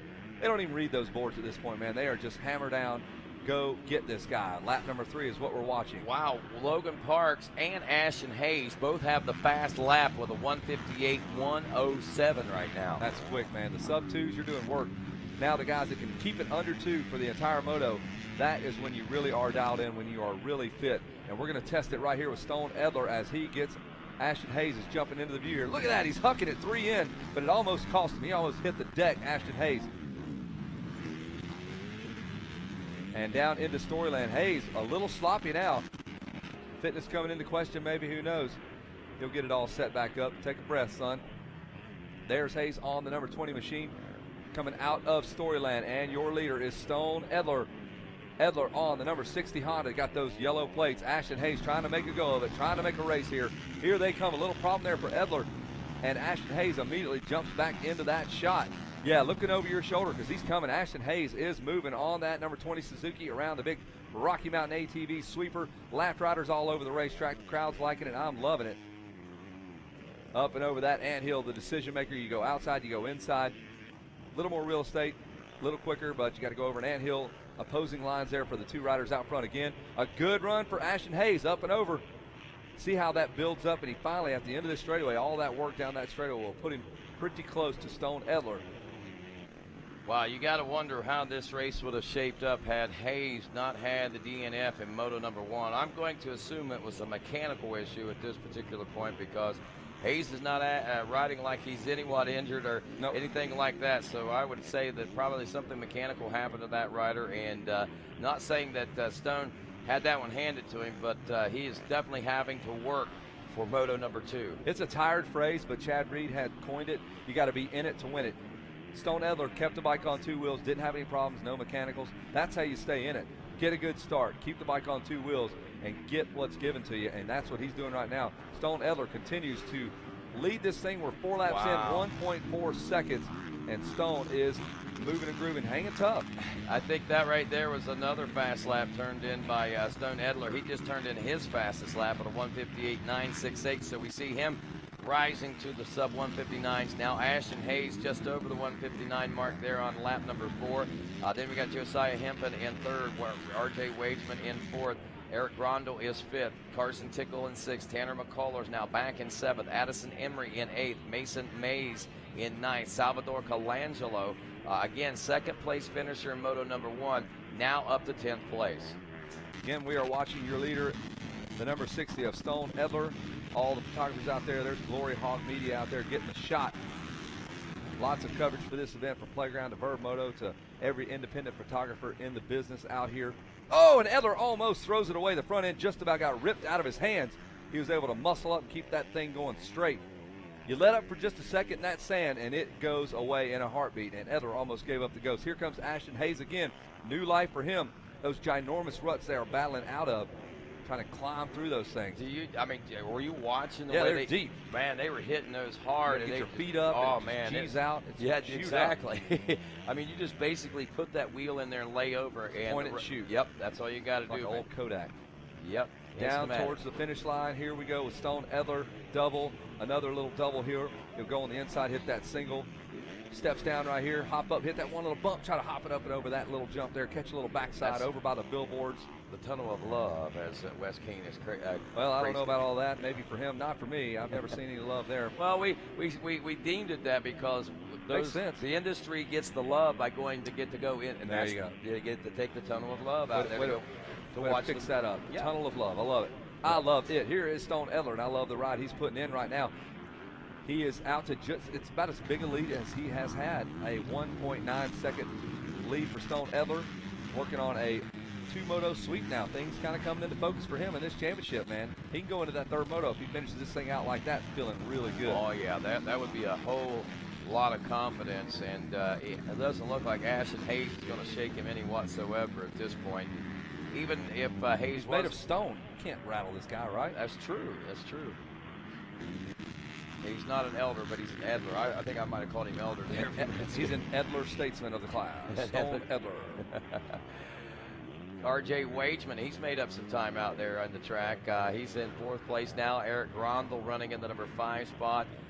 Watching to see where our next battles are going to be shaping up here. You know, all the way through up until about 14th place, we're looking at riders a second, 2 seconds, even 3 to 5 seconds in between positions out there right now. So riders really seeming to settle more into position here in the 2nd moto. Yeah, not the frantic battling that we have seen earlier. I think guys have gotten the 1st moto jitters. You got to understand this is the 2nd moto of the week.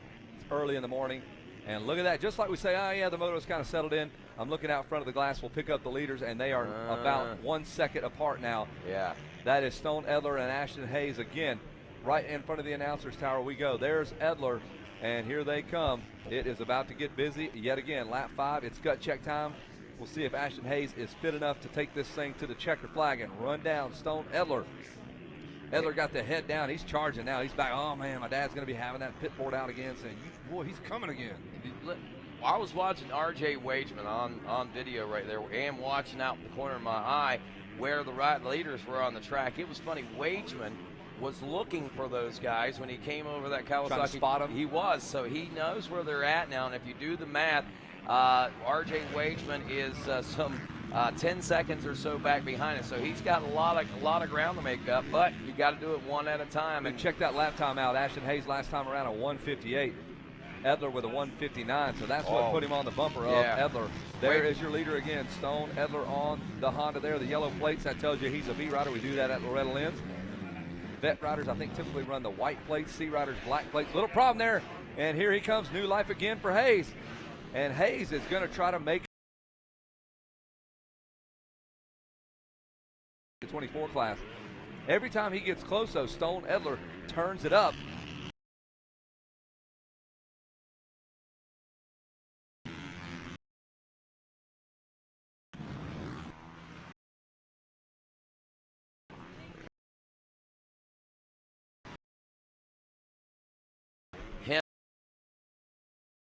Wageman was running those fast lap times, but he's dropped down in the 2:02 range, so he may have lost his Tickle in 6 as an callers back to 8th. That's where he finished Moto 1, getting the whole shot in this one. Salvador Colangelo is only up to 9th place. Mason Mays now rounding out the top 10. Lappers now in the mix for the number 60 of Stone Edler. Here comes Edler on the outside on the Honda, Hayes on the number 20 Suzuki. That is the battle for position. The number 1 spot here in that first moto. So honestly, if they are smart over there, they'll say, you know what, if he gets close, let him go. Don't battle this guy. He is. It could act with that guy, you go down to the ground. Now there's new life for R.J. Wageman. He's the next guy, Josiah Hempen. So you got to play this game. It's a chess game at times. You got to be smart. Don't get caught up in the race. Hayes wants to win a moto, period. He has nothing to lose. He wants to win this thing. That's his statement that he can make now after the DNF and Moto number 1. That's the only thing he can do is come out and try his best to win these motos. And if he wins Moto 2 and if he wins Moto 3, then if nothing else, he can say, look what I was able to do after being able to finish. Sure. At DNF, I would have been what could have been. Give it up to Stone Edler. Got that high leg kick when he comes into those turns, not dragging that foot down. That Alpine Star way high up in the air. Does not want to get collected in those ruts. There he is working his way to Storyland. That's the farthest point away from us here at the announcer's tower, and they slowly start working their way back towards us. And Edler just pounding that bike into the faces of those jumps. And Hayes, man, it's got to drive you crazy to be so close to a guy and just not get up there and put a wheel on. Get in there, Ashton Hayes. Give us a race. I'm trying to wheel you up there so we can get in there and have a good race. 1.1 second between first and second. 1:59.949 for Edler. 1:59.766 for Hayes. So those guys are in a league of their own here late in the moto with a 7-second lead over Hempen in third. R.J. Wageman in fourth. Grondel fifth. Carson Tickle, Salvador. Wow, Colangelo now up to seventh. That's going to be some saving grace for his championship bid here. Addison Emery in 8th, Tanner McCullers is 9th, Mason Mays in 10th, and it's Nathan Hall, Jonah Locks, Ross Westhoff, Marcus Nims, Bo Dargle rounding out the top 15, Nick Schnagel, Michael Giovanni, Wilson Fleming, Harold Cabrera, and Logan Pollard rounding out the top 20 after 7 laps complete now. Leaders wrapping up lap number 8, Edler in with a 1:59.7 that time, a 1:59.9 for Ashton Hayes. Those guys basically flip-flopping the lap times they had the last lap around. So should be the white flag lap too, man. We're going to be going close to, this will be 9 laps here. It's got to be pretty doggone close here. Stone Edler really charging, really putting it down, trying to keep Ashton Hayes behind him. He just wants to win this thing. A perfect score is what he wants to have. 1-1s going into that third moto. So sure would feel good. 2-lap board is out right now, Kevin, and we'll see that white flag coming up in moments as our lap 8 is BC 16 to 24-year-old class. If you look at overall results heading into this one, 1-1s with points hunt. Josiah Hempen with a 4-3 will be sitting second after this particular race here, and that's pretty good news for left to go. Who knows what could still unfold here in the 2014 Loretta Lynn finals here at Loretta Lynn's, I should say. Second set of motos. We run 3 here at Loretta Lynn's. This is pretty much the beginning of our second set. It's moto number 2 in your race order, and it's College BC. Open to B and C riders, and you guessed it, between the ages of 16 and 24. I believe 250Fs, 450s are allowed in this class as well. So Stone Edler trying to hang on. Look out, a little problem there for Edler. Getting a little messy there as he's having to go around some lappers here with about 20 seconds left of racing to do. He looks to me like he's going to hang on to this thing. The number 60 coming at you. Good form there for him. Yeah. Hayes cutting through the lappers as well. Well, I mean, he proved himself there in moto number 1 of the speed, the ability, and the endurance that it takes. And we knew that he was going to have that. He even rose to the occasion that one more to go. Ashton Hayes was going 10. Going 10. That's a lot of laps for these BC riders here in the 16 to 24-year-old class. But again, some of our elite riders are from the B division, so it does. It's not as surprising as what one may think. But anyway, Edler, Hayes.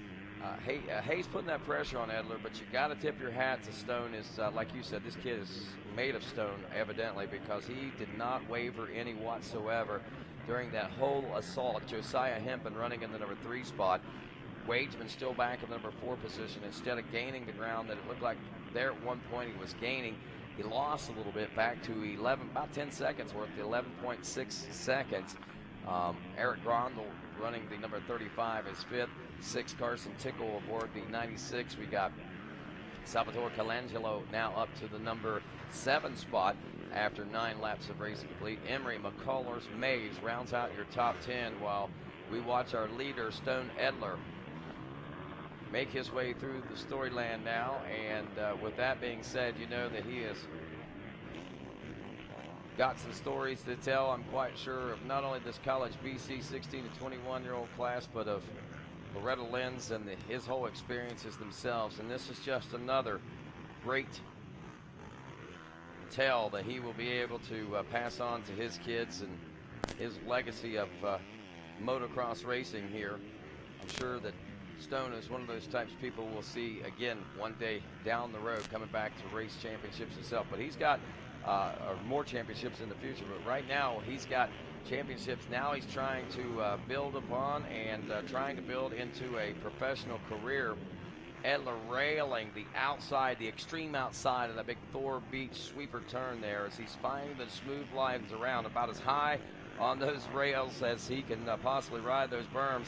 He does, and takes the checkers. And Stone Edler is your winner of the College BC 16 to 24-year-old class.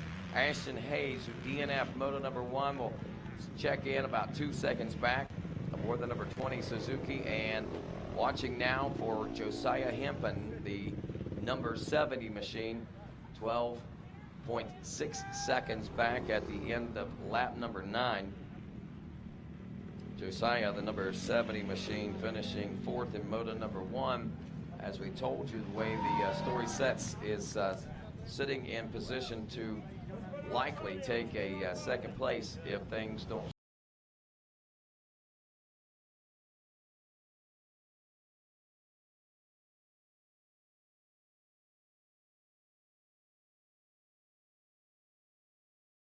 And he could be the first champion crowned in 2014.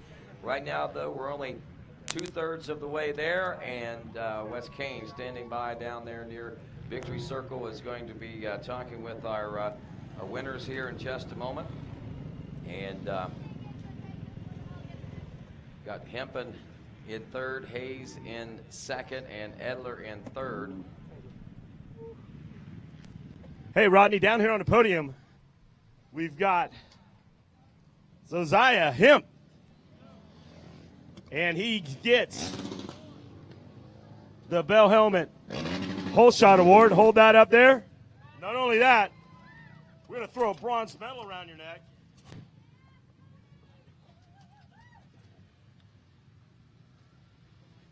Congratulations out there, guys. Get a picture of this guy, a Rock River pilot here, Josiah Hempton. Great job out there. Tell me about your whole shot. 450 got off the line real good. Just about 5 feet out of the gate. I knew it. I had one. There's one guy come on the outside. I'm not sure who he was. I know we were pretty close. But it just feels good to be up here again. And, yeah, it's a good day. Who do you want to thank? Definitely Lord Jesus Christ for keeping me safe. And he's blessed me with being able to do this sport. My whole family's been beside me for a long time. And they're super supportive. Got to give out to Rock River. They've been with me a long time. Roost, Fly Racing, Bell Helmets, Lindsay, Garnet, all those guys. Thank you so much. Congratulations out there, guys. Get the shot in there. Josiah Hempton gets a silver medal for 3rd and gets a $100 Bell Helmet gift award. Our 2nd place competitor, come on up here.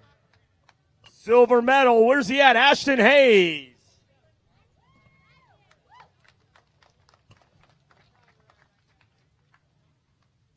Congratulations, Ashton Hayes. Come on around the front over here. We want you out front. We want to see that face. Congratulations, man. This guy's growing like a weed. He used to be like 2 foot tall when I first started interviewing him. And now look at you all growed up, man, doing a great job. How's it feel? Feels good. Just tried to put together a good moto after my first moto DNF, and just rode a good, clean race, and I ended up 2nd. Tell me about the track a little bit, Ashton. We just had intermission, so the dirt was real good, but it had some good lines and still had some pretty big bumps, and I don't know, I just tried to put it together. Tell me, you're down there training at the Moto X compound with Matt Walker. How's the day and the life of Matt Walker and you guys training together? Oh, it's hard work. I mean, we get up early, work out, ride, and well, I don't have a mechanic, so I do my own bike work, but just train throughout the summer and get ready for this race. Who do you want to thank, Ashton?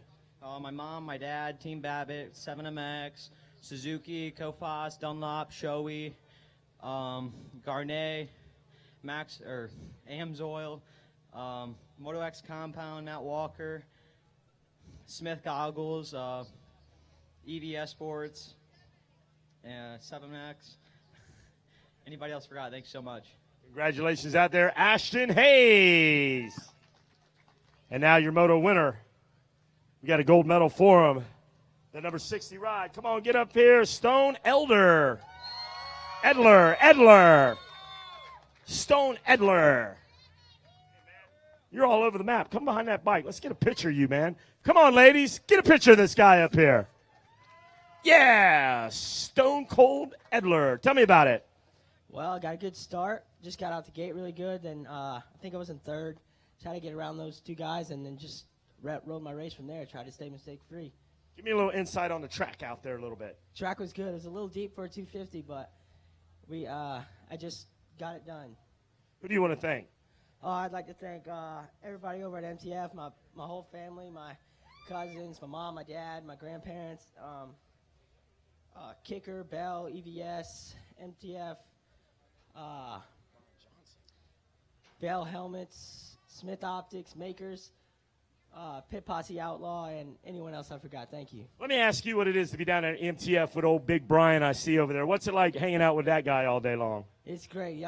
He gives me a hard time, but it's fun. Well, that's what he does best. Look at him with a big smile. I know he's proud of you right now. Your whole team, makers.com. Give it up right for this guy. It's Cold Stone Edler. All right, we'll be back with more Racer TV right after this. Podium interview presented by Arc Unbreakable Memlon Levers. Never break a lever again. Do you love racing? All kinds of racing? How about pro motocross?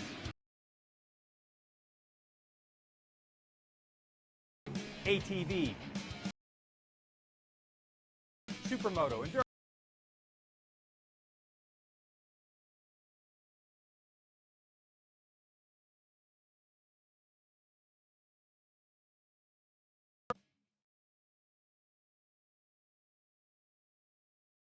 There's a common bond and passion every rider feels when they turn that throttle.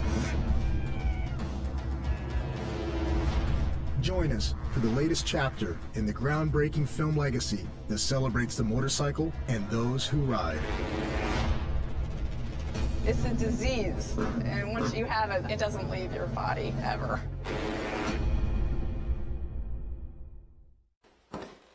Tonight, you're the man on a mission, unstoppable.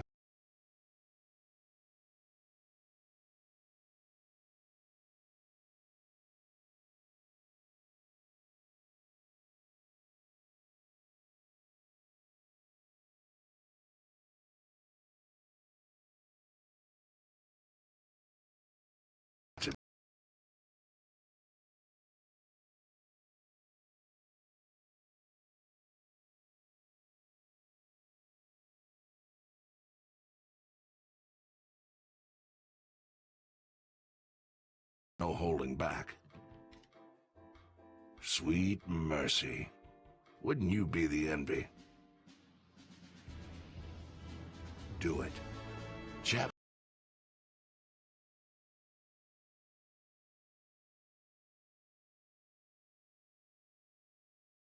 Drastically improved bottoming resistance for minis and pros. 100% guaranteed and made in the USA. Expect to be impressed.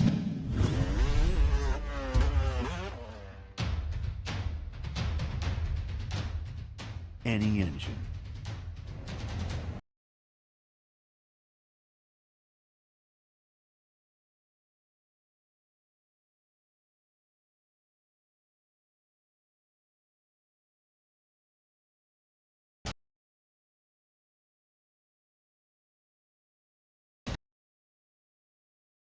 Amsoil for any engine.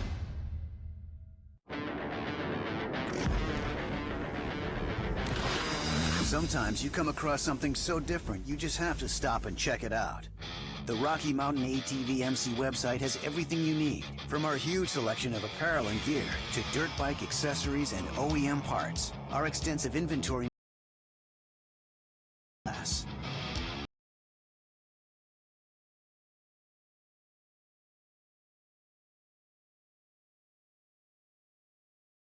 Who's giving out athlete support? This guy. Look for Dustin from Vortex Racing in the pits. He's Vortex's new athlete support coordinator, and he's handing out discounts and tickets to win a new V3 MX bar and bar pad in your choice of color. Find him and sign up for athlete support today.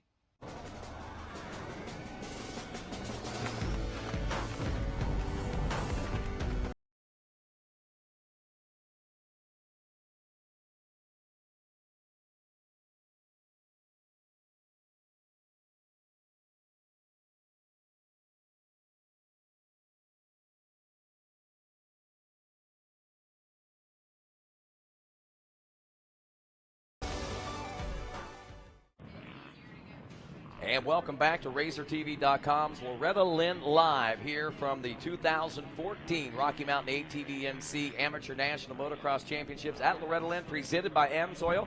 Rodney Tomlin, Kevin Kelly, Wes Kane, Jen Kenyon, and the Weege. Jason Wygant joining us here in the Under Armour studios at Loretta Lynn's Ranch. Kevin Kelly. I looked at Jason there a moment ago, but coming up right now, this Junior 25 Plus class, this is the one that's got a host of different key players in it. I mean, there are riders that just turned 25, and there's riders that's 40 or more years older right there. Do the hot swap here. Rodney's eating lunch. Yeah, I'm Wes will jump in here. getting ready to turn off, so you didn't even have to say anything. Oh, you're a pro. You're a pro. I'm a pro. Here. You just need to keep your mouth shut, Kevin, and do what I tell you to do. Go to work, read the names. Shut your mouth. Junior 25 Plus class. Thank you, Rodney. Plus 25 class. We'll give you the top 10 rundown. Here's how they finished up last time we went racing. Yes, let's see here. In the number 10 spot, I'm going to have to look through my sheets here. Finishing up in the number 10 spot, it was the number 25 out of Rochester, New York, Kawasaki rider Alex Sigismondi.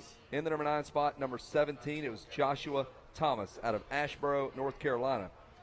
8th place finisher, it would have been number 37, Shane O'Banion. 7th place was Justin Kelly, number 47, out of Earlville, Illinois. Looking for my 6th place rider, and that would be Taylor Panther out of Bailey, Colorado, Kawasaki mounted, bike number 14. Now we move into the top 5.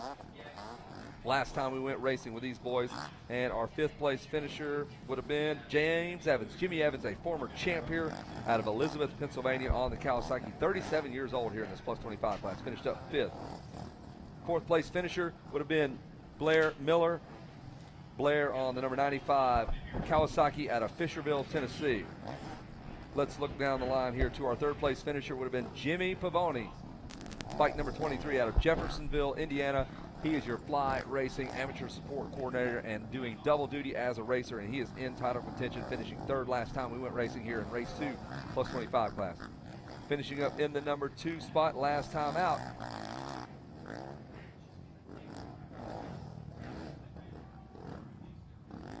I have no idea because I can't find it on the sheet. That's awesome. Oh, there we go. Robbie Raynard, number 67 on the Yamaha out of Oklahoma. And your winner last time out, it was Ricky Renner, number 32 out of Mulberry, Florida. He went away with this. I think the pressure is now really on these guys to get up there and challenge Ricky Renner early in the moto because he was lightning fast. And his brother, Ronnie Renner, drove all night, slept in the car, had 2 car changes he had to do from one airport to another to make it down here to be the mechanic for his brother, Ricky Renner, and we are ready to go, Wes. And that's only a multi-X Games gold medalist. He said, I missed my flight. It's whatever I got to do to get here.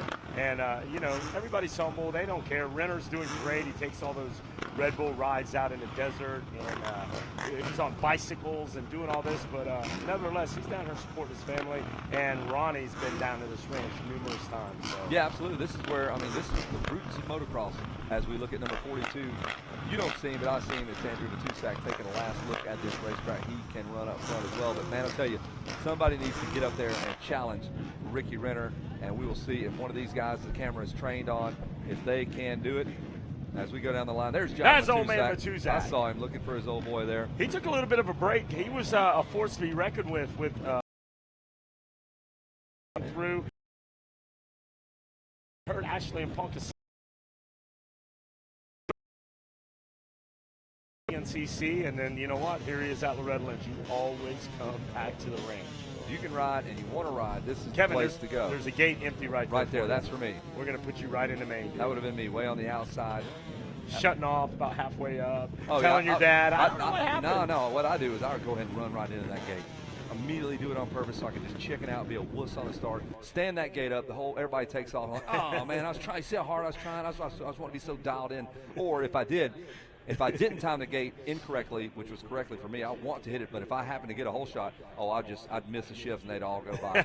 If that didn't work, I'd just chop the throttle and then just hang a hard left off into the fence and just crash into the crowd. I love it, dude. I didn't want nothing to do with the whole shot. I can see that. But your brother did. You came down here with the old golf cart, the old lawnmower trailer, and we did it. You guys had a great story, man. We did. Back up in the back, and I was in the back there near the mechanics area my first year in 1993 with my brother. And he was in the C class, 125C, and the 500B C class as a 15-year-old, man. I love telling that story. He weighed about $110. And the funny thing is, Kevin, me and you probably stood we were along the fence, walked by, and all the areas, never had a clue. Hills. That's when Wyndham was here, I think. Yep, it was. Wyndham, in the one year. Class. All right, here we go. Great camera shot there. The bike's coming off. Look at that rider, Kevin. You got a missile lock, a B. Look at you gawking at that screen there, Racer TV. The number 32 with almost the whole shot. Maybe not the whole shot, but he's out front right now. And that is Ricky Renner again. That is trouble for everybody else. You boys better get to work. There's Pavoni up there as well, number 23. And, yep, that is not a good thing when that kid's out front. Look at that. He's already shopping at the gap, son. You can put it on his card because he's charging, Wes. He is coming, son, hitting those GoPro 10 commandments. Somebody get up there and pressure this kid. It's going to take something like that. Renner and them guys been out along. His old man, Ronnie Seniors brought those guys along, and Debbie's down there. They're all down there. Your card right now, getting ready to go for the mini-O's. She probably is. Yeah. Charge you double. No, she charges me to come down there and announce. And you have to pay to You're announce. coming to announce. Well, Wes, your fee $1,200. to announce is it's 15. It went up.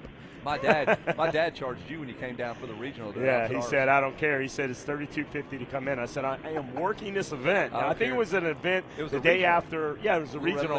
And your dad actually charged me $32 to come in and announce. Yep, and I gave you your money back. We put you up on that scissor lift. Threw you Me? up Hey, in the you know who was up there? Oscar Diaz. Oscar Diaz. Bless his heart, he won a couple titles here. I had Oscar Diaz up there, and that thing was swaying a little. Oscar's just holding on. He's like, let me down. Let me out of this. I said, dude, when you come on board with Wes Kane, you don't know where you're going to end up. That's what you're going to get. Blesses to that guy, Absolutely. Oscar Diaz. Well, right now, Ricky Renner is leading this thing, folks, and that is not a good thing. It's an awesome thing. I love Ricky. I love Ronnie. I love all them. But for the rest of the field, there's 40 other guys that don't want this to be happening right now, including that guy in the number 2 spot, Joshua Thomas with the hole shot, number 17, out of Asheboro, North Carolina. There's Ricky. Look at that. That's commanding. Ricky coming through there, and Joshua Thomas did get the whole shot from Asheboro, North Carolina. But quick work goes to Rennie. There's James Pavoni, yep. Six Monday. He's been around, Kevin. You've probably had that guy at your track before. Matuzak, Justin Kelly. Justin Kelly's been around. We raced that guy. Yep. I think he's out of Ohio, I believe. Sure is. Kelly, there's Mike McDade out there. Come James on, Mike, Evans, get up there. Corey. Hey, and you know what? Let's talk about that Keegan McDade. We've got that helmet going on. It's going to be out here racing. And get this, that helmet has just been signed by Ryan Villapoto. It's been signed by Tyler Bowers, and Aaron Plessinger has signed that helmet. And we're going to try to get all the champions of 2014 Loretta Lynn's. It's down there. Stop by, guys. Take and hashtag helmet for Keegan. Take a picture with that helmet. Put it on there. The guy that gets the most likes is from CSR Artworks going to get another free paint job for their helmet. So, guys, if you win that helmet, or you just go down there and take a picture, and it says helmet for Keegan, hashtag helmet for Keegan, and we look at it, and Wes said, Verboto, you got a lot of likes on there, you're going to get a free paint job from the same guy that painted that off, and pull some tickets on that helmet Friday night before the talent show. So let's help Mike McDade. Keegan McDade, he's 2 years old. He's got cancer. He's going through a lot of chemo. So stop by Verb Moto and get some of those raffle tickets. That helmet freshly signed by Ryan Villapoto. That means something itself, huh, Kevin? Absolutely. That'll be a collector's item. Put that thing in the behind glass and just stare at it and gawk at it and make it. It's a tall order. Here comes Evans. Finished up on the box, top 3 the last time out, and it's just too much. Matusak on the inside. Jimmy Evans going to sweep around. Sweep the knee, Jimmy. Oh, Jimmy's good at it. He comes right in there. Chop and there's right in the James face. Evans won this thing a couple years ago. Sure. It eluded as many trips as those guys made down here as amateurs. He went on to a pro career outdoors. Supercross, came back to the ranch and finally got a title. Now he's like, you know what, I got this in my resume. He comes down here every year just for fun, and a great guy out there. Look at this guy, Rob Fox, up the ladder. Hey, it looks like a pterodactyl coming up the step. Rob Fox coming in. Hey, Rob, how you doing? Yeah, you can come chat a little bit. Kevin Keller will talk to you. But right now, it's all about Ricky Renner out there. James Pavoni, Mike McDade moves up to third. It would be great to go down there and talk to him on the podium as well. Come on in here. I'm going to throw the headset on you. Throw that one on there. Rob Fox from Dunlop. Come on in here, Rob. Jump on in here. Getting the shot. Getting the shot. Take the shot. Rob Fox from Dunlop, man, tires could not be more important up here at the ranch. I'll tell you what. What's the tire choice for your guys right now? Oh, we're doing our new MX 32 tires out here. They're dominating out here so far, and it's the first year for us to have them out here at the ranch. And with the softer conditions out here, they're definitely not. Whoa, watch that thing. What the hell? You guys are having a party in here. Yeah, no, new tires this year. MX 32 is the way to go, hands down. We're actually selling out of them right now. We had to order more, so it's been good for us. So we're pumped. New tires, winning almost all the races. So. And what we always tell you is to stop by and see you guys, regardless of what tire brand you run. Get that pressure set up. Regardless if you're running Bridgestone, whatever tire it is, stop in there, get that pressure set up for your moto. And if you want to check out the new Dunlops, by all means, get some here. They are going to be as cheap as they will be all year long right here at the ranch. Yeah, you right now. They're hard to get right now. They're in such high demand. So we got them. We got a whole truck full. We got more coming today. Jeff Cernick's over there. I want to keep him working. Got our tire fitters over there, Bernie and Clay right now. So if you guys got any questions at all, want to check out our new tires, check tire pressure before you go out there with the changing temperatures. It's amazing how cool it is considering the last few years. Doesn't feel like we're here at Loretta's. It's getting a little bit hotter out there, so tire pressures do change. So make sure you're coming by, check it out, say hello. While we're watching some of this good action out here. Awesome. Thanks, Rob, for stopping by again. Get your tire pressure checked, get it adjusted all day long. Get a new fresh set of knobbies for your moto. Take some home with you. Yeah. You can't get them. You're going to need gas. You're going to need tires.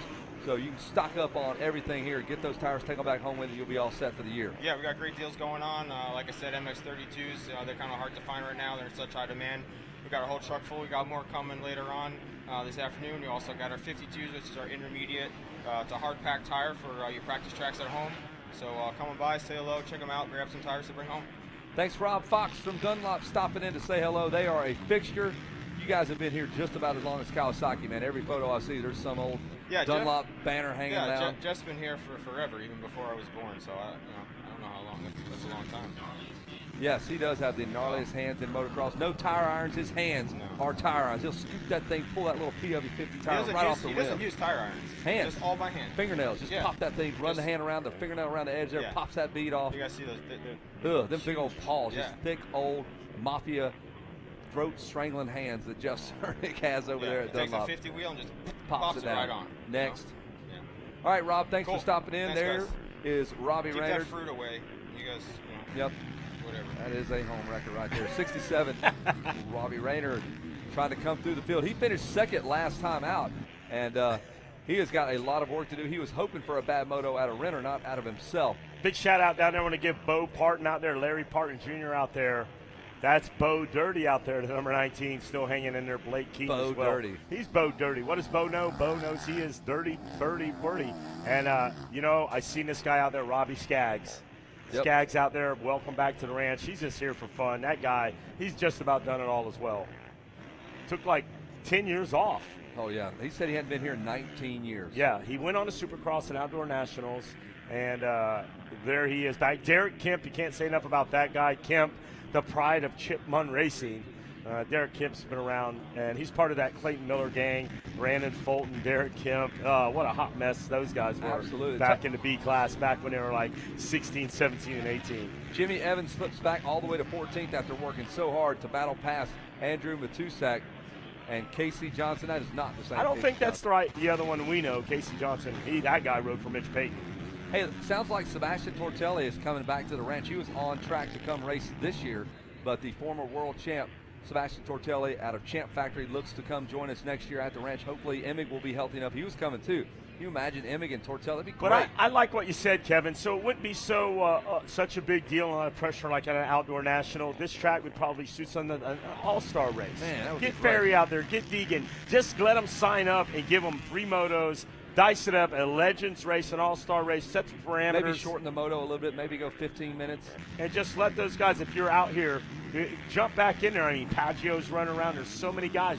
It would just be epic to see those guys that are out here supporting the sport say, you know what, I'm going to be a part of that. Limit it to 42 gates, and that would be something, just a Legends race. And I guarantee you could find 42 guys that would come back here just to relive some of the memories here at Loretta's. Don't put them through they've already done all that. Don't put them through all that. Just open the doors. No title, just the 42. You're the 42. And, I would give them a cup or something, or a plate for sure. Those guys working hard. But that would be epic if DC could come up with something like that here at Loretta's. I would love to see that race. Here we go. That is the battle for the number 2 spot. McDade, Jimmy Pavoni going at it there. McDade on the 59 machine. Check him out. I had that as Jimmy Evans earlier. That's McDade battling it out with the number 23 of Jimmy Pavoni. McDade, he's look at him jumping right up there. McDade fresh off the Amsoil Arena Cross Tour. Woo, there he goes. And I've seen that guy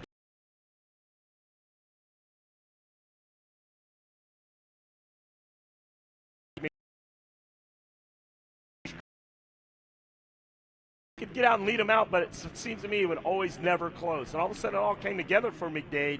And, for all the issues he's got going on at home, he's out there. He's a working man. He's a rider. So, we got to support that guy right there, Mike McDade. Absolutely. And, again, the raffle going on for that custom-painted helmet.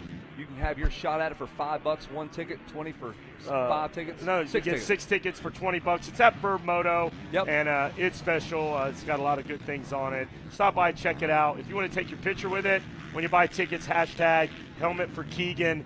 And let's get something going here, guys. There's Mike McDade out there. On the Kawasaki, super the cool white guy, gear. man. I'm going to go down and talk to him, man. We'll pump it up on a podium if he lands that machine up on there.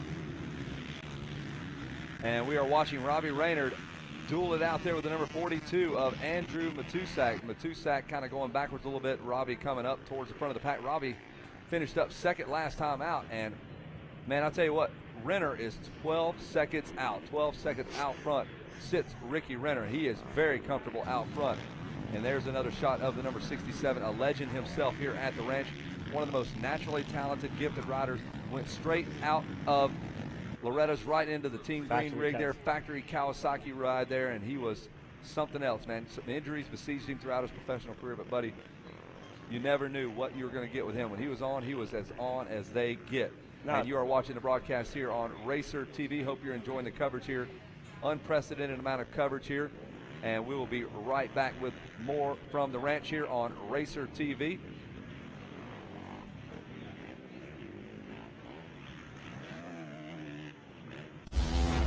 No matter where you live or what kind of bike you ride, there's a common bond and passion every rider feels when they turn that throttle. Join us for the latest chapter in the groundbreaking film legacy that celebrates the motorcycle and those who ride. It's a disease, and once you have it, it doesn't leave your body ever.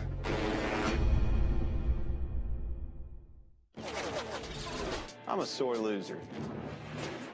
I'm a sore loser. Losing equipment under the hood. That's why I only use Cometic products in my engines. Cometic gasket. Cometic gasket. Cometic gasket.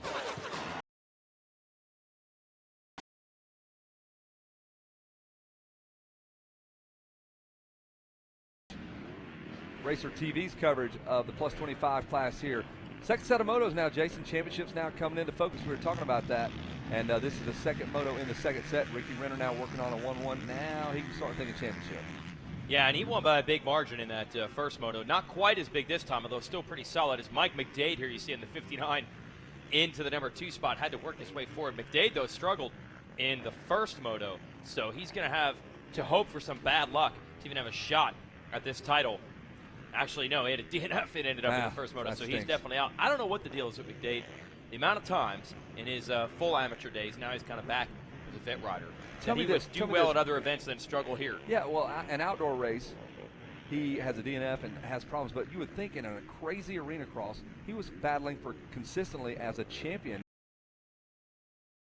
And this doesn't seem like it had nearly as many pitfalls and potential instances to go down as an arena cross, professional arena cross might. Well, for people that are just tuning in, we even had Ryan Villapoto up here in the tower when our show began earlier this morning, and he talked about he only won one title out Tough. here.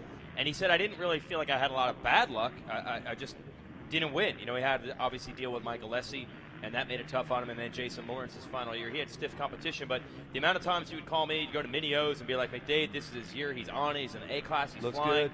And then would almost not even notice him out here at Nope. Loretta's. For whatever reason, this track, this vibe works for some guys. It doesn't come together for others. McDade riding well here, second. But Ricky Renner could be looking at a pair of pocket aces. Hey!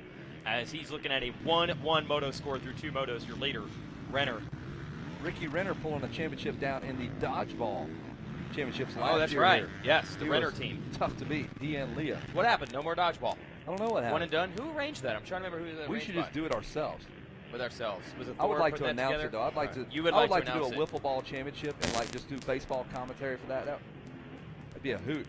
Yeah, we're GoPros. Where the GoPros like that commercial where they're all playing basketball and Yeah, you're man. like, you want any part of that? No way. No.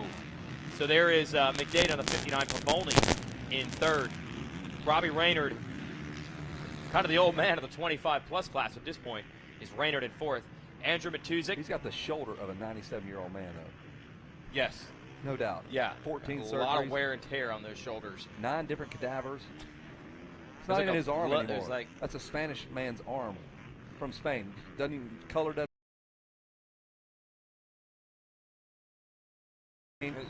Got that olive-colored skin.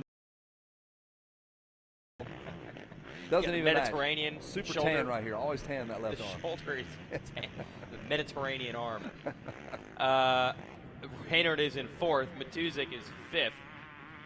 Justin Kelly sixth. Jimmy Evans seventh. Taylor Painter, Shane O'Banion, and James Ragsdale. Big change up at Loretta's a couple of years ago when the 30 class moved from just an open 30 class to a BC designation.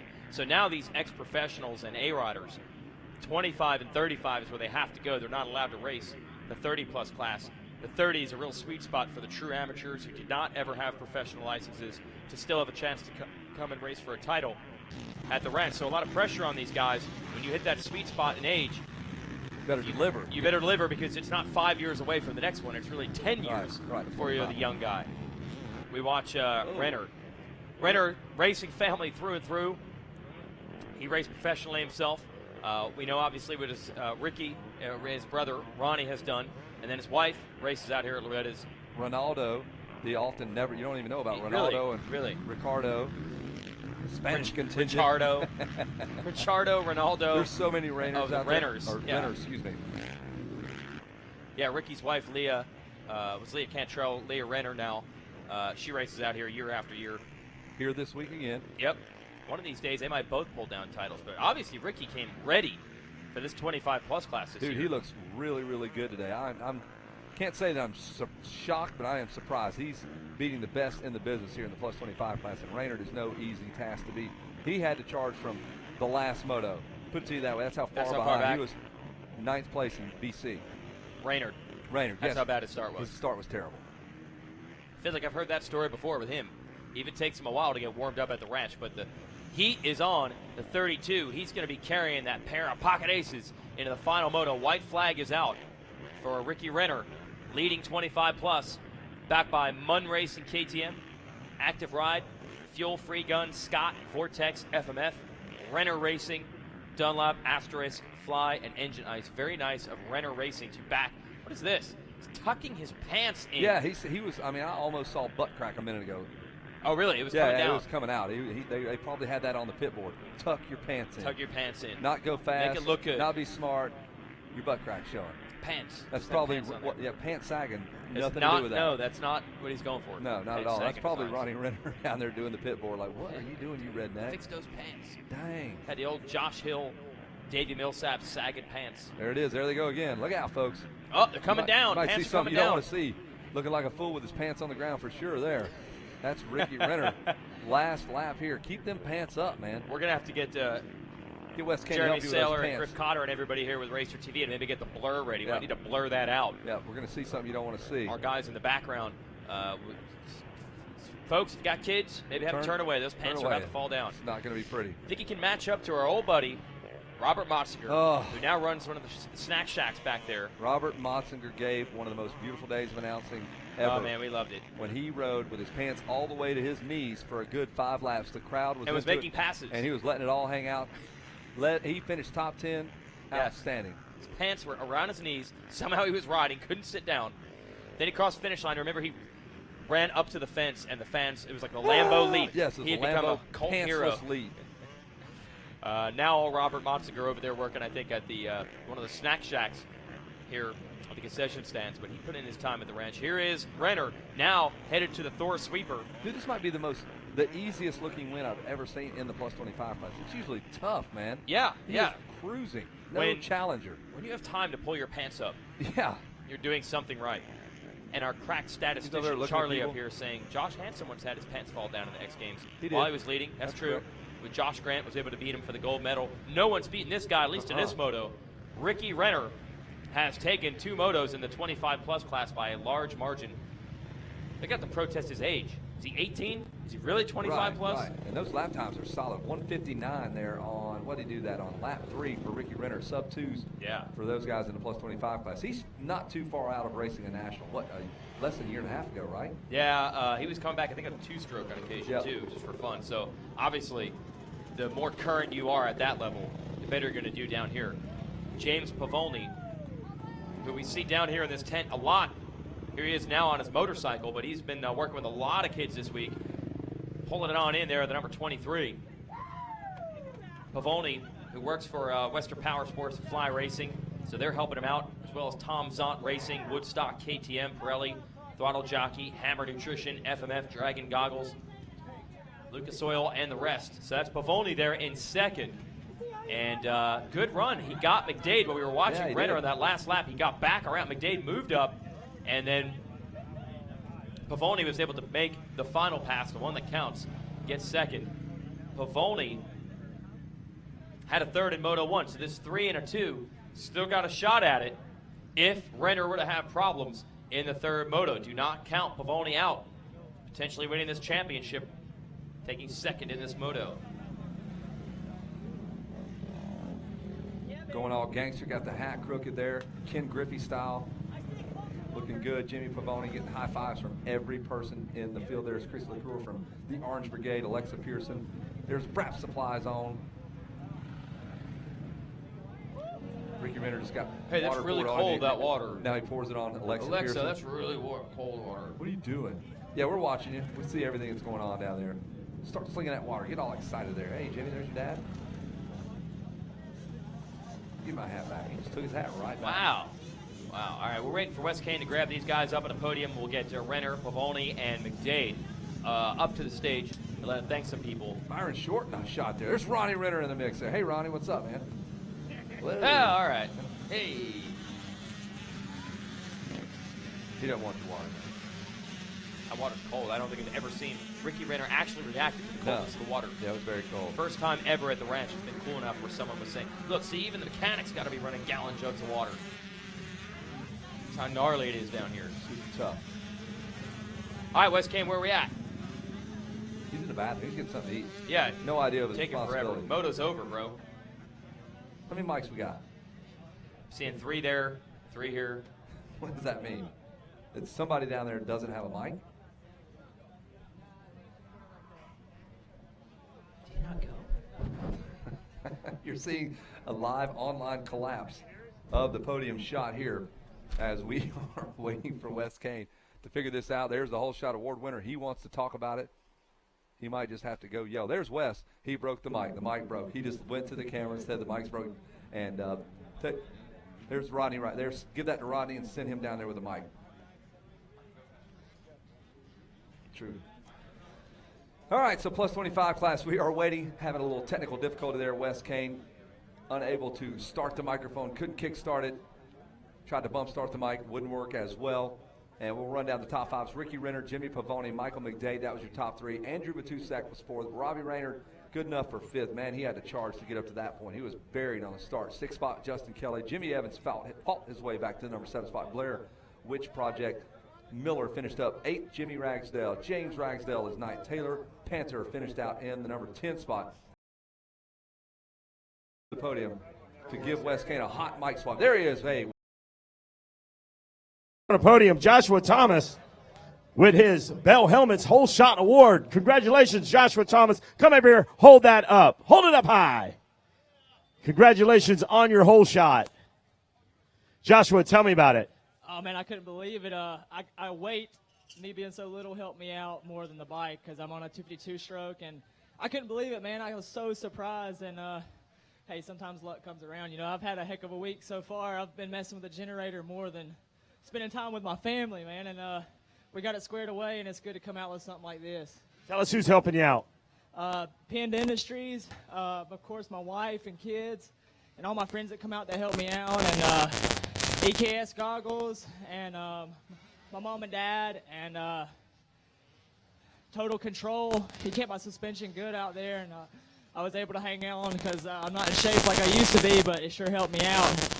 And that's about it. Thank you guys so much. Congratulations, guys. Joshua Thomas. Now finishing up third. Come on up here, Mike McDade. Mike McDade, we got the bronze medal for you.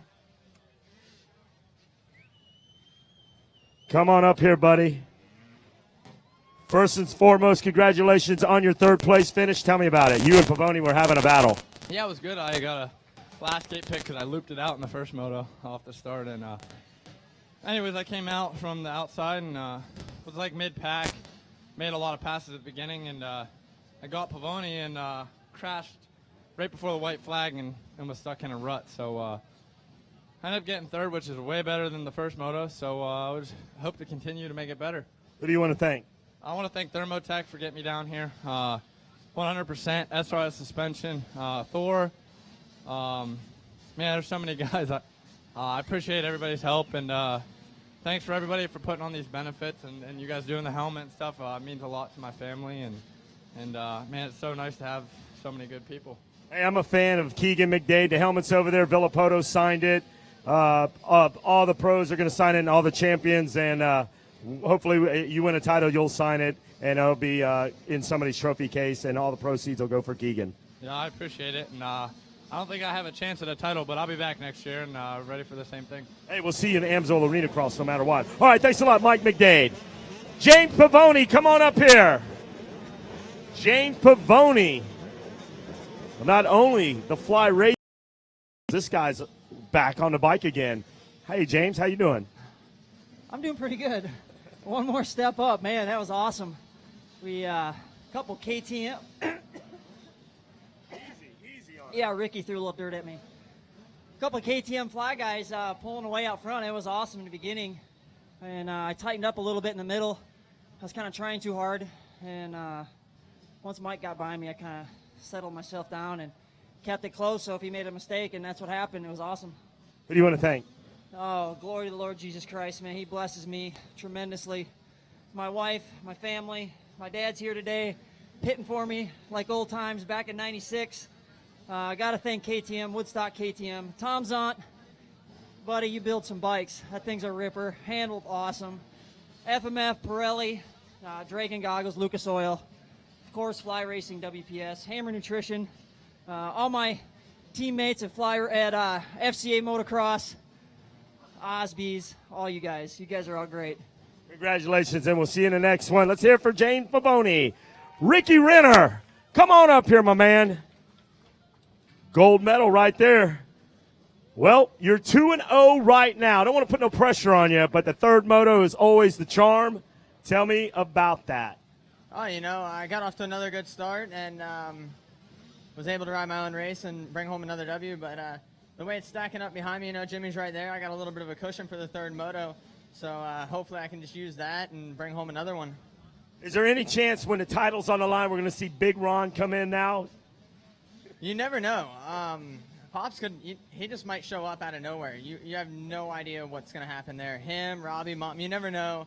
They'll just show up randomly, and I'll be sleeping. They'll come wake me up. So who knows if they show up, but I hope so. Well, who do you want to thank? I got to thank everybody, My wife, Liz, she crashed yesterday, broke her collarbone. She can't race, so that's kind of a bummer. But my brother, he's helping me out all week. The guys at Munn, my whole family, Robbie hooked my graphics up, him and Enjoy.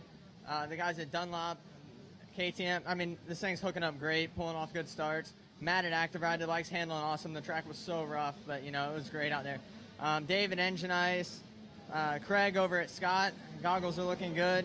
All the guys at Fly, Jimmy out there doing his thing, and he's killing it. Etney's 18 Greens. Just everybody that's here, all the people for supporting this, and I can't do it without everybody that's helping me. Congratulations out there going to the Renner family. Hey, brother gets gold medals, and now you got one too. Hopefully the number one plate. Congratulations. Back to Rodney and Kevin, Racer TV. All right, thanks a lot, Wes. And there he goes again, folks. He is up to his old tricks. The number 82, the Kawasaki Team Green Monster Energy Man, out front and leading it. It is Garrett Marshbanks, followed by Jalik Swoll on the Husqvarna. And under the Red Bull Arch we go with our leader. This kid has been dominant all year long. Not just this race, not just earlier at Mammoth Mountain. It's just everywhere this kid goes. He is extremely tough to beat.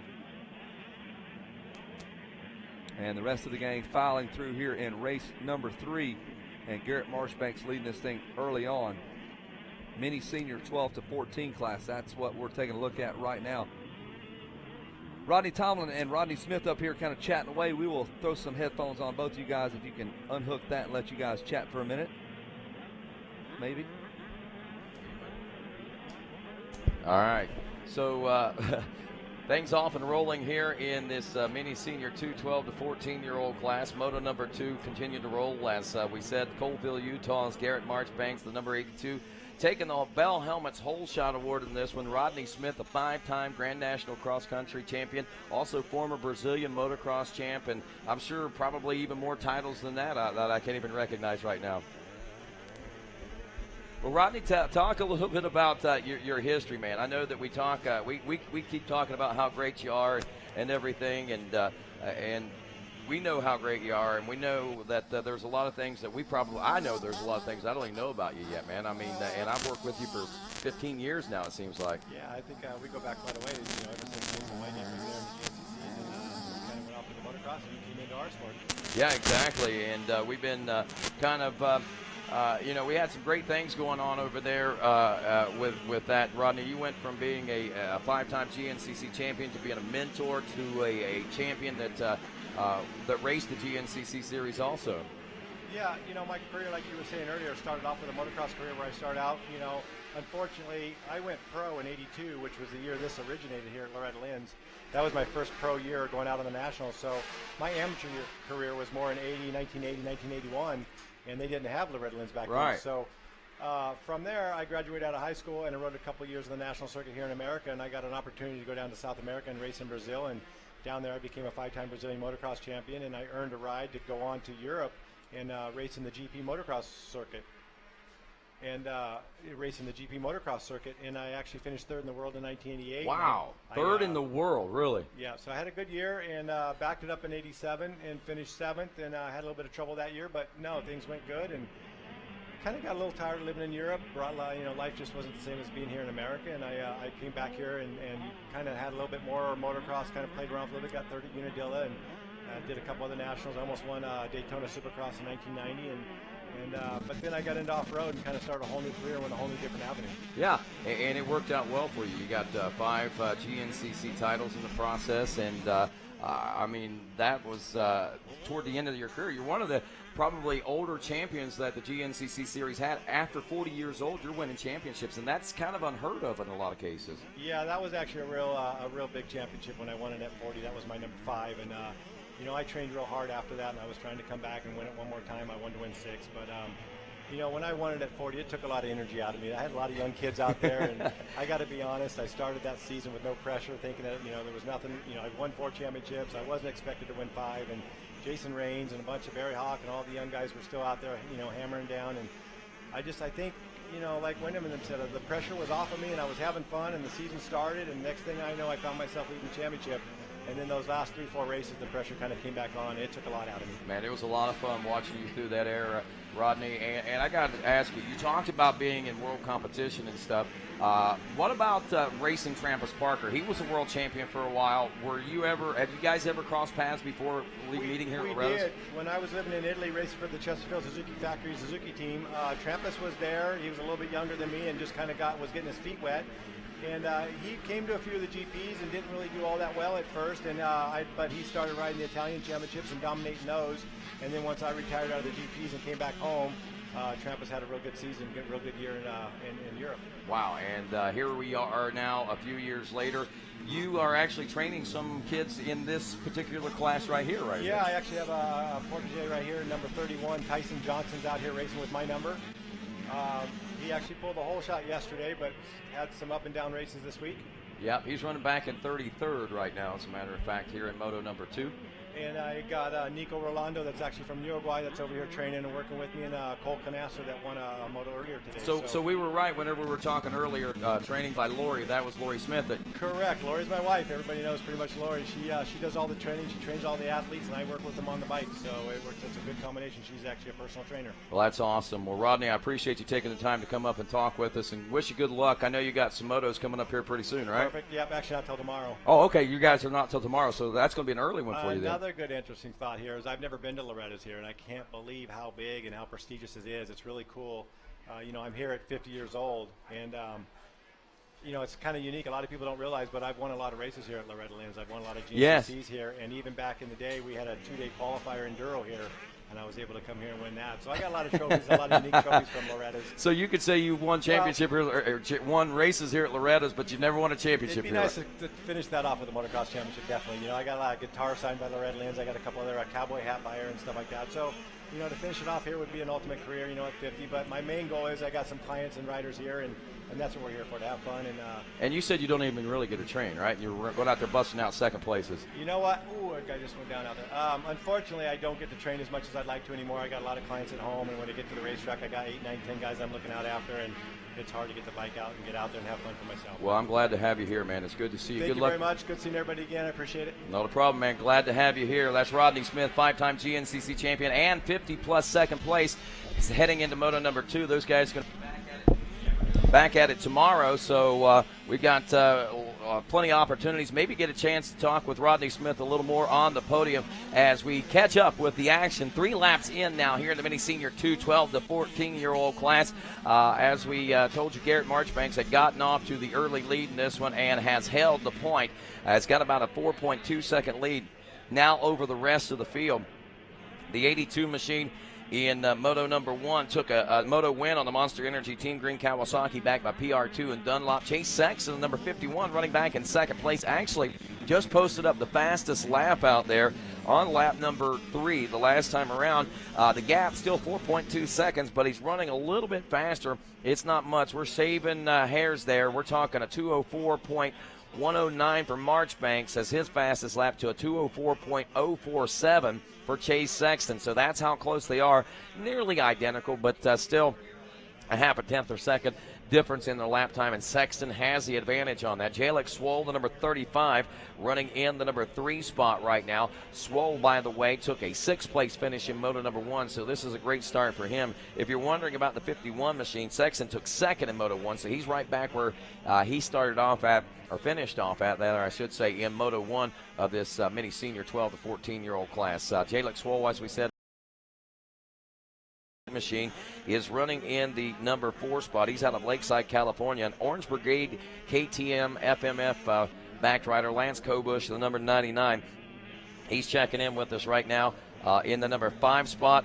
Lance Kobush out of New Florence, Missouri, on a Monster Energy Kawasaki Thor Parts Unlimited PR2 and kicker backed. He was 3rd place finisher in Moto number 1, so we got at least 3 of our key players in the top 5 in the mini senior 12 to 14-year-old class as Connor Mullenix actually finds some problems out there on that lap. That might have been him that went down a few moments ago. Chase Fosnot now is 5th. Jarrett Fry in 6th. Brock Pappy running in the number 7 spot. Tommy Rios, the number 24, is 8th. In 9th spot, the number 11 of Grant Harlan. Cameron Mitchell rounds out the top 10. Then we got Mullenix checking in 11th, Parker Mashburn 12th, McCoy Bro in 13th, Vincent LaHovey is 14th, Cole Williams in 15th, Tanner Armalis in 16th, Ezra Hastings, Gabe Gutierrez, Lane Rathman, and Tristan Lewis rounding out your top 20 at the halfway point of the mini senior 2, 12 to 14-year-old class, and we'll be back with more Racer TV right after this. Tonight,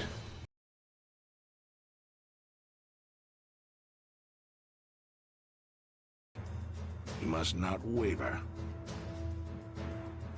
You must hold your ground. You must make time for your... You've got to be. Tranny oil? Nope. What does the world come to when a man loses control of his lubricant supply? Pal, you know where you're going.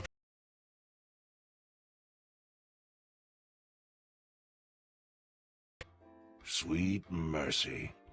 Wouldn't you be the envy? Do it. JapMoto.com. Open the...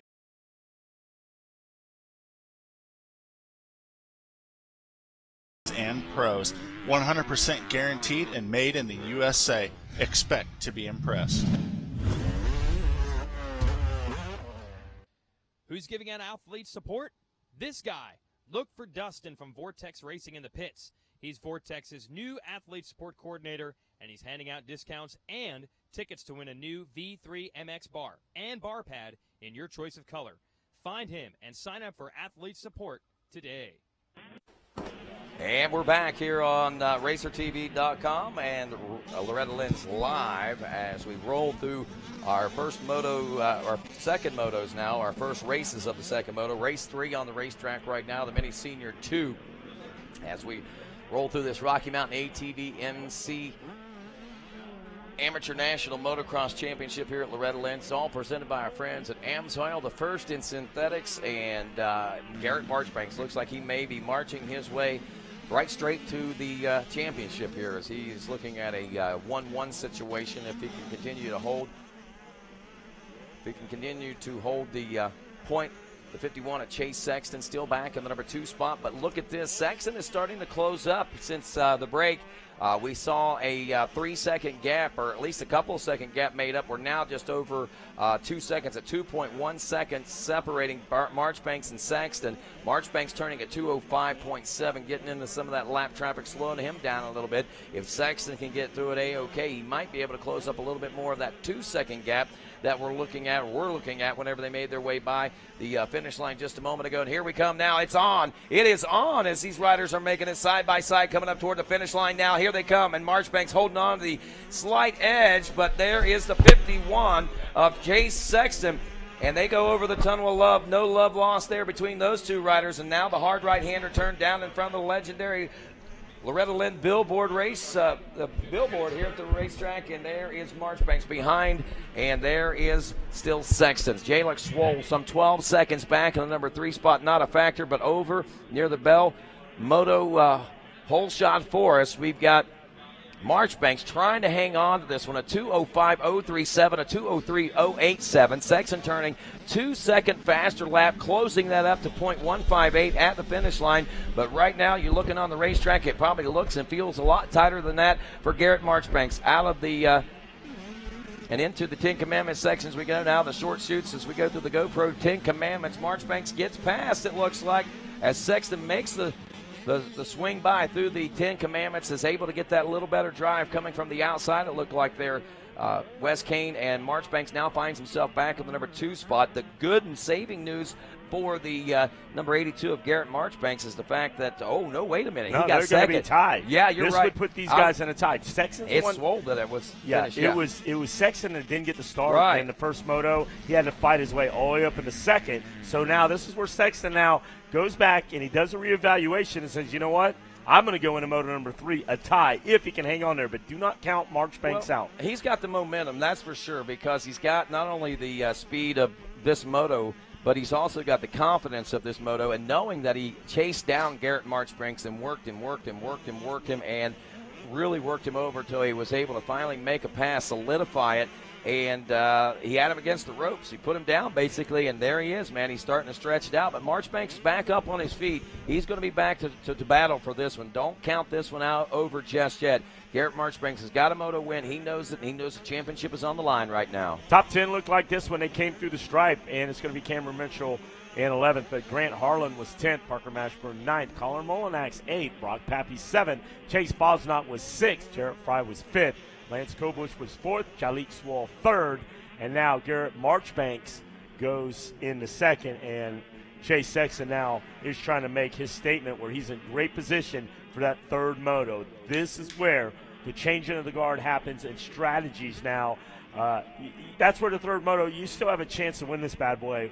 A little bit of bad luck in Moto 1. You can fix it in Moto 2 and rise to the occasion in Moto 3. As we said, pivotal moto is Moto number 2 right here, and the heavyweight moto is going to be coming up. This moto right here, the great thing about this is it gives everybody something to think about. You've either got folks thinking, oh, man, this guy's doing that, or one guy thinking, oh, man, I do have a shot at this. This could be my day. This could be my week. This could be my race.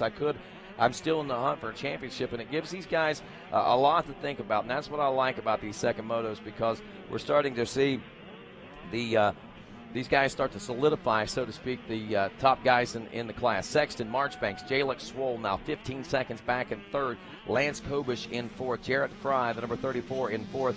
Bosnott after 7 now in 6th. Brock Pappy is 7th. Connor Molinax still in 8th. Mashburn still in 9th. And Cameron Mitchell in 10th. We had another lap down since Wes ran that down, and we can see not a lot of changes going on there. The gaps actually pretty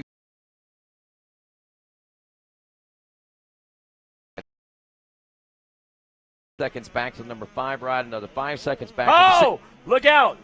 Sexton goes down, Rodney. Oh, man. I hate to break the news and jump in on you. No. But I think that's something now Marchbanks inherits that now. The dog days of summer has risen and took down Chase Sexton hard charge. Don't want to see that. I hate to see that. But the pivotal point of this moto, these are the types of things that we talk about. These second motos carry so much weight right now heading into the 3rd motos. You do what you can and salvage what you can in Moto 1, and then you come out here and you try to make and break even better here in Moto 2. And it looked like Sexton was right on the verge of making that happen, but gets up, still about 6 seconds back of Chase Sexton. The only thing is time may not be on this young rider's hands. He's got the speed, the ability, and the talent.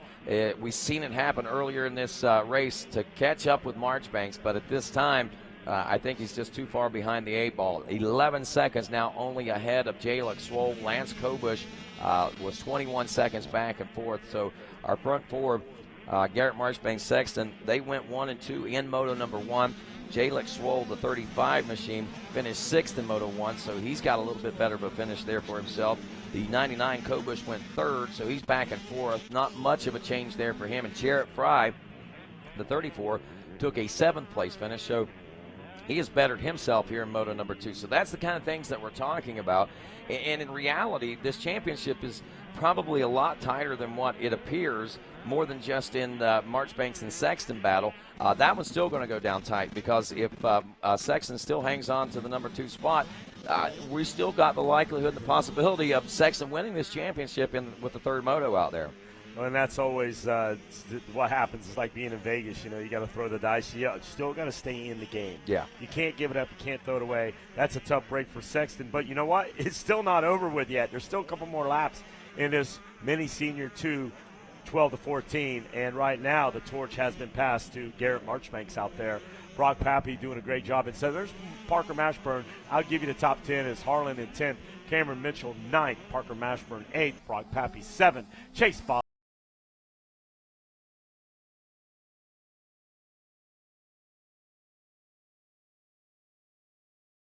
in 2nd, and he has carrying the torch so far. Ryan Holiday got to be happy with this young man. Garrett Marchbanks is marching on. Well, as the first moto, we got a lot of the same riders in the top 10. We got Marchbanks and Sexton in the same place they were in Moto 1 after 9 laps complete, about 5 seconds separating the two. But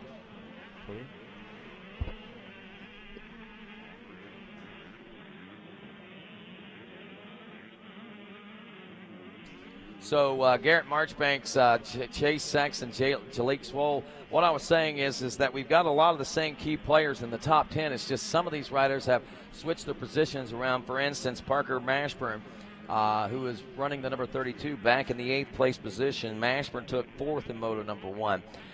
Chase Fosnot, the number 30 machine that we see out there right now, he took an 8th in Moto number 1. He is running in the number 6 position this time around. Jarrett Fry took 4th in Moto 1, actually 7th in Moto 1. He's running in the number 5 spot right now.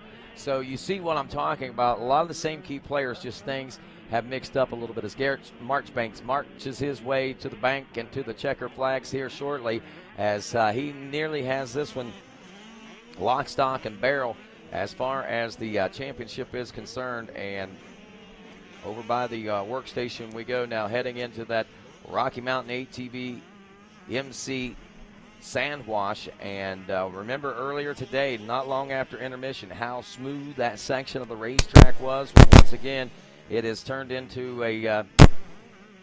another massive washboard and washout, so to speak, as it has been deemed here at the 2014 Rocky Mountain ATV MC Amateur Motocross National Championship Finals here at Loretta Lynn's.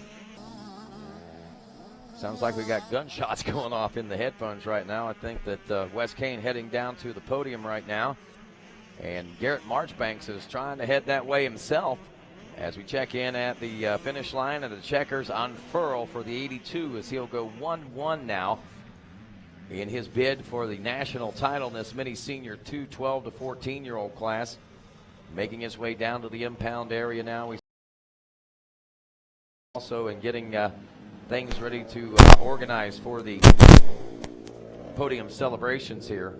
There's the 51 machine, Chase Sexton. You know, he's got to be pretty excited on a couple different levels. One, excited for the fact that he did so great this moto, and the other is a different kind of excited, a little agitated type of excited, I guess you could say, knowing that he threw that moto win away and the opportunity to tie things up heading into moto number 3 with he and Marchbanks. And Jalik Swoll will check in the number 3 position, about 21 seconds back, but most importantly in a top position there, one that is going to yield him a good opportunity heading into moto number 3 as far as the overalls is concerned. And you can tell, though this is not the normal hot and humid Loretta Lynn's weather that we are accustomed to, this is still a hot day. Temperatures in the mid-80s, sun raining down on us here in this valley. Kids pushing themselves to the limits. Yes, they are. Obviously, it is a warm day for them on that respect, but all in all, a very comfortable day as far as Loretta Lynn's weather is concerned. And we're very blessed to have that this week. And these riders, you can tell, that is, I think, Sexton with his head down on the bike there. You can see that he was a little disappointed in what took place, but he also knows there's a third moto, and that championship moto is going to carry a lot of weight when we get set to roll on that. Right now, Wes Kane standing by down by victory lane as we check in with him and get set to congratulate our top riders here in the mini senior 12 to 14-year-old class. All right, I'm down here on the podium. I'm looking for the 35 ride, Jalik Swoll. Down here, we got a bronze medal for him. Down here on the box. Come on up here, Jalik Swoll.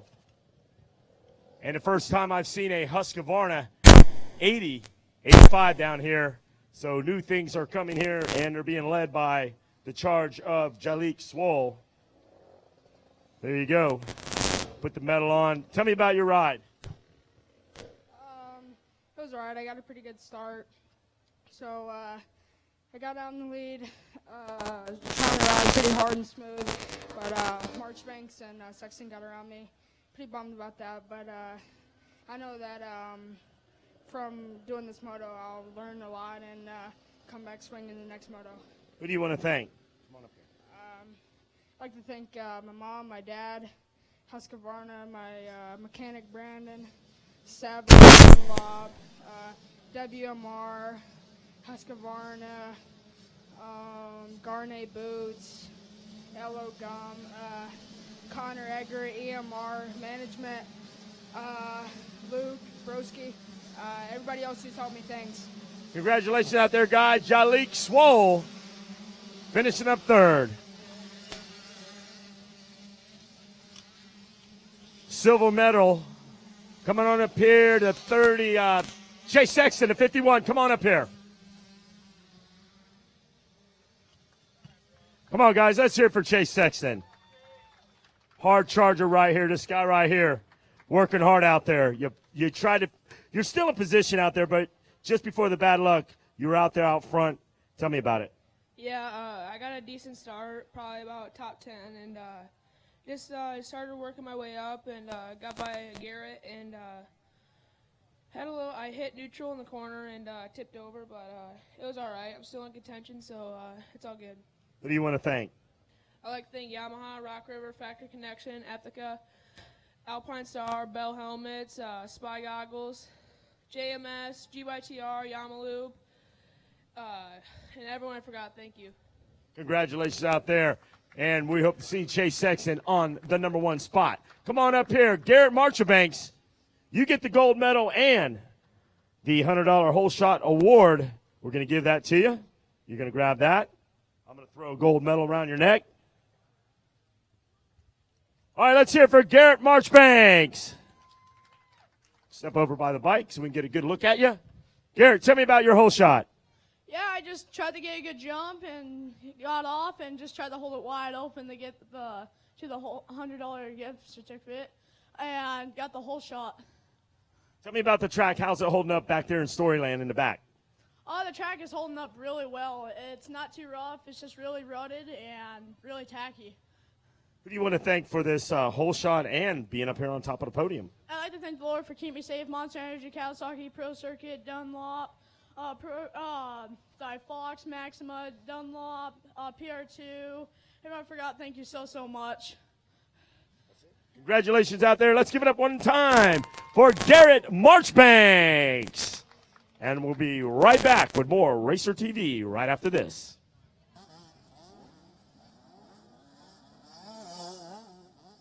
Podium interview presented by Arc Unbreakable Memlon Levers. Never break a lever again. Any engine, any season, at home, at the track, or on the trail. Amsoil for any engine.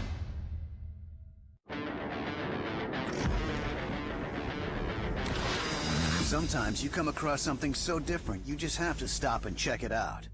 The Rocky Mountain ATV MC website has everything you need, from our huge selection of apparel and gear to dirt bike accessories and OEM parts. Our extensive inventory means most orders arrive in 3 days or less. Get low prices, quick shipping, and incredible MountainATVMC.com.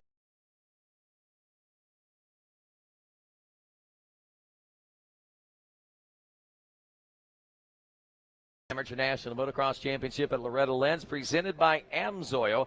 And, of course, race day number 2. Moto number 2 is underway, and race number 4 getting ready to get underway is going to be the 85 9 to 11 limited class.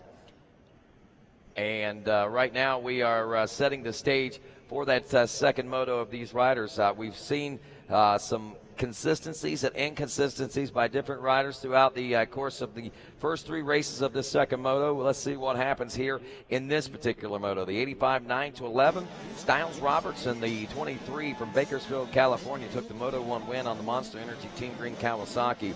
He was followed in second by Body Armor Maxima Lynx Racing Moto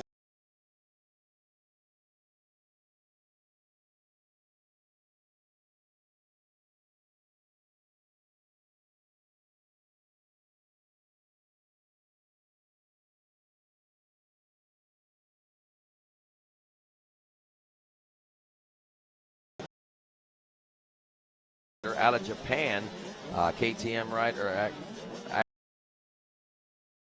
Azuka, Japan.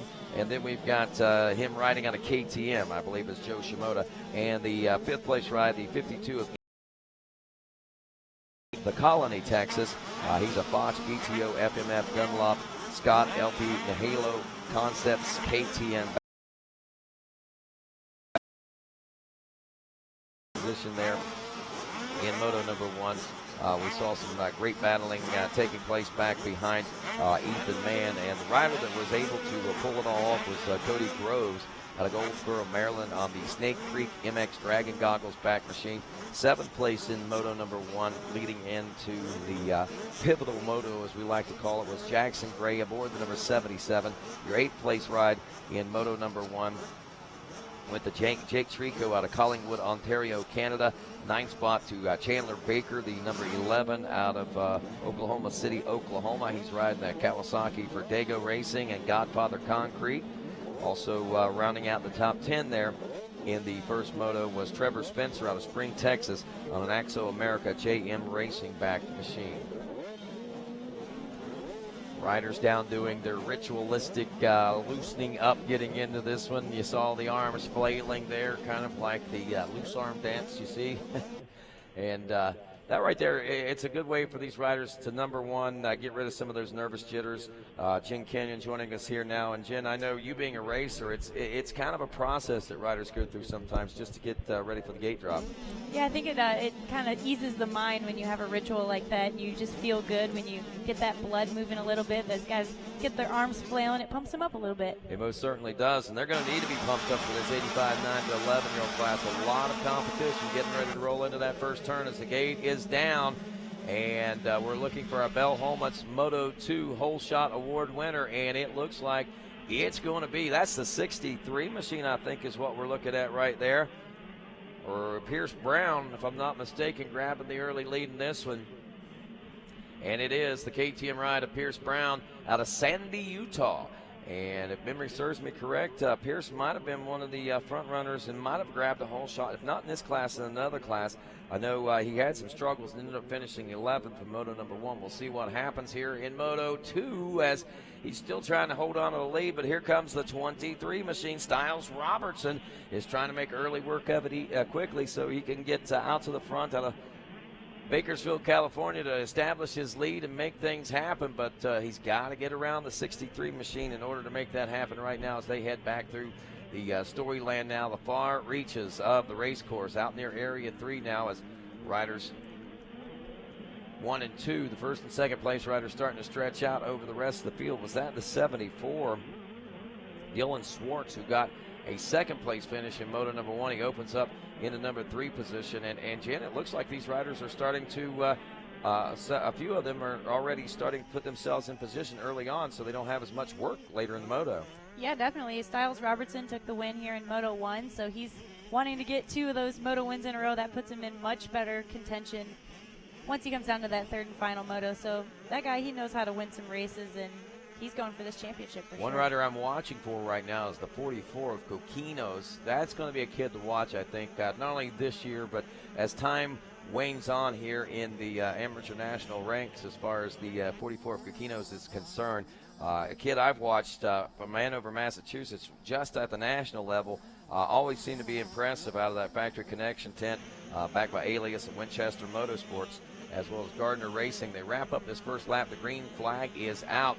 And lap number 1 sees Pierce Brown, Styles Robertson 1 and 2. That's what we were looking at pretty much the entire first lap there, watching that on the camera itself. Dylan Swartz in third. Clay Quick, the 78 machine, he's running in the number 4 spot. He finished 30th in Moto number 1. There's one of those riders that's getting things turned around here in the early part. Joe Shimoda, you mentioned.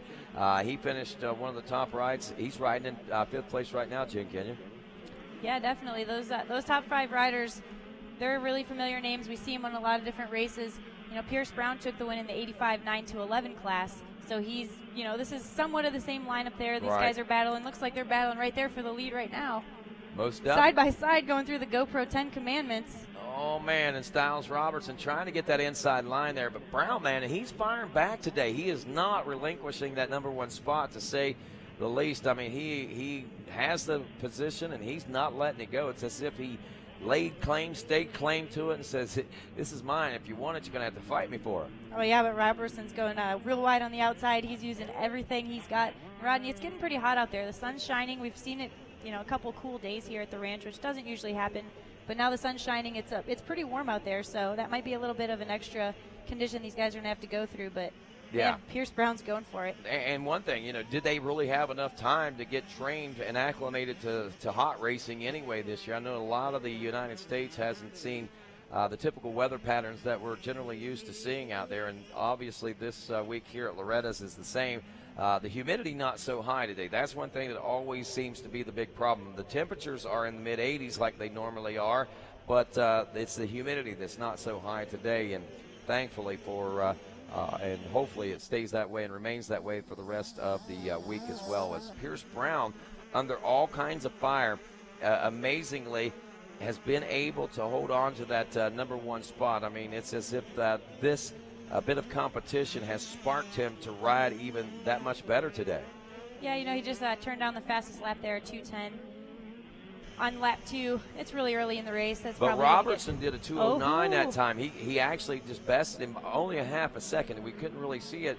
But now we're just under a second, or we're at the finish line in this battle between Robertson and Brown for the number one spot. Swartz, who was to fourth place now, and about 22 seconds as Joe Shimoda moves from fifth to the third place position. Swartz drops to fourth.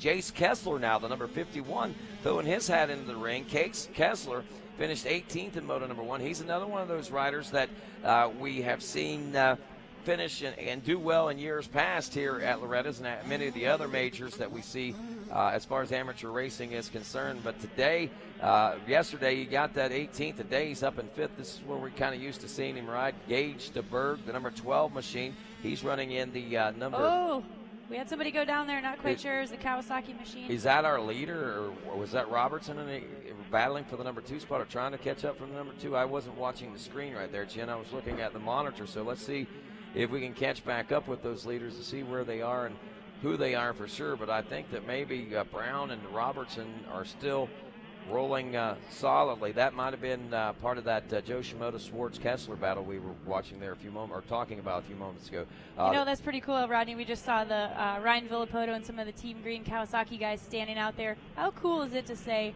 Ryan Villapoto was out in the middle of the infield watching me race at Loretta's? That would be something to say for sure. And I know that there's probably a lot of those kids that will be their glory and their claim to fame whenever they get to go home. And if they especially watch this on RacerTV.com's archives, which is going to be available after the broadcast, they're going to be pretty impressed knowing that, and they've got video proof that it happened. Gage DeBerg is 6th. Toby Drennan is 7th. I'm going to go through the top 20 real quick here. Clay Quick in 8th. He's dropped a few. There's Kakinos now. The 44 is back in 9th. He's got to push to get in close to a top 5. Gage Stein in 10th. Russ Chapman 11th. 12th. Gage Congus. Ethan Mann is 13th. Jake Trico in 14th. Cody Groves is 15th. Cole Harkins in 16th. Jackson Gray in 17th. Chandler Baker 18th. Riley Allen 19th.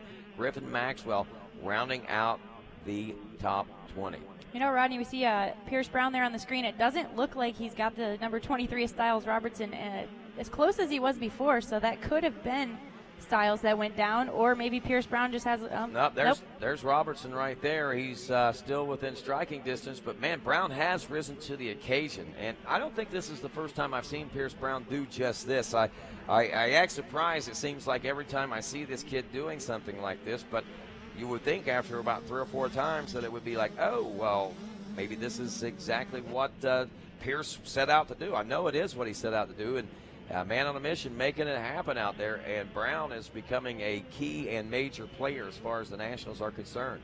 Yeah, look at the lead they've got on third place, Jace Kessler, 32 seconds from second to third place. That's pretty big. That's pretty huge.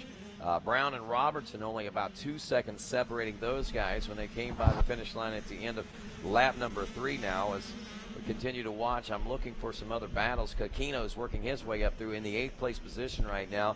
Half second behind the 78 of Clay Quick, but turning a little bit faster lap time. These guys should be having a good battle. The 78 and the 44 right now.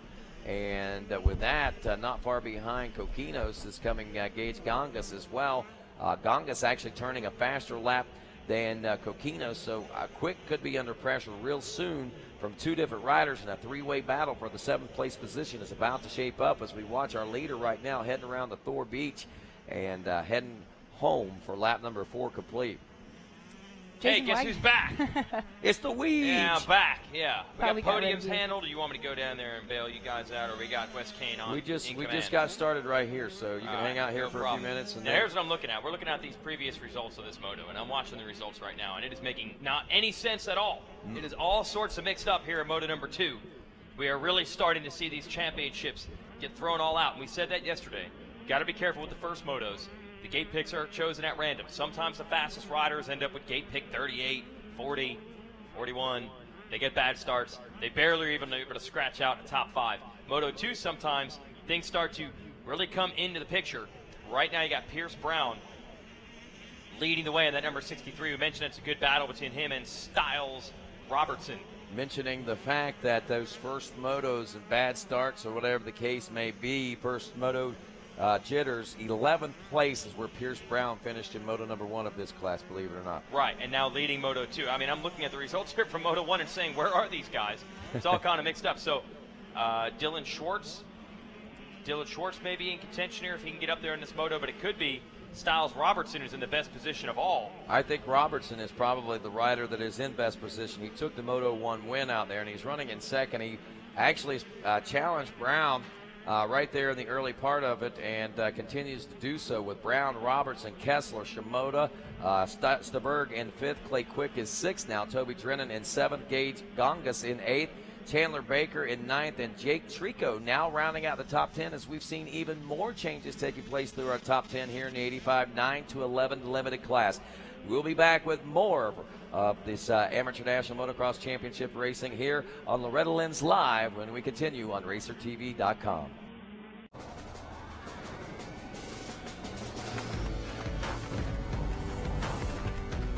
This is where the legends live, waiting for someone with better innovation.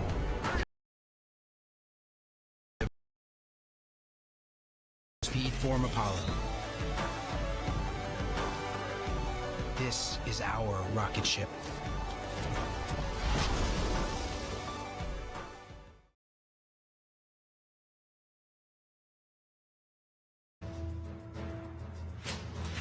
You must not flinch. You must not.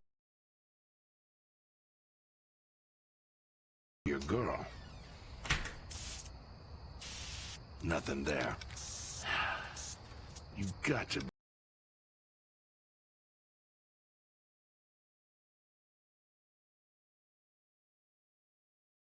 Feast your eyes, friend. Paradise. The deals are unbeatable, so no holding back. Sweet mercy.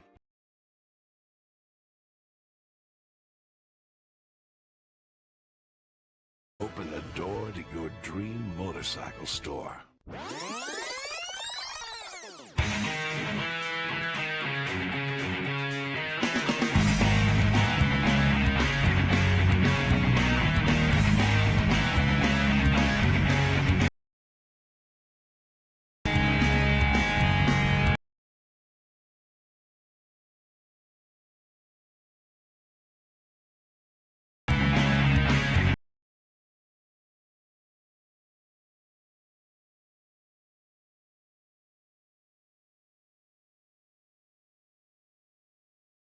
Amateur National Motocross Championship at Loretta Lynn's. It's all presented by Amsoil. Rodney Tomlin, Jason Wygant, Jen Kenyon in the tower with us now as we're watching this 85 9-11 unlimited class where Pierce Brown, who finished 11th in Moto number 1, continues to dominate and control.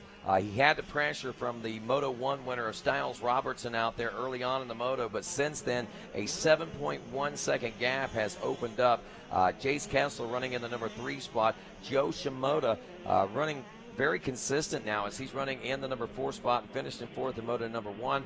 Gage Staberg is 5th, Clay Quick in 6th, Jake Trico in 7th, Gage Gongas in 8th, 9th is Toby Drennan in 10th, is Cody Gross, and something really neat. I think we've seen some changes taking place over that. Ethan Mann is back in number 11 spot. If I remember right, we've seen some good runs out of him. He actually finished 5th in Moto number 1, so he's got some ground to make up.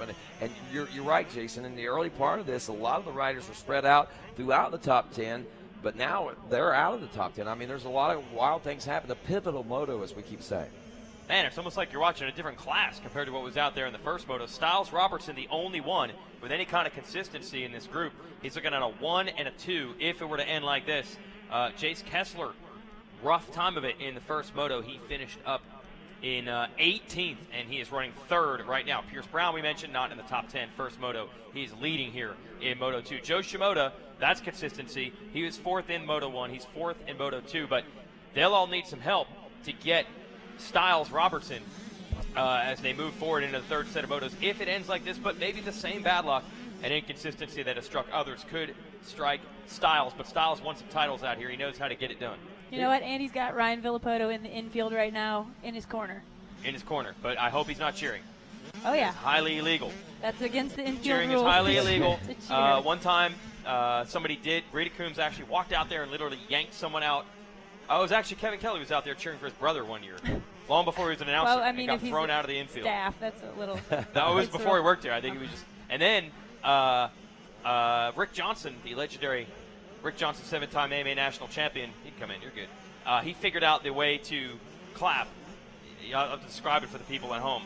He would clap and then look at his watch. Like he would do 3 claps and then look as if he was taking lap times. So he could manage to clap for his rider, but make it appear that he was not cheering on the infield.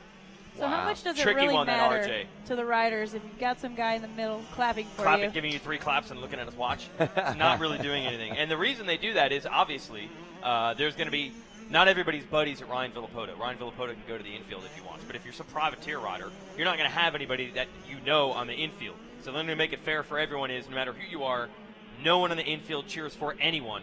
So no one can have a bunch of buddies down there pointing things out or cheering for them when they ordinarily wouldn't be able to. So that's another long-standing, make it fair for everybody. Exactly. No privateers in the infield. Michael Chase Stella, Stryker do is not here. go and cheer for anyone on the infield. Mike Stryker, privateer, he's here. He can't be in the infield, though. He could be there. He can't cheer. Just can't cheer. Can't cheer. So Pierce Brown continues to lead. Robertson and Kessler.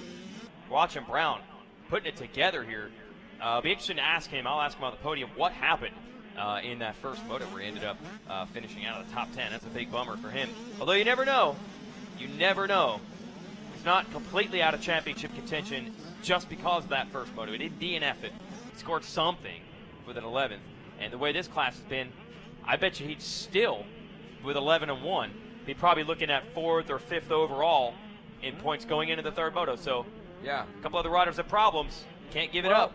Right now, if you look at and do the math, I think you got Styles Robertson a 1 and 2 would give him 3. He'd obviously be in the lead of this. Kessler, Brown is going 11-1. That's 12. Then Jace Kessler, the 51 machine, he has got a 18 and. So he's way out of it. You know, so Ethan Mann is the other guy you should look at. He's got like a 5'8". And Joe Shimoda 4-4 would be second too. So I mean, we're getting up in there to the 8 points would be second. So you're right. I mean, Pierce Brown is getting into contention where if something was to happen to Robertson, he could be a champion at the end of this. And there's Robertson right there, the number 23, Team Green Kawasaki. Saw him get second in a moto yesterday, and Kevin Kelly was trying everything to make him happy about that. It was virtually impossible. Oh, yeah. He said, you going to go down to the creek? You going to play some video games? Nah. He was very upset about finishing second in a moto, but he did win this one earlier in this class. He went and trained is what he did. He went and trained for more I think so. I remember one time Nico Izzy down here, the only way we could get an interview with him, we had to interview him while he was running. We got a side-by-side and walked.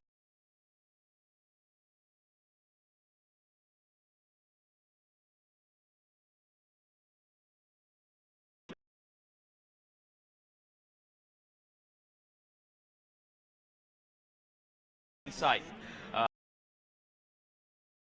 Mechanics area. Styles Robertson just trying to avoid the trouble. I'm sure the pit board's out saying second place is plenty good for you, my friend. He's still going to have a massive points lead going into the third moto. Robertson, one of the leaders, one of the old men now of that Bakersfield, California group. Wow, he is 12. Wow. All the way into the double digits now. Already, huh? Yeah.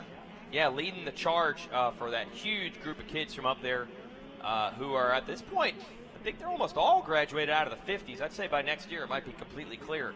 And then we'll see where they go as they head toward the pros. Go back to our leader. No, you guys need to follow the Bakersfield boys as they progress. Racer X did a story in the magazine about them. Now you guys need to do like a 10-year reunion. Yeah. Plan it now. Will we do it at a Supercross? Where will it happen? Will they all be racing pro? We're talking 4 or 5 kids, Ryder DiFrancesco, Jet Reynolds, a whole bunch of good ones. Where is DiFrancesco this year? Injured this year. Oh, man, I hadn't heard, but coming into that one, that was one rider that I was really looking forward to seeing him win another title down here. Well, I mean, that's what can get anyone at this level, especially if you're doing it out of the 85. You know, the 50s are always kind of risky to really put too much stock in that. The bikes are just so different. They don't have gears and clutches. That's a big difference. Once you're at this level, you start winning in this class, you've obviously got some real skills, but you mentioned the injuries, man. That can really derail you. So we'll see if Pierce Brown, Robertson, Kessler, these guys, maybe they are going to be the stars of the future in the pro ranks. You never know. Look at this gap right here between Styles Robertson and second place. 1 minute and 1 second, another 10 seconds back to Joe Shimoda, man. That just goes to show you the level that Brown and Robertson are racing at right now as the checkers come out on this one. And Pierce Brown is going to go 11-1, and by my calculations, I think that he is looking at third place in the championship points run right now as far as this race is concerned. And this 85 9-11 limited class, Jason Wygant readying himself and heading down toward the podium area right now as he gets set to talk to our gold, silver, and bronze medalists. We're still waiting on our bronze medalist, Jace Kessler, as who we're expecting. Again, 1 minute 1 second behind the second place ride, Styles Robertson, who was about 10 seconds behind Pierce Brown. He actually finished up 13.1 seconds back, but it was closer to 10 seconds whenever they finished up lap number 8 there moments ago. Joe Shimoda in the number 4 spot. Yep, we hear you down there, and we may be getting ready to congratulate some of our top riders and Whole Shot Award winners. I think Brown pretty much led this one wire to wire, if I'm not mistaken. Didn't he, Jen? Yeah, we got Dano Ligari over there. Looks like he's working for Bell this week. Depends on what the weekend is. Congratulating his buddy Styles Robertson there. Yeah, Pierce Brown, he was pretty solid the entire race. Did he get the whole shot? I believe he did. Yep, and we are the getting whole shot, fastest lap. Wow, man, he is on it today. He got the 11th in moto number 1, so he turns those 2 1s. That could be 2. He's thinking that's 2 first place.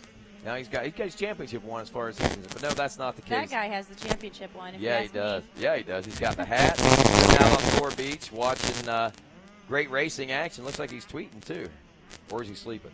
He could be doing a little bit of both. That hat kind of covers his face up. He's probably tweeting and sleeping, and he's probably shooting photos of everything that's happening right now. So Brown and Robertson, and now Kessler is in 1 minute and 6 seconds behind the second place position. Joe Shimoda holds on for 4th. Ethan Mann in 5th. That was one rider you were saying keep an eye on out there. He goes 5-5, so he's actually. Wow, he made it all the way up to 5th. He made it all the way up to 5th, so now he is with 10 points. I think that's going to put him 2nd in the championship behind, or actually no, 3rd in the championship behind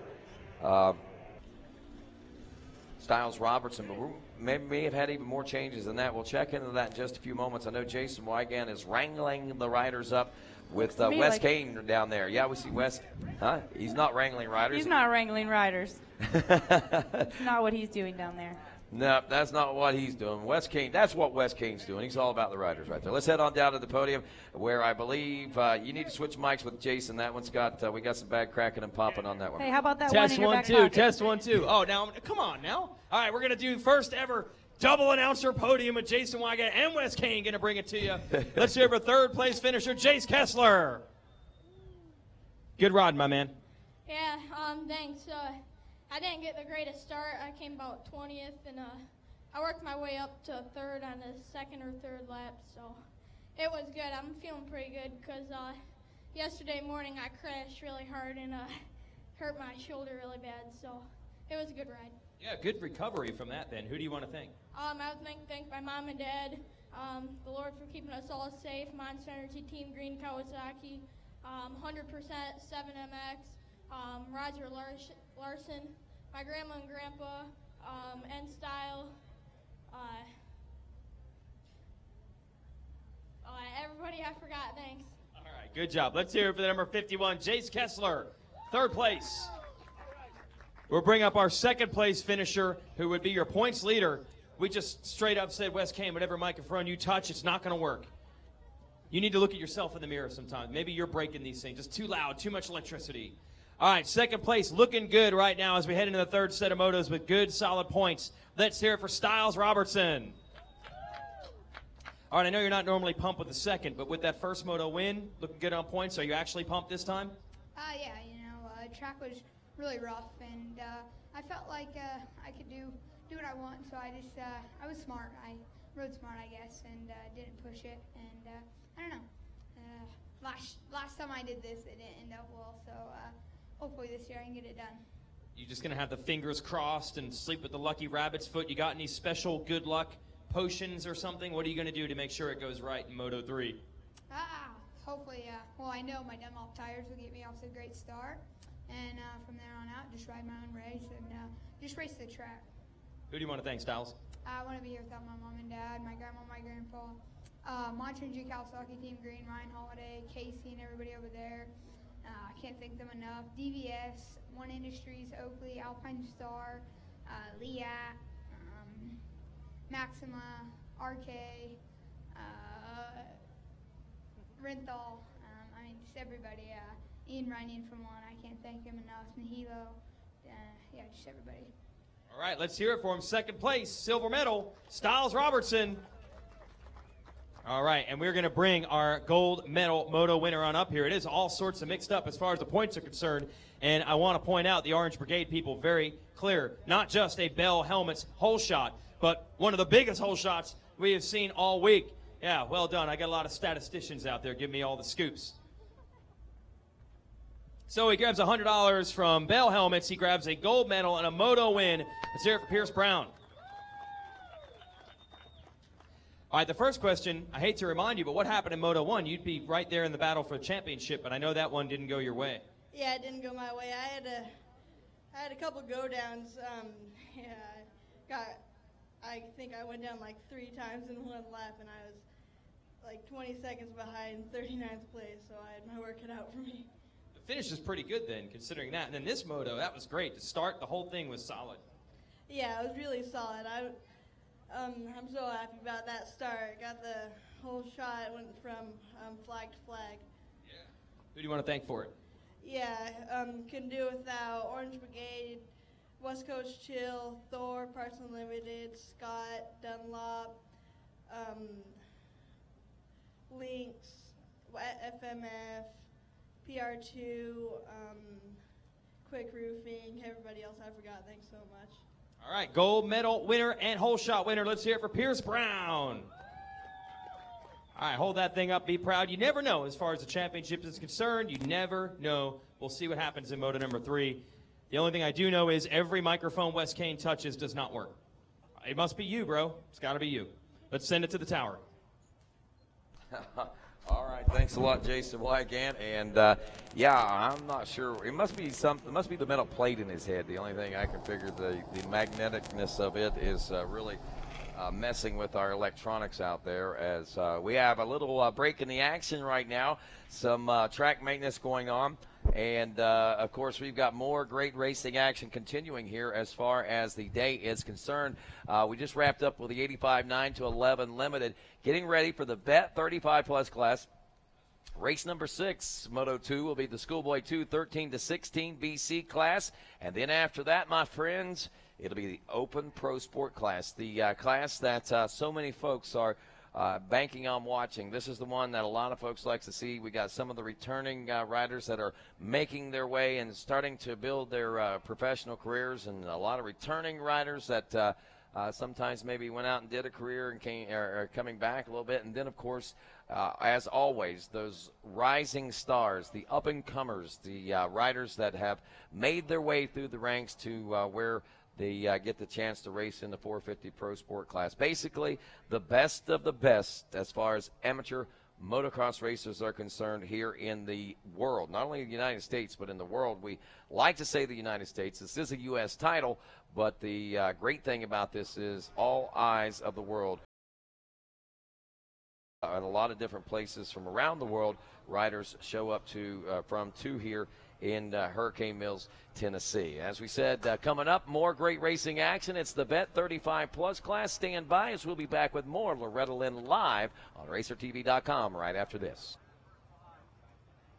Podium interview presented by Arc Unbreakable Memlon Levers. Never break a lever again.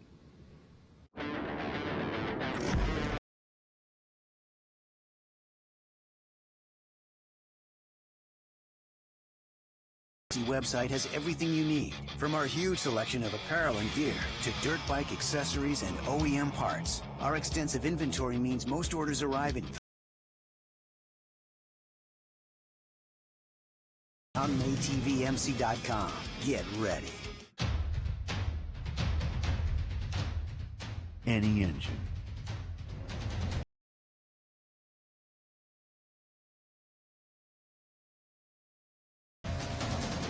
At the track. Or on the trail.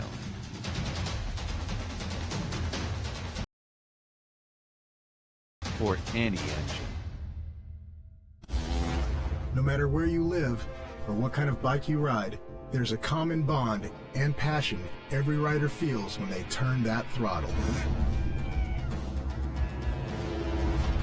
Join us for the latest chapter in the groundbreaking film legacy that celebrates the motorcycle and those who ride. It's a disease, and once you have it, it doesn't leave your body ever.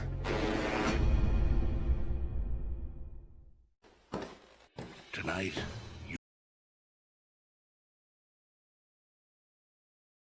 you must not flinch. You must not waver. You must hold your ground. You must make time for your goal.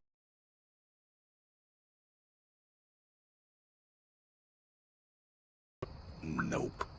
What does the world come to when a man loses control of his lubricant supply? Pal, you know where you're going.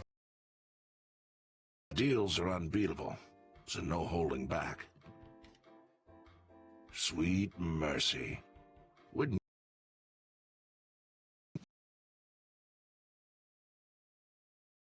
to your dream motorcycle store. Racetech Gold Valves provide a plush feel and drastically improved bottoming resistance for minis and pros. 100% guaranteed and made in the USA. Expect to be impressed. Who's giving out athlete support? This guy. Look for Dustin from Vortex Racing in the pits. He's Vortex's new athlete support coordinator, and he's handing out discounts and tickets to win a new V3 MX bar and bar pad in your choice of color. Find him and sign up for athlete support today. Do you love racing? All kinds of racing? How about pro motocross?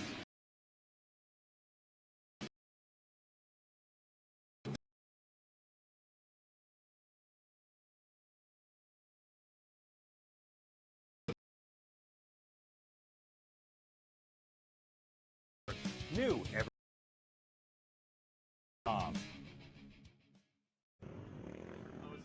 All right, welcome back to Loretta Lynn live here at, Loretta's live here on RacerTV.com. It's the 33rd running of the Rocky Mountain ATVMC Amateur National Motocross Championships at Loretta Lynn, presented by AMSOIL. Thanks again to Rocky Mountain ATVMC.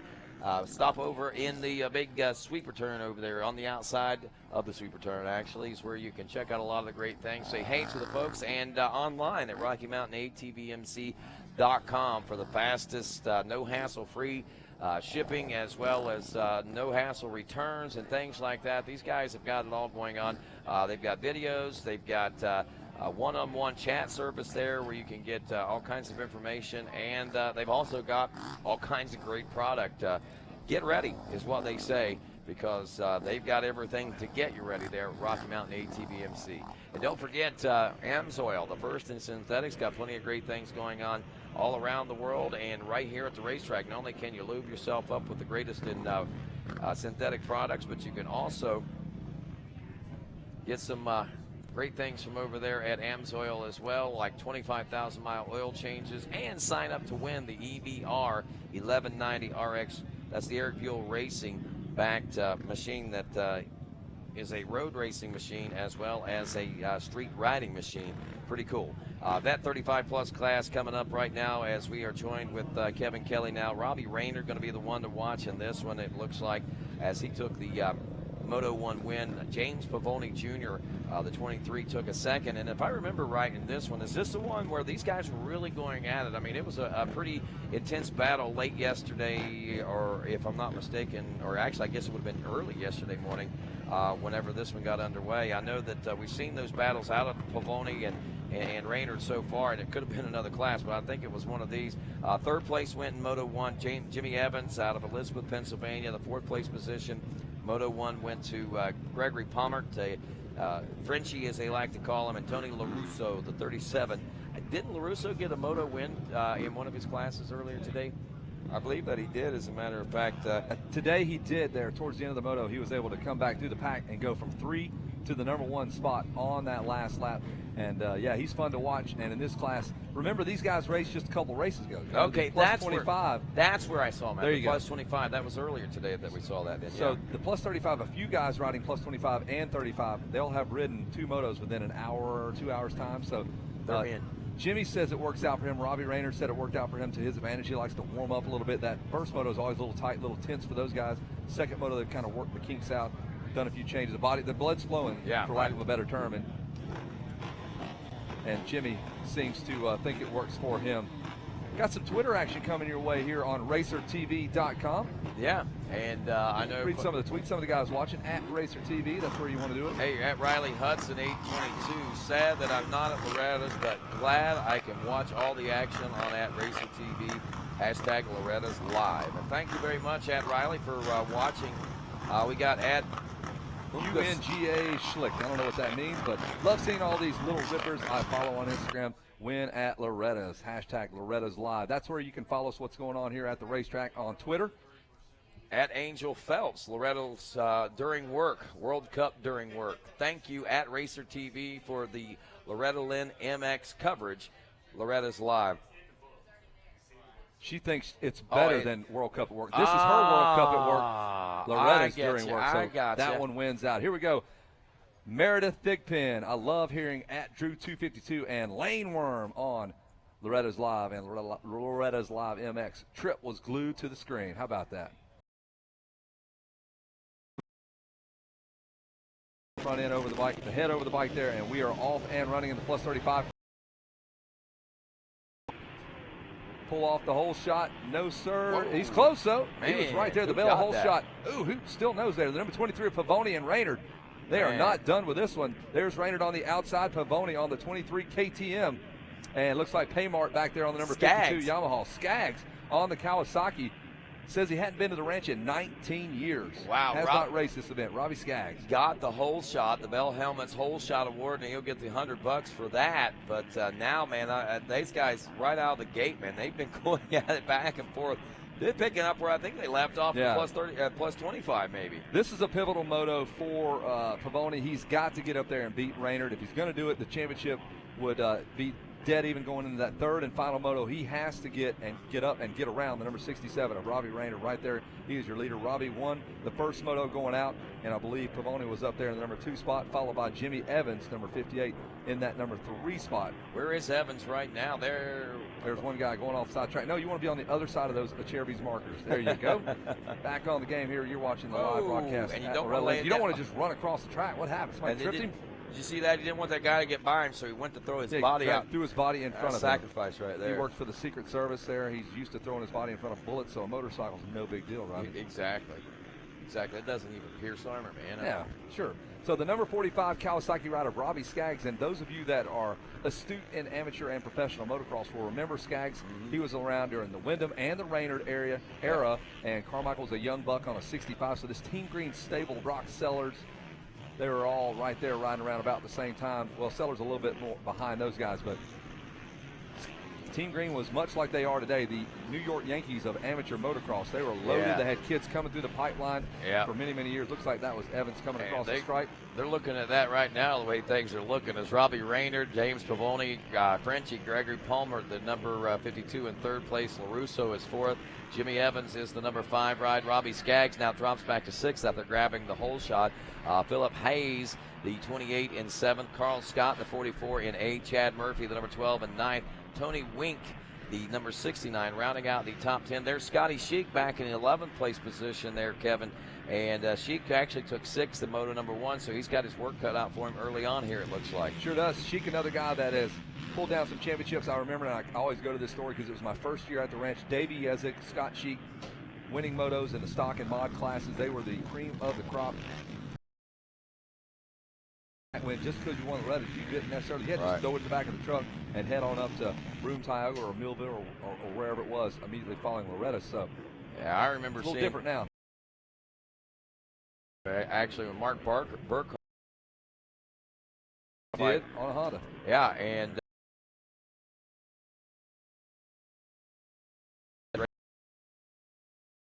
but some multi-time national champion in Yamaha Supermoto, but unfortunately never got that gimme, that card to go up through the ranks of motocross, and he was probably one of the greats that I know of that probably could have made a name for himself if he just had a little bit. So much guys like Carmichael and Wyndham and those guys that it was hard to shine brightly ahead of them. Absolutely. We are watching Tony LaRussa again having to deal with Gregory Paymart. They battled each other out earlier in the day, and here comes LaRussa, the number 37 machine. He is tough to beat at the end of the moto. That guy can charge. He is fit. He will go the distance. There's Paymart 52 on the Yamaha. LaRussa, number 37, on that brightly colored gear there on the Suzuki as they come around for lap 2. And that is the battle there for the number 3 spot. LaRusso is no stranger to the front of the pack. He's rode nationals. He's rode, you name it, that guy's been involved with it. Isn't Carl Scott a name from years? Carl Scott lived in Ohio. Yes, he rode some nationals back in the day as well. Now he lives down in South Georgia. Sure is. That's what I was thinking. He's been around for a long, long time. To see him out here in this Vet 35 Plus class, good to see that. That means we're getting old, dude. It's crazy. Scotty Sheik up now to 8th as he's gotten around Carl Scott. Scott drops off to the 9th place position as we assess the Vet 35 Plus top 10. Raynard, Pavoni, Palmer, LaRusso, Evans, your top 5. Robbie Skaggs in 6th. Philip Hayes is 7th. Scotty Sheik in 8th. Carl Scott in 9th. There's the pass right there, Rodney. Walston. LaRusso has. Oh! Does he make it stick? Yeah, he stuck it right there. Stuck the landing. We'll go to the German judges. Yes, he will be awarded 3rd place with that pass. He did stick the landing there. Nice, good, solid landing right there as Edward Walston rounds out your top 10. Chad Murphy is 11th. Tony Wink in 12th. Sam Yanatelli is 13th. Brandon Jones in 14th. Dennis Dooley is 15th. Frank Eckel is 16th. Jeremy Tiffany in 17th. Ronnie Ford 18th. John Agen in 19th. And Tommy Boyd rounds out your top 20 after 2 laps complete in the Vet 35 Plus class. Picking it up with Tony LaRusso right there, the Cardinals manager just elected to the Baseball Hall of Fame. Flew right back in to race with us here on the number 37 Suzuki, and he is doing a great job. He is now into the number 3 spot. Pavoni sitting 6 seconds back of Raynard. This could be the championship. Jimmy has to get up there and challenge him, or he's going to have to put it in the hands of the moto gods for that 3rd moto and hope a problem besieges the number 67 of Raynard. That's all Jimmy can do. That's all he can do, man. Sit back there in the number 2 spot, take what you're given. You know, one bad start for Raynard, that could change things in that 3rd and final moto. And that's, like we say, this is the pivotal moto right here. This is the one that helps you gauge where you are. And that's the great thing about the 3rd moto. It could either be the spoiler or the surpriser, I mean, it's pretty amazing what Moto 3 often brings. The heartache and the heartache and sorrow. Yeah, I remember back in, I think it's 2004 when Chase Stallo went 1-1 in the Pro Sport class. That 3rd and final moto, he hit the ground just a few turns away from the finish line and gave that title up to Brian Gray. Yeah. I just made that story up, but it sounded so good because Chase Stallo from Racer X is standing right next to me. I wanted to give him some fake glory. Well, you know what? I remember that race. It was. Yeah, I bet you do, Panama Red. There's Raynard. He's out front. We're looking at Jimmy Evans, 58 on the Kawasaki. And where is Jimmy sitting? There he is in the number 6 spot. And I expect Jimmy to be at least into the number 4 spot by Moto's end. Now, Evans, again, there in the first moto, the 58 machine, very solid, and with the third place position finish, looking like he is trying to position himself right now to be there. Looking at the time on the clock, though, I mean, he just turned 2:20 lap time. I would almost have to say that he probably fell over or something, because everybody around him is in the 2:10s, 2:11s, 2:13s. Even Scotty Sheik and is ahead of him there with a 2:05. So Evans having some issues there. He's trying to get it all sorted out. Check that 159 by Rayner, dude. That's solid B/A.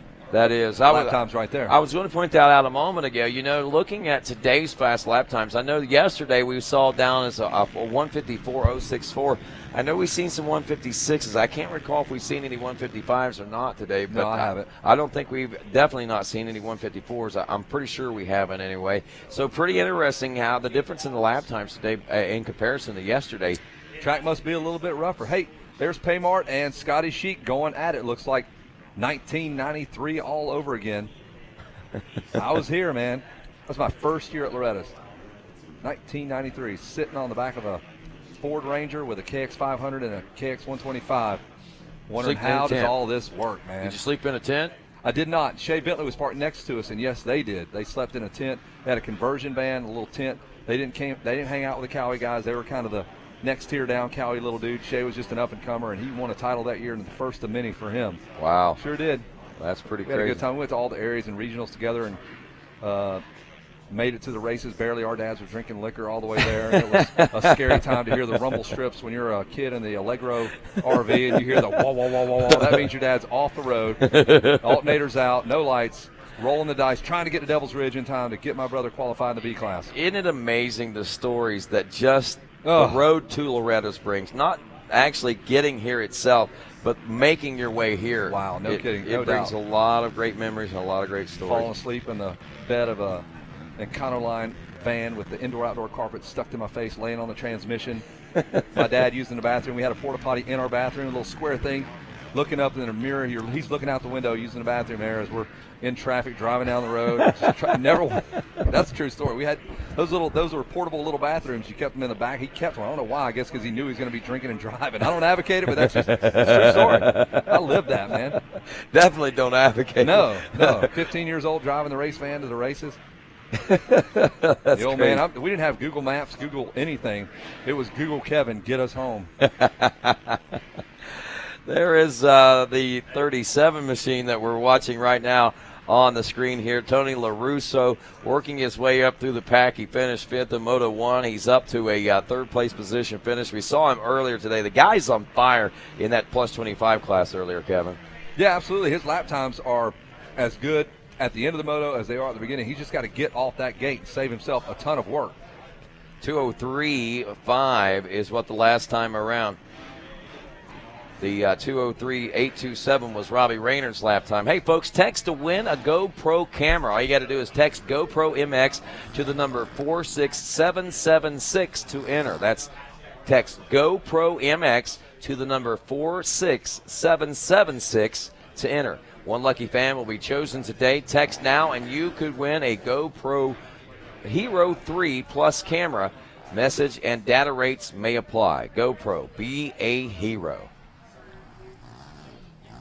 Raynard still out front of this one after 5. Pavoni in second. LaRusso, lap time on 5 went from a 2:03. Wow, look at that battle. They almost took each other out there as Paymart gets back around Skaggs and Jimmy Evans now. Blood in the water. Here comes Skaggs. He is not pumped on what just happened. He just went for That's Sheik, isn't it? Sheik's out there. Oh, that's right. That is Sheik. Pardon me. Yeah, Sheik, the 14 machine in fourth, and Palmer. Wow, Sheik come from out of nowhere virtually to steal the glory and the thunder from Palmer. It looks like, man, he's been picked on the last little bit. He sure has. And here comes Jimmy Evans now, going to do some picking. You picking on my friend? I'm going to pick on you now. It's like your big brother. Finally, you're here. Yeah. Jeez, this guy's been pounding on me for 10 minutes. Carl Scott back in the number 7 spot. Something to point out, about 20 seconds gap back to Scott now, though, as Edward Walston is running 8th. 9th place, Robbie Skaggs. There's Skaggs, the 45. And Philip Hayes, the 28, rounds out your top 10. Chad Murphy back in 11th. Sam Yanatelli is 12th. Dennis Dooley is 13th. Ronnie Ford in 14th. Brandon Jones rounding out the top 15. Taking a look now at Paymart again. out front of Jimmy Evans and 14 of Scott Sheik, who may have just thrown in the towel on that little battle anyway, not wanting anything to do with that. He about went to the ground a couple of times. And we'll see if Jimmy Evans now can get up there and challenge Gregory Paymart on that number 52 Yamaha. Look out, lap rider there, kind of getting tangled up with Jimmy Evans. That's Casey Daugherty out of Central Point, Oregon. Finished 40th in Moto number 1, so looks like maybe a few struggles out there. But again, we got to point out the obvious here, man. Not everybody makes it. To be out there and in 40th place running around, or wherever you may be, happen to be here in Moto number 2, it's got to be loads ahead of where the guys sitting on the fence that didn't get a chance to qualify to be here. Just making, I hear so many stories of guys that are just so excited that they actually made the event. It's a big deal to make Loretta's. Then maybe you come back the next year after you've already kind of been through the process, and maybe you can go out there and compete. But, man, it's tough to come out here your first time and just get in the mix. Well, Casey is running actually a couple of positions better here in the second moto, I believe, if I'm not mistaken, as the 50 or the number 30 is what we're looking for there. He's actually running 37th right now, so a little better than moto number 1. Back out front, though, where the action is with our leaders, Raynard, Pavoni, LaRusso, Paymart, and Evans. Top 5 there. And got my headphones unplugged there, so guys, if you want to plug that back in, that would be greatly appreciated. Raynard actually dropping the lap time to a 2:07, but we got to point out that he's got almost a 15-second lead over Pavoni, who's back in the number 2 spot. So Raynard's at a point right now with 6 laps down. That puts us about 12 and a half minutes or so into this moto. So Raynard is so with that being said, holding steadily in 30, drops to a 2:06, 2:11. Only turned a 2:05, 6:02 last time around. His fastest a 2:01, 6:78. We told you Raynard was a 2:07. He dropped it to a 2:06 there in lap 7 as he just wrapped that up. But his fastest lap, the 158.5 that we mentioned there a little bit ago, the .533 for Raynard. Now waiting on Pavoni to check in, seeing whether or not he's able to keep up. Nope, still about 2:07 lap time for him, so we're still looking at that 15-second buffer that Robbie Raynard is hanging on to right now. Yeah, he is in firm control of this championship. Got those big hands wrapped around that trophy already, man. He's already engraving his name on it. Well, he is on his way to a championship right here with 2:11. It's tough to beat, Rodney. Late in this moto right now, as we're watching this, I'm watching the deficits out there, and we really don't have any. The national deficit, how are we looking? It's getting worse, man. It's getting worse. But the deficits on time are starting to get worse between positions for riders. One less depends on what position you're in. If you're the guy that's trying to distance yourself from somebody, then it's all cool. But if you're the guy that's trying to catch up, then it's not so good. But, 15 seconds between first and second, another 4 seconds back to third, another 17 seconds back to the number 4 spot to give you an idea. We got 24 seconds in between the 6th and 7th place ride. We're looking at now it's 27 seconds as they just checked in with that another lap complete. And with 7 down now, Raynard, Pavoni, LaRusso still running 1, 2, and 3. Palmer is the number 4 ride, and Jimmy Evans, the number 58, trying to close up the 2:05 lap time, a second faster than Palmer. So we may be seeing a battle shape up even more intensely with Evans and Palmer. And where happened to Evans? Because there he is. There he is, just in the shot here. Hey, stepping up in the studio is our good friend Pat Grzynski. He owns the Baja Bra, and that's where we're all heading up on Labor Day weekend. Dude, if you've never done that race, do yourself a favor. Wildest race in America, Baja Bra Championship. We will be up there, myself, Wes Kane. It is a crazy, crazy event. And Pete Doust will be there as well, man. We have a good time. There's a lot going on up at that race, so Pat puts on a good show. And I say show, it's a show. The racing's awesome. Track is so money, but the stuff that goes on at night, I've heard about that one. I was crazy. Up at Redbud a couple different times. It's the same crowd. Redbud crowd comes right over there, same area, right just north of Detroit, Michigan. I've talked to a bunch of guys that are coming for the first time from Bell to Scott. They're all wanting in on this race. I'm telling you, it's a good race. Good, crazy fun. Labor Day weekend? Labor Day weekend. I might have to head up and check that one out. Good stuff. Baja Bra Championships. Find them on Facebook. See what this thing's all about. You've heard about it. Get up there. The racing is phenomenal, and the evening activities are tough to match in America. I've been to all of them. It's a good one. Wow, that is so sweet. And so is this battle going on right now as we watch Palmer still slicing his way through some of that lap traffic out there, holding on to the number 4 spot. This guy is really, I mean, we really got noticed to him, I think, probably about 6 years or so ago. He came on the radar, and we had a lot of fun, calling him Frenchie, this, that, and the other. But the one thing that we got to say about this guy, man, I mean, he's held steady. He's held true. He's been in the hunt and the fight on more than one occasion, and he's always a lot of fun and always an unknown variable whenever the gate drops on these vet classes come out. 2-lap card is out now. Paymart's got to keep it on 2 wheels and keep the number 58 of Jimmy Evans behind him. That's a tall order because Jimmy's coming right around him on the outside. Jimmy's going to have a good run going into the GoPro 10 Commandments, and there he goes. Can Jimmy pull it off? He triples, bounces through it, but Paymart's going to have control of the inside. No, Jimmy Evans with the pass. Couple of dabs there, and still battling out in stereo side by side. Now Who's got it? These two will be up at the Vet National coming up at High Point later this fall. They are 2 riders out of the Pennsylvania area. I get a chance to see them all the time battling there at High Point each fall for the the DC Vet National that happens. I think we're like year 23 or 24. Wow. And this year there's going to be a lot of big names. I was talking to Megawatt Matt Watson. He says they're going to blow this one out of the water. Hopefully we'll get Matt up here to talk a little bit about that before the week's over. But Jimmy Evans and Greg Palmer are a couple of riders that we see there every year. And Jimmy actually he likes to lay claims to that Vet National. Sure, man. East Coast, man, you want to be the guy.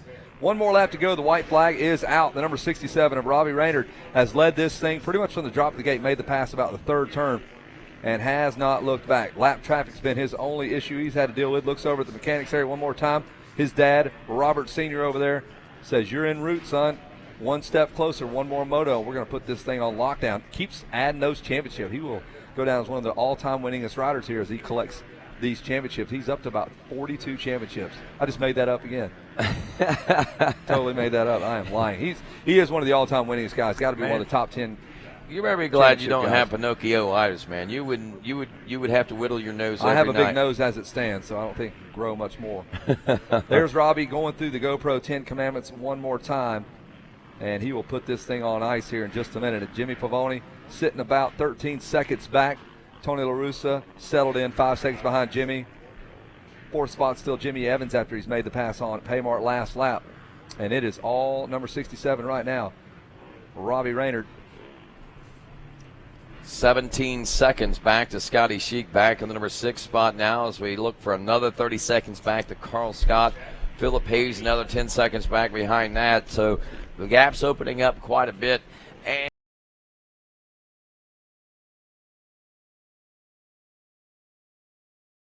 Lucas Oil Motocross Nationals, and to me it almost seems odd to see him here in one of these vet classes, even though I know he's more than old enough to be riding it. It's just so wild to see him removed from the national scene already, and well, I guess when he became an icon in the sport, basically a fixture in the sport. Yeah, absolutely. I mean, and those of you that are kind of new to the sport, and heck, even new by 10 years, you still missed this guy right here. He was a shooting star coming out of Loretta Lynn's, one of the most highly touted, highly sought-after riders from Fox and Kawasaki. Went straight to the Kawasaki rig right out of Loretta Lynn's, and he takes the checker flag.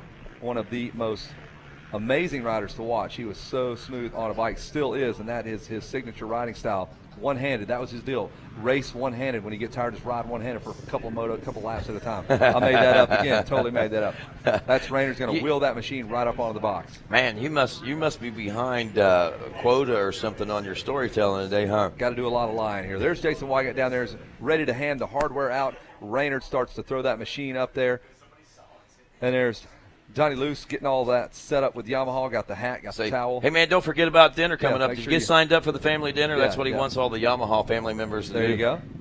There's Jimmy Pavoni getting some cold water poured on him by Alexa Pearson, and all the moto industry converges on those guys under the tents there. The top 10 riders wheel it in there. They hang out for a minute, make sure there's no protests, get all the bike VIN numbers and all that squared away, make sure you ride the same bike moto to moto, give you some water, hang out, get a couple of podiums, whole shot awards from Bell. And Jason Wygant is down there on the podium. Take it away, Jason Wygant. If you say so. I'm going to go grab Tony LaRusso here. He's doing a little bench racing with Jimmy Evans, all these guys chatting it up, and I'm just causing interference, feedback. Let me get you up here, Tony. Come on up. Hell yeah. Good job, RR. All right, we're going to bring up our third place finisher here in just a moment. Good to see these guys up here, Moto in and Moto out. A lot of familiar faces, not only from their pro days, but because a lot of these guys been reeling off podiums all week. This guy had a big Moto win earlier, and now he puts it up here with a third place. Let's hear it for Tony LaRusso. Busy day for you. Feeling a little tired, or are you all good?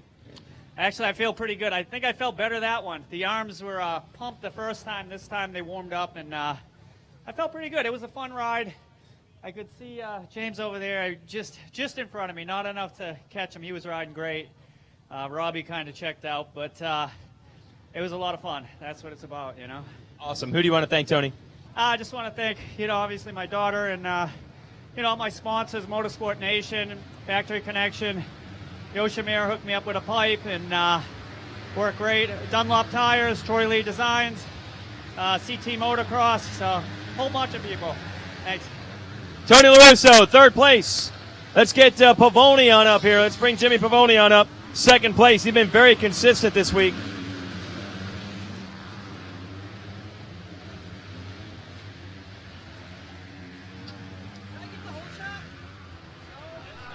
Guess not. No hole shot. Sorry, darn close. Now, this guy is a real job. He's the Fly Western Power Sports guy coming out here and looking good. Let's hear it for Jimmy Pavoni. You've been solid this week, man. Very consistent. Yeah, I put him on the box every time. A little bit better start that time. I thought I had the hole shot, but I don't know who it was. Must have got a half a wheel on me or something. It was close. But, yeah, the first two turns were crazy. Me and I don't even know who it was. We were banging off each other. Almost went down twice. And then Robbie just snuck around, and he does like Robbie does. He can check out when he wants to, and he must have really wanted to that time because he disappeared. Who do you want to thank? It's been a good week so far. Glory to God always. Fly Racing, Western Power Sports. Tom's Not Racing, Pirelli Tires, Awesome Tires, FMF, Hammer Nutrition, Brap Supply, all my friends and family that are here supporting me, and just everybody, thanks. Let's hear it for James Pavoni, second place, the number 23. We got a Moto winner we're going to talk to. You want to do our whole shot? Want to do our whole shot? Let's do our whole shot real quick, then we'll bring you up here, Robbie.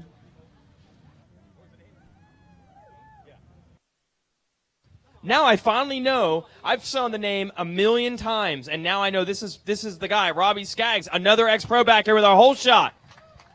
$100 some Bell helmets.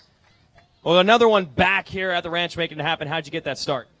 I called it out on Facebook before the moto. I said I'm going to pull the whole shot in this one because I can't hold on for more than 5 laps, so I'm going to rip a whole shot and see what happens. This is a true story. You really did that. I really did. Go on my Facebook and check it out. All right. I want to see the comments now. Who do you want to thank? I want to thank everybody for helping me get here. It's been a long journey. I haven't been here for 18 years, and it's hard coming back here with all these old guys that are really fast. And Kawasaki, DC, 60 helmets, Spy, my girlfriend, actually fiance, I proposed to her last night, Sarah, my whole family, my grandma and grandpa, all my sponsors, thank you very much. I wouldn't be here without you guys, and I really appreciate it. Okay, proposed and called the whole shot all in one day. That's a good day for you. I should go to Vegas, huh? Yeah, exactly. Forget $100. All right, Nathan Skaggs, let's hear it from him. It's good stuff, man. Now, you're Robbie Skaggs. I'm confusing myself to no end. Let's bring up our Moto winner. Let's bring up Robbie right here. I'm very confused now. All right, here it is. Gold medal. And didn't even have to really work through traffic like usual. You're out front early in this one. Let's hear it for Robbie Raynard. Man, that was a good ride, man. It's always fun to watch you on the bike. Thanks. It was a good race. I got a good start that time and tried to make it a little easier on myself. Yeah, and how's it looking for the rest of the week? You in contention here? You happy about that? Yeah, I feel really good. The bike's working good. Last year, I think I was a little out of shape, and I actually feel physically really good. So we'll see how it goes the rest of the week. Who do you want to thank? Yamaha, Yamalube, GYTR, Rock River, Scott, Fox, Dunlop, RTC, all the kids that I train. Good luck and have a good time out there. And my family, Ashley. I couldn't do it with everybody else. All right, there it is, 67, Robbie Raynard. He's got your moto win. And I'm going to send it back up to the tower. All right, thanks a lot, Jason Wygate. This is going to be a good one here, folks. Race number 6, Schoolboy 2. Last time we went racing with these boys here in the number 10 spot. We'll set the table for you. It was Justin Cooper, number 19. I expect better things out of him. He actually top 3 to moto earlier in the day. In the number 9 spot, it was Samuel Redmond. In the number 8 spot, it was Rookie White. On the number 15, Kawasaki. In the number 7 spot, it was Chase Marquier, number 41, out of Newcastle, Oklahoma. 6th spot was Challen Tennant, number 71, out of Willis, Texas. Here comes your top 5. Schoolboy 2, last time we went racing. It was Cameron Cannon in the number 5 spot. In the number 4 spot, it was Dylan Merriam. In the number 3 spot, it would have been Marky Worth. Harrison has been tough to beat off the gate. Look for the number 12, Cowie, up front again, along with Worth. They are both lightning quick off of the gate. Those Cowies are dialed in, and somebody's off of the racetrack. Couple of racers over there going to the inside. That's pretty tough, man. They're at warp speed, Kevin, when they make that right sweeper. What do you see? It's the number 15 Kawasaki out front. So it is Rookie White making hay while the overcast sun shines. Right now, he is on the Kawasaki trying to lead this thing out going into GoPro 10 Commandments. Looks like John Ames possibly or Justin Cooper in that number 2 spot. They have very similar gear setups, Yamahas as well. So we are looking for the boys to come into view there. Mitchell Harrison and, of course, Mark Worth. Wow, look at those 10 Commandments. Kevin, at one time those things were hard as boulders and so sharp-edged, they were just, like, impossible to come through. If you did not time it right, you were way off. Now those guys are just pounding through them like the Millville, whoops up there. But watch them now as they come out of Storyland. That's John Ames in the number 2 spot. We're watching John Ames out there. John! Making something happen up there, but we're going to watch them as they come out of Storyland. Don't forget, guys, hashtag us up. Follow us on Facebook, Twitter, Instagram, hashtag Loretta Lynn MX, hashtag Loretta's Live, at Loretta Lynn MX, at Racer TV. There they are in the sand wash, Kevin. Watch them. Hey, guys, we got just a few more minutes remaining to get down to GoPro and sign up to win that free GoPro camera. And remember, you have to be – somebody just blew up a car down there in the middle of the track there is what it looks like. You got to be present to win the GoPro camera, and that comes up at 5 o'clock. Got about 20 minutes to get down there. Get yourself You got to signed have a present to win? You have to bring a present? You have to bring a present to win. Well, there's going to be a present right now. Rookie White's being challenged to the outside. That's John Ames, and he gets a present. Makes the pass out there. Don't know what was going on in the middle of the track. It looked like somebody threw a smoke grenade out there. There's your first moto winner, number 12, coming across in 7th, Mark Worth, in about look at there. spot. And that's the number 75 Moto E KTM ride. Having some issues there. Jake Pinahakis out there. Pinakos, that's right. It's John Ames out front. Rookie White 2nd. Jake Masterpool 3rd. Justin Cooper 4th. Ashton Hayes 5th. Samuel Redmond 6th. Challen Tennant 7th. Mitchell Harrison 8th.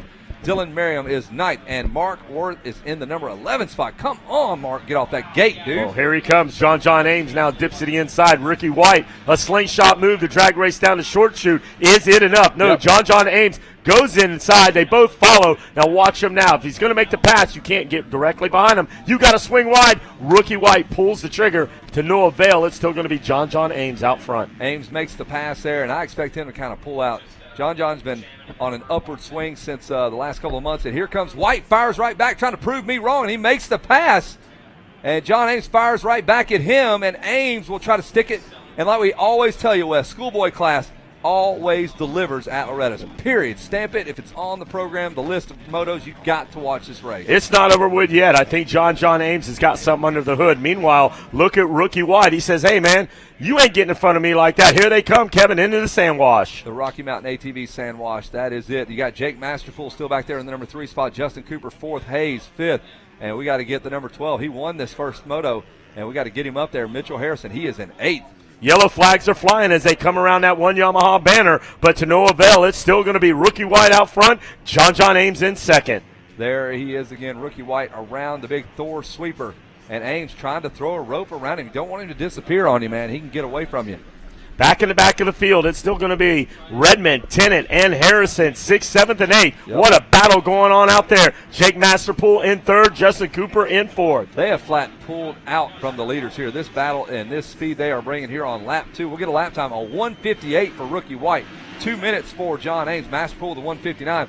So solid looking right now, Wes. Tough break for Mark Worth. He's back there trying to swing at the fences. He's brought his machine out of the top 10 in the 8th position. He's got around Felix Lopez and Dustin Winter, but he has got Ashton Hayes in front of him, and he's not going to go easy. I'm going to tell you right now, Mark Worth and Mitchell Harrison both passed 4 riders that lap. Harrison went from 8th to 4th. Worth went from 12th to 8th. They are coming with 159s in traffic, Wes Kane.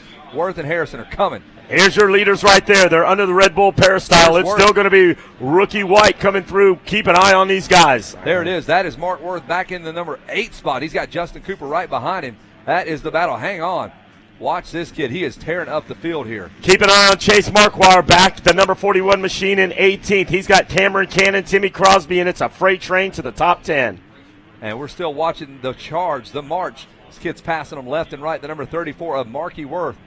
And there's his teammate, the first moto winner, the number 12, off the racetrack, Wes. What happened? Dylan Merriam. It's carnage and mayhem as these riders now. Darian Marion, Justin Cooper, Ashton Hayes. It's a battle royale going on now. That's who we're watching, 34, Mark Worth, trying to run down his teammate, throw a lasso, and they're going to plow their way up to the front. I expect Harrison and Worth to get up there and battle here in just a bit.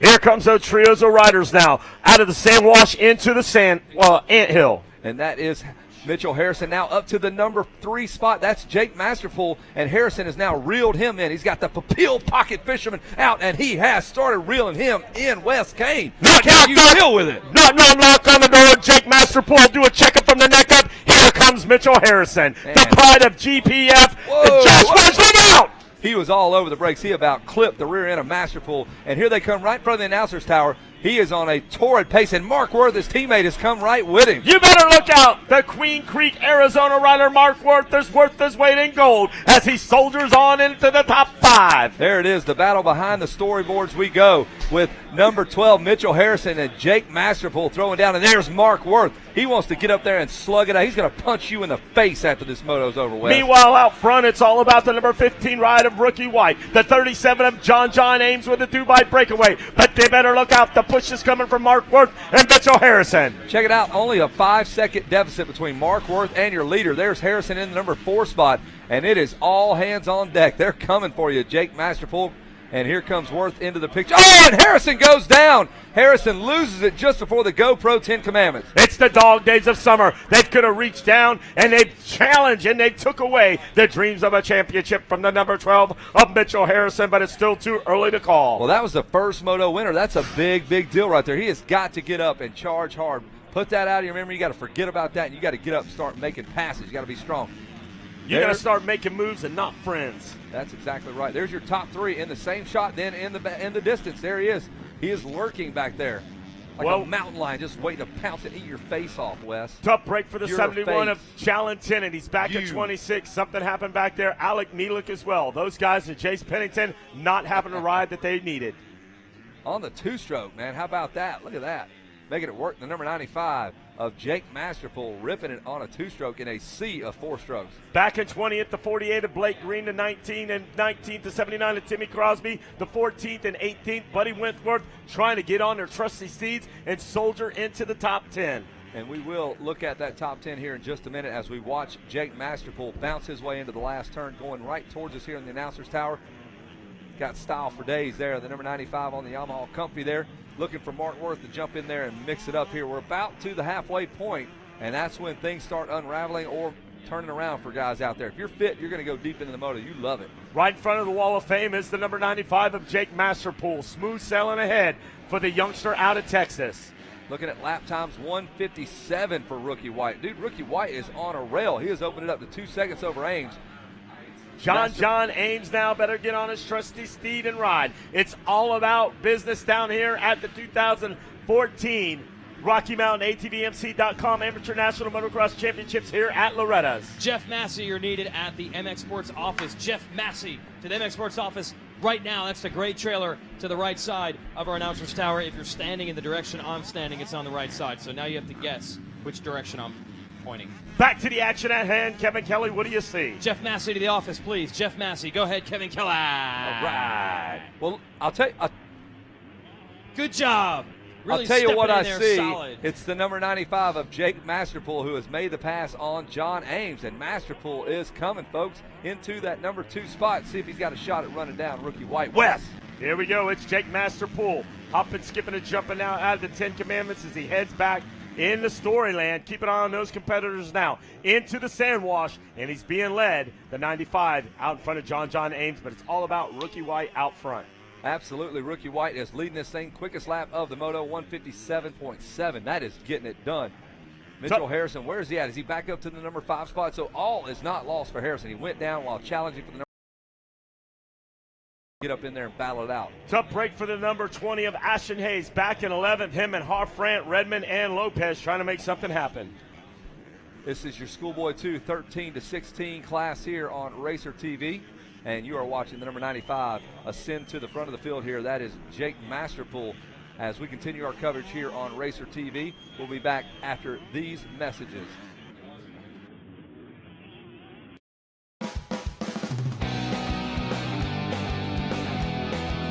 Hi, this is John Light here from Evans Cooling, and we're doing the tech tips at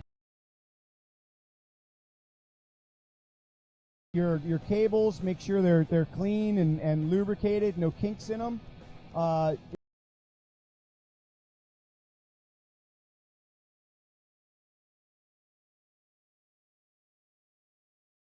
like to glue a nickel on the end of the handlebar over here. That keeps the handlebar from poking through the grip if it falls down. The clutch and the brake lever pivots are pretty important. You want to move a nice high flow or something like that for your cables and your throttle tube. This bike has a hydraulic clutch, but if you've got a cable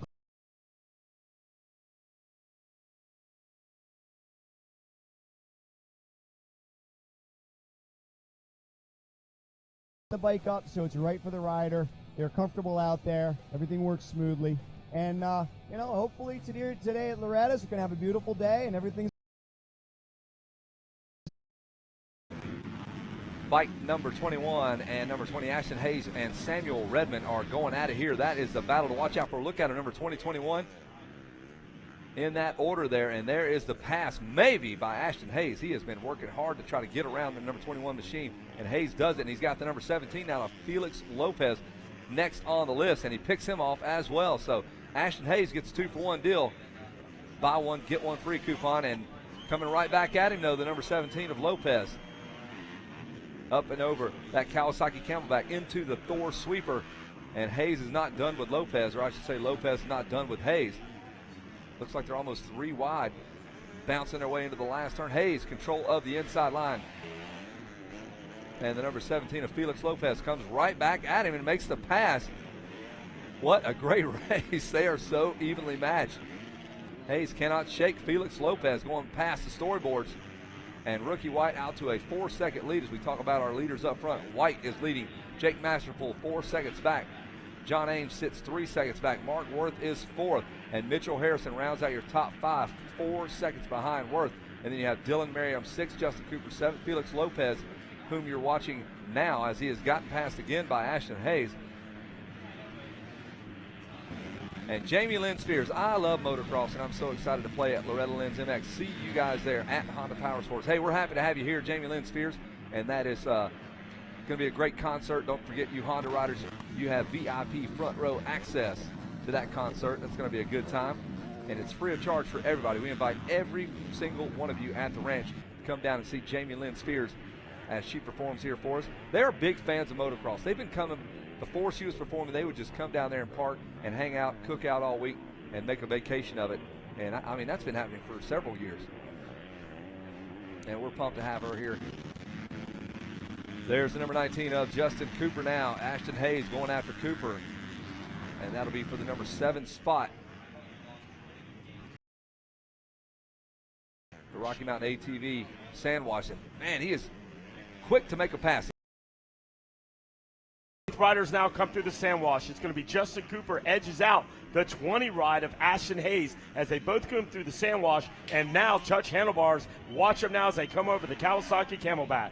Watch how quickly Hayes sets somebody up for a pass. He doesn't just sit down there and evaluate their lines and sees where they're faster or slower on the racetrack. He just gets in there If he can find a spot on the racetrack, he'll just run it right up in there, Jason Wygant. Kevin Kelly, you can see Mark Worth now is charged and found his way up in the top 3 spot. What a great ride. He was outside of the top 10. He was 12th place on that first lap, and Mark Worth has climbed up to the number 3 spot, and John Ames slips back to the number 4 spot as we hit lap 7.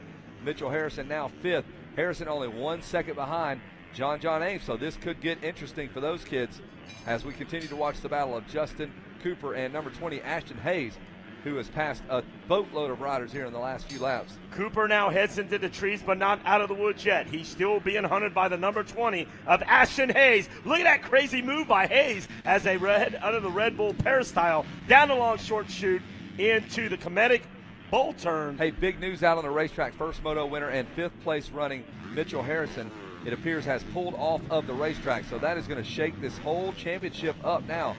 Like we said, 3 moto format, anything can happen, and Harrison has pulled off the racetrack, and that is a bummer. We hate to see that. And side by side, Justin Cooper, and he makes the pass. Ashton Hayes gets around the number 19 Yamaha of Justin Cooper in the Schoolboy 2 13-16 class. Keep an eye on the number 20 of Ashton Hayes now. Hayes now jumps through the Suzuki banner. Watch him now as they head out to the back of Storyland. So the story is told, the book has been written. Tough break for Mitchell Harrison. That guy was a shoo-in on this one, and it's just not going to happen here this year in this class. Yeah, that's a bummer. He'll be back for another B class, I believe, throughout the week. Hopefully he's all right. I think Mitchell Harrison will see him in this race just trying to win one. He'll win a moto just to save face. Yeah, he won that first one. There's Jake Masterpool, and now Jake is having to deal with the hard charge of the number 34 of Mark Worth, who continues to move through the front of the field here. There's Masterpool, and there is Mark Worth. That kid will go to the end of the race. Look at that. Look how deep in the moto he throws down a 158.4. That's almost the fastest lap we've had on the racetrack, and that is on lap number 8 that he was able to do that. So that tells you the fitness is there, and Mark Worth wants a championship. Well, Jake Masterpool's no slouch. He's not going to let Worth go by easy. They've been at it now for a couple of laps. It's Jake Masterpool now. Leg out, bouncing off of those ruts, and here they come. Down the long short chute, which I'm going to autograph and send the one lucky winner out there. He's but watch in the 10 Commandments. The GoPro Commandments. Look at Worth. Whoa, he is rolling. Oh, my Lord. He crushed the 10 Commandments. The GoPro 10 Commandments are owned. Oh! Bought and paid for by Mark back. Worth, and that man has made the pass. Look at that. That is determination. You have not seen another guy go through those all week long, A-Class, B-Class, I don't care. They have not gone through those 10 Commandments like Mark Worth just did. And that was the GoPro 10 Commandments right there, so hopefully they had a nice GoPro out there to Video get of a that review of that one. Wow. Speaking of GoPro, they're about to give away a camera in just a few minutes. You got to be present to win it, so get down to GoPro right now. Mark Worth has come from 12th place to the number 2 spot. I talked to his dad yesterday when he got third. He was not pumped on that third place. Mark went down, gave it away, and now he is back in contention with what looks to be a 3-2. They had a little powwow over there, and it's business with those guys, man. They, the old man Worth don't want Mark out there banging around doing roofing jobs and stuff like that. It's like, hey, I'm giving everything I can in here. Get in here and win this championship. I want to fly in and watch you at Supercrosses. I don't want to be waking you up in the morning to go do roofs with me. That man works hard. He's a wiry little dude. Oh, I know, man. They get it done. Those California roofers made out of all those, whatever, that clay shell or whatever. So it's heavy, hard, hot. The clay tiles, yeah. And I could just see old man Worth throwing somebody off the roof. If you don't down, you're fired. No, just toss him down. Just throw him off. There's Mark Worth, one more lap to go. And there is his shot at a championship now coming into focus. Like we said, the second motos, man, you see who wants it. You got to dig deep, and Mark has done it. A crappy start, junk for starts so far, and he has moved up to the number 2 spot. Have you ever seen that kid ride a bicycle? Remember out at the California Classic? Dude was riding a unicycle, jumping up down on the bleachers. He was going from level to level on the bleachers, hopping back down. Then he takes his mountain bike ride off the back of their fun mover, like 7 foot. He goes, just jumps off the back of that kid. Super talented, just great on a BMX bike, mountain bike, unicycle, 2 wheels. He can run it. One person we haven't checked in with is that race. Rookie White. We haven't seen much of him. There he is right there, Rookie White. And Mark Worth is going to be coming into your rearview mirror out there. He's got 4 seconds off, Kevin. Let's start doing some math now. Where did White end up? 8-1 is going to give him 9 points. I think Worth's going to go into this bad boy. He's got a 3-2, it looks like, so he's sitting pretty good. Harrison, with that first moto win, is off the track, so he has lost his shot. Masterpool 12th. So this Mark Worth, things have turned around. This I think second Mark moto. Worth's going to get in there, and by the time we get ready for moto number 3, this guy's going to be sitting in contention. He absolutely This right is. now is his championship. He's showing the speed. He's showing he's got the heart. Showing the fitness. We're not this late in the taking moto. we're not taking nothing from nobody else out there on the track. But Mark Worth says, I'm going to jump up here. If everybody else is having an issue, somebody's got to take this thing by the horns. He is only 4 seconds back now of Rookie White as he turns another fast 158.3 deep into this moto. There's Rookie White here as we approach the end of the moto there. This kid grabbed a great start and has never looked back. The gear looks clean. He can wear it next moto. No problem. Not a speck of dirt on there. Doesn't have to take it to Bayside, New York to Nicholas Romano's cleaners. He can wear that stuff one more moto. You know, we've seen Rookie White. He's always kind of a thick, burly-looking guy, like a Weston Pike guy. There it is right there. White takes this win. He grows up. He stretches out. And he gets Kawasaki, and there he is. This guy's going to be pumped down there on Rookie White. Kawasaki's putting him on the box 1-2. It'll be White and Worth going 1-2. Masterpool will finish up third. John Ames will finish up fourth. Dylan Merriam is fifth. Ashton Purple Hayes is sixth. Chase Marquardt is seventh. Felix Lopez eighth. Justin Cooper ninth. And Samuel Redmond rounds out your top 10 as we Samuel Redmond Jackson. As we approach the end of the day here. Day number 2, the second set of motos, and we are getting close to championship time here now. There's Mom. Yeah, give me a big hug. All right. You're sweaty now. Get off me. Go get a shower. There's a high five. Boom. That's a really tall guy there. There's John Cuso. Oh, another hug, man. Just hugs, not drugs up there. Hug it out, man. Hug it out. Who is that? That's good work out there. Who is that guy? Jason Wygant's going to be hugging the guy in the straw hat. Just hugging random guys for no reason. That's what Jason Wygant does. I want Rookie White to take that helmet off and crack Jason Wygant right in the mouth. Get off me, man. Smack Jason Wygant. There you go. Oh, old man Worth gets in there with the knuckles. Good for you, man. Bust him up. He tried to actually hit Rookie White so hard. Break his hand. He's like, I got something for you. Hey, man, good ride. Break his arm. There's Joel from FMF. That he went with the bump and the handshake. Very popular out here at the ranch. Rookie White just slams a Dixie cup of water on his face. Going to turn up. Look at this guy. There's now. Wygant. Oh, now he's going to check these shorts out, man. Oh, who wears shorts those? like that, man? Jeez, who dressed the you? Fashion police is definitely going to have to do something with Wygant. Those are garanimals. Look at old Jake Masterpool. Hey, buddy. He's going to ZZ Top after he's done here. It's going to be in a rock show. Doc Holliday bouncing around over there. Wygant don't know where he's going. He's chasing Rookie White. More hugs over there. There it is, buddy. All right, we're going to bring him up. Send it down to Jason Wygant. Sorry we were making fun of your shorts. Take it away. We're just trying to get this bronze medal over all that hair and all that hat. Well done. And on the two-stroke, let's hear it for Jake Masterpool taking third. All right, first I got to ask, why the 125, my man? I don't know. Just the one thing I love about the 125, it just makes you, like, work for it. It doesn't have to – it's just what not to love about a 125. You ask anyone, they just love it, and they hate getting off of it. So you did it for fun. You like it? Yes. All right. And a good run, too, man. You're a solid second most of the way. Hold on for a podium. You got to be pumped. Yeah, I'm very pumped. Everyone had a good, solid race. Everyone was just good. Oh, I just had a blast out there with everyone. I couldn't ask for a better race. Awesome. Who do you want to thank, Jake? I want to thank Fox, Todd, and Aaron for all the support that they give me. I don't know where I'd be without those guys. I just want to thank the Lord Jesus Christ for always being with me through the ups, the downs, everything. And, gosh, this one was a sweet one. This one was for Jesse, and, gosh, it was just awesome. And I want to thank Dunlop for the awesome tires. Helped me out with that start. I needed that big time. I want to thank Yamaha, all the support that they're giving me, and just everyone. I can't thank them enough. Man, putting on quite a show out there. Let's hear for our third-place finisher, Jake Masterpool. We'll bring up second place on a Kawasaki. Got a pretty consistent week going here as well. Let's hear it for Mark Worth. Woo. See, I like the guys that have experience. They know how to get the moto medal pointed in the right direction. You've collected quite a few in your years. How'd the moto go? You did some serious work out there. Oh, it started off, I didn't have a great start. I didn't ride like I should have. I was kind of, filling around people. People were passing me. And then something clicked, and I just realized I need to go. So I started putting my head down. I started chasing everybody. I went after it and started working on everybody one by one. And everyone I passed, I swear, was good friends with me. John Ames, Jake Masterpool, everybody that I was going by, we're all good friends. And I'm just having fun racing with them. That's pretty cool, man. Who do you want to thank? I'd like to thank the Lord Jesus Christ for keeping me safe. He's number one. My mom, dad, grandparents, sister, my mechanic, Lupe, everyone, the whole family coming out. They're super supportive. My trainer, Justin Buckaloo, coming out here helped me out big time. And Monster Engineering Kawasaki, Pro Circuit, Fly, Scott, Garnet, Maximum Racing Oils, EVS, and everybody, I'm sorry, I need to start practicing these. Dunlop, everybody that I forgot or didn't think about, I appreciate everything everyone does for me. Let's hear it for the number 34, Marky Worth. Yeah. Good job. And a very happy winner will bring on up next year the number 15. And a gold.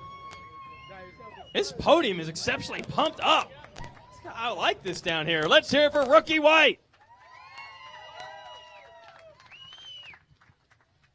Come on in the center, man. Awesome performance, awesome moto, and I saw a ton of people congratulating you. This one seems like it feels really good. Oh, yeah. I've been working so hard lately, you know, a lot of ups and downs this year, and actually a couple bad years, so this feels really good to get on top again, and I really like being here. You want to do it again, I bet, right? Oh, yeah. Oh, yeah. How'd the race go for you? Shockingly, I got a whole shot and just rode my own race and stuff, and, oh, I mean, it was a little scary out there because I got arm pump really bad third lap and just, you know, tried to ride through it and didn't even let it bother me. Just remember what Brett says, just ride the track, don't matter what anybody else is doing until the last few laps, and then just hold it wide. So that was the goal and got it done. You did. Who do you want to thank, Rookie? EMT Racing, my mom and dad, 100% Thor, Dean Wilson for letting me run his number, VP, Motorsport Products, and FMF, and anyone else I forgot. Thank you guys very much. All right, let's hear it for him. A moto winner, Rookie White. And shockingly, as you say, the whole shot, we'll give him take the photos. Gives $100, some Bell helmets, and I'm sending it up to the tower. Here we go. Let's go racing here with the Open Pro Sport here. And Wes, got Tyler Bowers up here, former and current Arena Cross champ. You've done it both. You're former and current Arena Cross champ. And you've raced out here at Loretta's. And we are going to get set up here in the studio. Hey, not only that, Tyler Bowers is a Vegas Supercross winner, too. And I enjoyed the crap out of that because we were talking about that on DMXS the week before. And everybody was weighing in. How do you think he's going to do? How do you think he's going to do? I don't know, man. Top 10, maybe. I mean, maybe top 10. Maybe top 10, Tyler. Wait, where are we talking about again? We were Vegas Supercross. We were talking about Vegas Supercross when you were filling in at some of the guys on DMXS didn't think you had what it took to be a top 10. They were questioning Mitch's, you know, putting you on that bike. Well, you made that work for you, huh? Yeah, you know, the good thing is with Mitch's program, it's just a great program, and it had been a while since I got with a team, especially in Supercross, that had been able to put in the effort that I was willing to put in, you know what I mean? And so with Mitch and the whole team there, we had all the resources we needed to do all the testing and work hard. You know, we put in the hours during the week, and, you know, we did everything we could to make that win happen, and really in 5 weeks we built a win. Myself and the team members, Ollie Stone, my mechanic at the time, Mitch Payton, and Bones. You know, I came into it, I got off the Arena Cross season, had a broken collarbone for the last 4 rounds of that, so I'd really been sitting on the couch and then racing on the weekends, so I was kind of out of shape. And then after that was over, I was like, oh, well, I'm not going to do Supercross. I was kind of hanging out on vacation, you know, throwing back the beers and hanging out, you know, I was just chilling, you know. Chilling. Throwing back the beers. Yeah, there it is. This guy here, man. And then Mitch called me. He's like, hey, you want to do this? Stop drinking those beers. Let's go like, race Vegas. What do you say? You want to do this thing? I was like, I mean, Mitch, I've been on the couch for a couple weeks. I don't really care. been doing anything. He's like, well, I don't really have any other options. Here's the deal. When Mitch Payton calls, you better answer snap that. to it. You do what he said. And don't call, don't come back too many more times. No, that was the thing. I was a little bit nervous about even answering the phone because I didn't know if I was going to be ready. But hey, it was on his caller ID. It said Mitch Payton got nervous. It said the general. And we're going racing with the Open Pro Sport. This class right here, it can make or break your career if you're one of those guys that's kind of they're not sure about hiring this guy. They want to see how solid you are, and the Open Pro Sport is where it's at, huh? Yeah, I'm looking here, man. My boy's out here, Colton Nichols. I gotta put it out for him. We've been racing down in Costa Rica together, and the guy's just been stomping me in the dirt down there, you know. And honestly, I felt like I was riding pretty good during the week. And you know, I know he got a 30 here the first moto, but I'm looking for him to redeem himself out here. I don't think he was riding like himself, but I think if he rides like he has been against me down in Costa Rica, I don't think these guys have anything for him. How about Rudy Waller? Did you run into him down in Costa Rica? Who? Rudy Waller. I don't know Rudy Waller. Who's that? Old school guy? No, he rides coast. He's down in pro down there, freestyle guy, but he's down there still racing. Oh, well, in yeah, Costa we don't Rica. see him the freestyle guys. No, he races. He's racing? Yeah, Rudy Waller, man. Hey, let's take a look now at the number 22 of Hampshire, who is putting it on these boys. This guy has been kind of quiet on the scene. He's kind of been hurt most of the year, and he says, I'm back, and I'm back in a big way. He has flat worked these guys these first couple of motos. He's been out to do it. Yeah, RJ's been ripping pretty good. He came and did a few of the arena crosses, and I was really impressed with his speed there. I think he had to learn a little bit to calm down because he was kind of crazy, man. The guy was ripping like super fast, but he crashed every time he was on the track. But I think he finally calmed down, and the second night in Reno, he actually started figuring some stuff out and ended up getting the win the second moto. Well, he's figuring it out right here at Loretta Lynn's. In his second moto, I believe he won the first time going away. Yeah. And he is setting himself up for a 1-1 going into that third and final moto. We got another hole shot going right there in the Open Pro Sport, the number 22 of RJ Hampshire. Looking pretty good up there. And we're going to jump right up in there, jump right up in that seat right there. We're going to put Tyler Bowers in there, the brawler. Yeah, you're in the seat here. We got RJ Hampshire out front. Colton Nichols is second. Aaron Plessinger third. Michael McDade fourth. John Short, good start for him, is fifth. Aaron Lampy is sixth. Tyler McSwain seventh. Marshall Welton eighth. Dylan Walker is ninth. Justin Jones rounds out your top 10. Keith Tucker just outside of that top 10 as we hit the opening stages here in the Open Pro Sport. Watching Colt Nichols. What's Colt's plans? Do you have any idea what he's going to do? Is he going to be on maybe a teammate over there at Pro Circuit? Who knows? Teammate at Pro Circuit. I don't know nothing about that. I know he was with Babbitt's over this year, and you know he had a couple rough races in arena cross. Was trying to learn it a little bit. It's just kind of a totally different battlefield than you see here at Loretta Lynn's, and you know he's looking good right now. Like I said, when we raced together in Costa Rica, the guy's just ripping. So I got high hopes for the kid. I don't think he has any plans for next year yet. I think he's going to come out here and try to get some podium finishes and maybe some wins under his belt this week, and then try to make some deals. Watching Plessinger there on the number 73 Yamaha trying to run down your boy Nichols right in front of him, and behind him sits John Shortwest. Harold Martin brought me in the Moto Playground rig, and he showed me a play-by-play of the get-off that Plessinger had. He looked like a rag doll. He was in all kinds of positions, and he hit the ground pretty hard, but it looks like he's bouncing back out there, running a solid third right now, but Plessinger was banged up. Yeah, I heard he's riding with a hurt toe. I don't know if he broke it or what, but that's got to be. He's got turf toe. Yeah, he stubbed his toe in that crash. Thank God that's the only thing that happened, though. You know, I did see the video myself, and it was pretty nasty. It's pretty nasty. Harold Martin has the motor let go on the face of the jump. And you know, these guys. I don't know about his team, but I know you know it's getting so competitive now. You know, a lot of these teams are just doing everything they can to build these crazy fast motors. So you know, I'm sure he's got a good team behind him, and everything's mostly reliable. You know, sometimes you just get the freak accident that happens, and unfortunately it's dirt bike racing. Sometimes you end up on your head because of it. There it is, the number 73 of Plessinger trying to run down Colt Nichols, and he was gingerly making it over that little camelback, which normally he wouldn't think about, but I bet that's in the back of his mind because that's where he did a pretty big, nice flip with the bike power slamming down there. He was not pumped. He got up and immediately was upset that motor, he knew that motor had let go on the face. Done, yeah. You know it. What does that feel like as a rider? It feels awful, right? Absolutely horrible. My last few injuries have been kind of like that. It hasn't really been my fault over the years. One year I broke both of my femurs leading the arena cross championship because of an incident that happened with my chain drive. So, you know, and actually I'm just now healing up from a broken shoulder blade. I've been about 4 weeks out now because I hit a jump with a flat front tire. So I basically did a handy whip, and I wasn't able to pull it back like he does. So, yeah, right. You know, I'm dealing with that, and it's miserable, man, because, you know, sometimes if you know you made the mistake, you can get out there and fix it yourself, and if it's not your fault, if it's just something random that happens, it's scary, you know. Mind, right? But, you know, we're racing dirt bikes. It's dangerous. It's a dangerous sport, but we're out here doing it because we love it, and if you love it enough, you'll take that risk. We hope you're enjoying the broadcast here on Racer TV. We've got Tyler Bowers in the booth with us, hanging out, kind of breaking down what's going on, talking about some old injuries, talking about maybe what's going through Plessinger's mind as he had to deal with a motor letting go yesterday, which caused him to lock up on the face of a jump, do a nice flip, and he verbally accosted that motor. So he was not excited about the motor. He let that motor know he was not pleased with his performance. But Matt Walker's got him all tuned up and ready to go, got him all healed up. Matt was over there working that big toe, getting it all massaged out, part of that Moto X compound there, and that's part of the process. You pay that, he works those toes. I think crazy Matt Walker over there knows how to ride with some hurt toes and maybe some other injuries, you know. So I think he's got him coming out here looking for redemption. I think with Aaron, I think he's a very hard worker, and after a first moto going bad like that, and I think he DNF'd, correct? Yeah. Yes. He's going to be looking for some redemption these next 2 motos, because that's basically all he's got. He's not looking to salvage points, get second and second. He's going to be putting his head to the ground and trying to get everything done here. Good little battle there. Keith Tucker and Tyler McSwain, number 12 on the Kawasaki, kind of going at it, and Tucker is going to make the pass. Keith Tucker with the pass. Another good thing that you see some of these guys out there. Keith Tucker's another one. He showed up at a few arena crosses, and they're going to get that Supercross endorsement. So we've seen Tucker there already.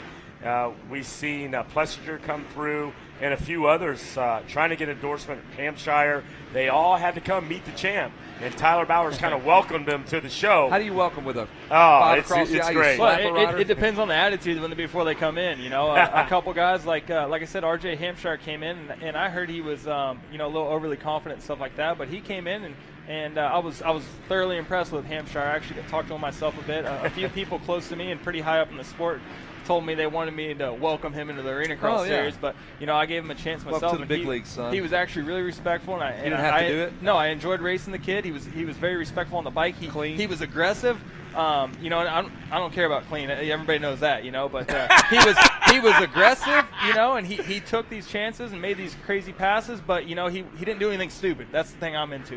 If you got to be smart out there, you can't be getting people hurt. And this guy was out there and super smart. I was really impressed with him. Tucker, another kid out there, he went out to a couple arena crosses, and I was pretty impressed with him as well. I think he had a kind of a rough start, but he learned the game and started riding it very good. I think in the Louisville Arena Cross, he ended up second. Well, Jacob Hayes, he came into the show too. I think he got a nice. You said hello to him, right? yeah, but he came in a little bit smart, and I don't really want to talk about that. I don't have a whole lot good to say about that because like I said, you got to learn the racing and you got to be smart about it. I understand some of these amateur kids are going to come in because I did the same when I came in.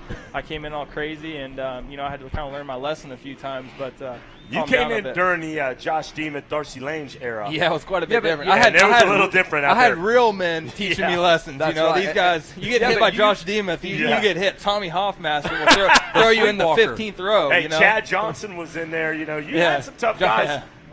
Tyler, that really showed you the way and opened a door for you. And you know what? I got lucky to have wise guys like that. Well, really one thing I'm going to give Darcy Lane some kudos. He was always a gentleman. He was always methodical. And at the end, I hated him. Well, when you I bet because Darcy, follow that guy. Well, Darcy Lane could start and get a bad start, just like you. You learned that, and when I started, when you started getting your championships and you calmed down, I started seeing a lot of his style that you took. You waited a little bit longer. You made the right. Very patient at times, very aggressive, but to the point. Yeah. You went there, you did your job, and that's what you were paid to do. And now you're moving on to bigger and better things. You hit the nail on the head there. With Darcy, and a couple veterans I've raced against, I came in and full of vinegar and just wanting to make a name for myself and just do some damage right off the bat. But I learned from these veterans to kind of calm down, and it's a long series, and you can't make too many enemies because sometimes you even have to lap the guys. There's a lot of guys you got to kind of have on your side out there, and the more people you have on your side, the better. No doubt. Well, Tyler, I think I said a few times to you when chips you were kind of bumming a few times, and when the government was coming down on you, you would I would just tell you the government would be coming down on Tyler. The California government. No, but he knows what he's talking. He knows what I'm talking about. They would talk to you, and I would just say, "Hey, Tyler, remember you can't make no money laying on the ground." Absolutely. And you would look at me, and you go out there, and you do your job, and it was always a pleasure interviewing you. You always made something happen out there, and I'm glad that you are very proud of what you've done. And good to see you going on to bigger and better things. Yeah, we love it here. But back here at Loretta's, you can't avoid these guys out here right now. Plessinger looks like he's on a rail. Nah, he's doing it, man, with that turf toe and all, man. There he goes by the mechanics area. You got R.J. Hampshire out front. There he is, Colt Nichols. Colt 45, looking good out there. Plessinger in third. John Short in fourth. Keith Tucker in fifth. Mike Medade sixth, seventh. And we're going to be right back right after this. The More Racer TV.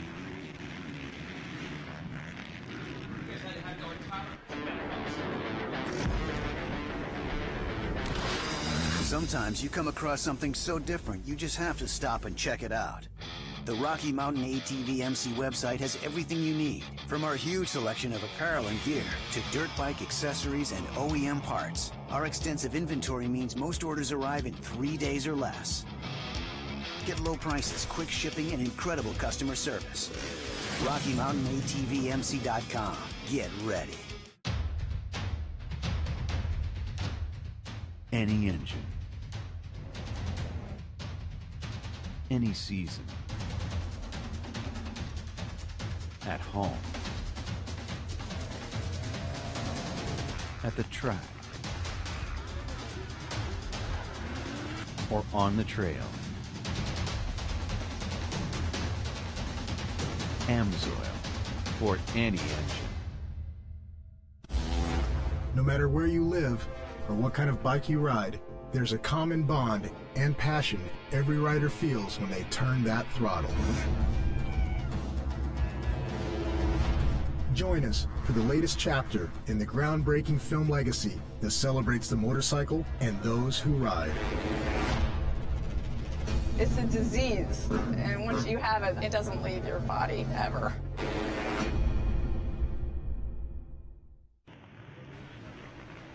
And welcome back to Racer TV. We picked up with the Open Pro Sport. We're 6 laps into the moto here. Tyler Bowers in studio with us, and we're watching number 13, bike number 13. That is Aaron Lampe and Mr. Jerry Robin. He was the bride of the ball last year with that 1985 CR250 in the B-Class. Fun watching him do that. Finally went up to the Honda store and said, man, I need something a little newer. Well, I think Jimmy Weiner and the boys down there finally got something under them. They got a nice brand new bike going for them, but it's still all about RJ Hampshire, Colt Nichols, Plessinger in the top 3. But yeah, Kevin, there's Robbins out there doing a great job as he disappears behind the wall of fame. Yeah, it was no fluke. Kid's got talent, so he's top 10 in the Open Pro Sport. And you, talking to Tyler Bowers, you've had an interesting career, the way you went to Loretta's as a young buck in the B class, then you went, did some Supercross stuff, then you went, did some Arena Cross, now you're kind of going back and forth, doing a little Supercross every now and again. Interesting path through your pro career so far. Yeah, it's been crazy, and that's how it goes sometimes. Just like you come here to Loretta's and expect to win, and sometimes you just have some bad motos or some bad luck, and it just doesn't go that way. I've had a few opportunities, great opportunities, and they went sour. And I had other opportunities that just weren't very great in general. That kind of was really hard for me to deal with. And I ended up in Arena Cross. I started in Arena Cross, did some Supercross, went back to Arena Cross, and had a happy home there. And I'm just really happy to be back at working my way back to Supercross and just really finding my niche, whether it be in Arena Cross, in Supercross, in Motocross, in Canada, Costa Rica, Germany, I don't care. Riding dirt bikes. I'm riding a dirt bike. Work out that way, you can ride your dirt bike down to the Octagon and fight UFC. You're ready to fare well in there, too. Square Octagon, that's where he do battle right there. Hampshire now finally can take a breath there. 5 seconds out front of Colt Nichols. Nichols 5 seconds, 7 seconds now in front of Plessinger. I think we've settled in here on lap 7. We're going probably 10. These are timed motos. And Lampe there, we're continuing to watch him on the number 13 Suzuki in the number 9 spot. I'm going to point this out just because it matters to me.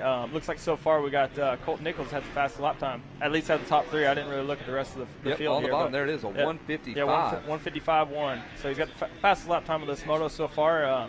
It looks like he's just kind of making a few mistakes here and there, and I know he told me he was battling with some arm pump. I know Kawasaki's got him a motor over there that's just a rocket ship, so I think he's maybe even a little bit surprised by it, and he's been battling arm pump a little bit while he's here at Loretta Lynn's, and that can be another thing, dealing with nerves. As you guys said, you come here and there's a lot of pressure on these riders. All the big wigs are here, and all the important people in the industry, and they have a lot of pressure to perform.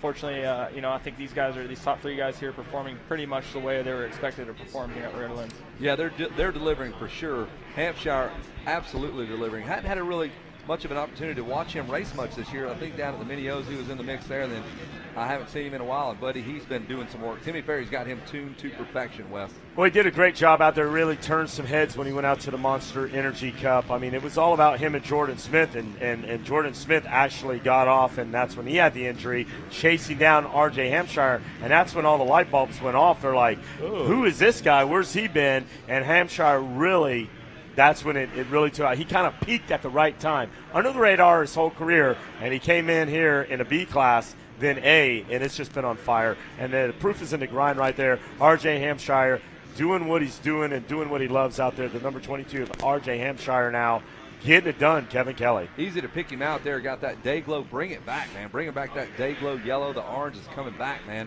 Welcome back. He looks like one of them cool kids. I think if you're going to ride for that Geico team, you got to be cool and you got to be able to hang it out on a motorcycle. And he's got one of those kind of sloppy, wild styles. George Smith is wide open too, man. I just love going for watching it. him. Yeah, Some guys just look fast when you watch them. Other guys, Actually, same speed, will look slower because they're smoother. But this kid's got that's me. some I'm dope- that guy that's not very flashy. I've been working on that. I've been trying to do whips and scrubs, and it's just not working. Yeah. So Old Nichols, when I go down to Costa Rica, he makes fun of me because I'm too straight up and down. These young kids are like, "Man, you're too old. You can't even scrub it anymore." How old are you, Tyler? I'm 23. So I'm 20. not Yeah, you're an old terribly man, old. dude. Yeah, I'm not terribly old, but I feel old when these kids come down here and beat me.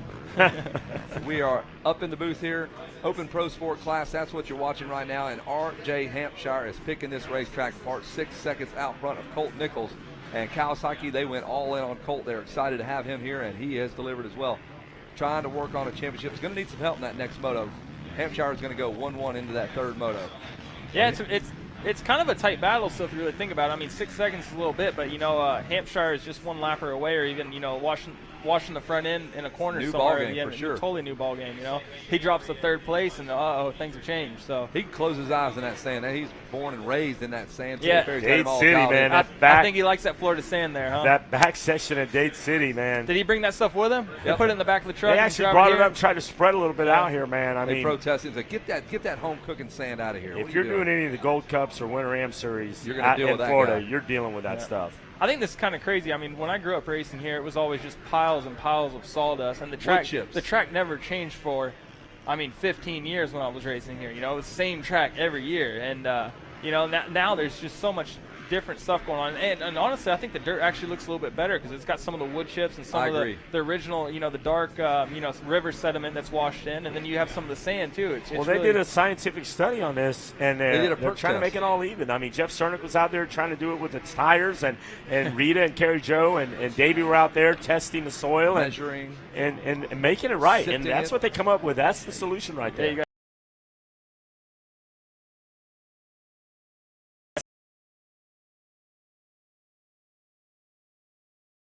Science, that's all it is. Pure science.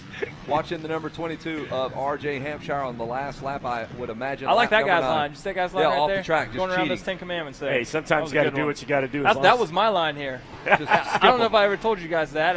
I could probably tell you that now, but I used to have a line in the 10 Commandments. They would put the hay bales on the left side, and I'd go down on the hot lap, put my toe out, and kick every single one of them off there. So I come around first lap, and I would skim the crap out of the low line. Well, we're going to have to go back to the video on that. Yeah, if that was a championship run, we may have to make a phone call and call that dude up and say, hey, guess what? Hey, you won the 1992 60 class. Good job. I was like 18 months old. Well, whatever. All right, so you won were the 97. probably racing in it too, though. Yeah. 18 months old, you came out of your mom. That was 6 Big foot Tim 1. said, get him a bike right now and put it in the incubator. We got to go racing. I'm on a tour with Motley Crue, and we're on this thing. I got another kid that's going to be your size. Garrett Marshbank, just about. That kid will look you in the eyes right now. He's pretty That's, big. that's the man dude, child. man. He's coming for you. He's going to take your ride, Tyler. You better look out. Next year, Next in the week. Cross.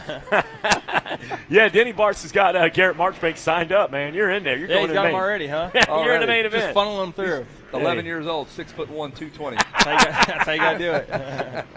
Here we go, R.J. Hampshire, last lap here. We're watching Colt Nichols locking down the number 2 spot. There he that is, gear's man. pretty clean, too. He's not done much in the way of having to get roost. I was going to say, he on looks the face good. There. He looks good. He looks real good. Colt That gear he's got on is pretty nice looking gear. I must say, I bet you're kind of partial to it, huh? Yeah, I love my Moose gear. The guys at Moose have been just really taking care of me. Over the years, I've been 5 years in arena cross with Moose Racing, and got to do the sponsor plug there. Absolutely. And they're Parts Unlimited. It's got Thor and Moose, so I am a little bit partial to Thor too. So, but yeah, it looks good. There it is, white flag lap here for the number 2 on the Honda. He's got himself a ride set up, ready to go when he turns pro.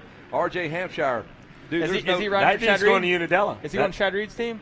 Is that what 2-2? Did you see that? Yeah, Team 2-2. Right? Yeah, that's what he's doing. That dude's going straight to Unadilla. Chad's going man. back to Honda. Yep. There you go. You've heard it first. You heard it here first. Stamp it. Hey, behind Into the the scenes. 10 Commandments, he's actually in the middle of the Yeah. racetrack. He's not cheating like Tyler Bowers did. No, He was here. see, my line was those yellow markers. Yeah. over there. Yeah, that was me. So you it heard- was still grassy. Hey, Alessi's line was. And then the flagger would see it after I went by first lap, and they put it back. But you still got one good run Yeah, out. one. Well, it was because I started out 37th. And I'd have to pass 15 guys in the 10 Commandments first lap. Always thinking. Unless you would take the grass line. So He would just be flat ground. Right out of flat ground. That's where I learned it. I was watching him because he was a little bit older than me. Every now and then we would connect. You know, I'd race against him. I was 7, he was 15 or 34 or something. But you wore the same size gear, even though if you were 7 and he was 14. You were bigger than him on the 85s. Yeah. There's Hampshire. Hampshire one more time through that Dade City sand section there, the Rocky Mountain ATV sand wash, and he is looking good to go. He's going to go 1-1 into that third and final moto. Go ahead and start printing his name on the trophy. That's what Matt Walker would tell you. 3-moto format, folks. Colt Nichols could put it together. Who knows what can happen in that next moto? I've seen it. I've seen guys like Colt comes through the field here and then connects with him, puts him on the ground, and next thing you know, he's a champ. So anything can happen in that third and final moto. I mean, anything. You know, you have a lapper right there that, you know, goes down right here in the last corner. You know, I've had guys – I've myself ran out of gas or blown a bike up in this corner right here before the finish line section, and you're just freaking out. There you go. Here, last lap. Yeah, the Rodney was there 22 for that. of R.J. Hampshire will pull down the win here.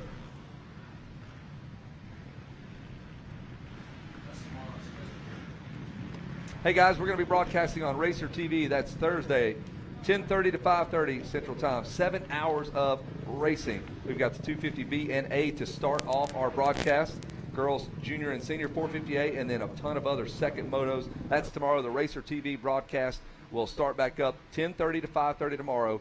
That's Central Time. And hey, don't forget about the Racer X TV show. That's going to be a great one there. I think it's new every Tuesday. Greg White hosts that, and that was last night. You see, that's how you do it right there. The guy just got off the track. He wasn't even tired. Didn't even stop for the Gatorade. Goggles still on. Rode it up on the podium. Handed it to the mechanic. He throws it up there on the stand. That was efficient. That's how you do right it. There it is. That actually looked pretty cool. That's why he is cool and I am not. R.J. Hampshire pops the gloves off there. Got a sleeveless warrior over there checking him out there as well. I think that's actually one of Colt's relatives. Is it really? Yeah, Colt Nichols. Colt Nichols. Out of Oklahoma. There's the rest of the crowd here kind of filing out here. The Racer TV broadcast, it's been a good one. We have been working it all day long. Some great racing, Wes Kane, all throughout the day. Absolutely. Everywhere you turn around, the competition here is fierce. That's what makes Loretta Lynn's what it is right there. The competition, the track, the vibe. This is it, man. This is the only place to be. The greatest motocross vacation in the world, Rodney Tomlin would say, is right here at the Dude Ranch. And big thanks to Tyler Bowers for stepping in the studio here with us. What's up, Tyler McSwain? Look at Dano in there. Messenger. Good job, buddy. Nice work. Hey, here. a little pitch back there. That was his wallet he threw back. Wads of cash. And we will toss it down to Jason Wygant with our podium. All right. Well, he's back. That was a crazy one yesterday, but he returns to get up on the podium with the bronze. Let's hear it for Aaron Plessinger. Well, I got to ask, tell the world here, what the heck happened yesterday? Oh, yeah.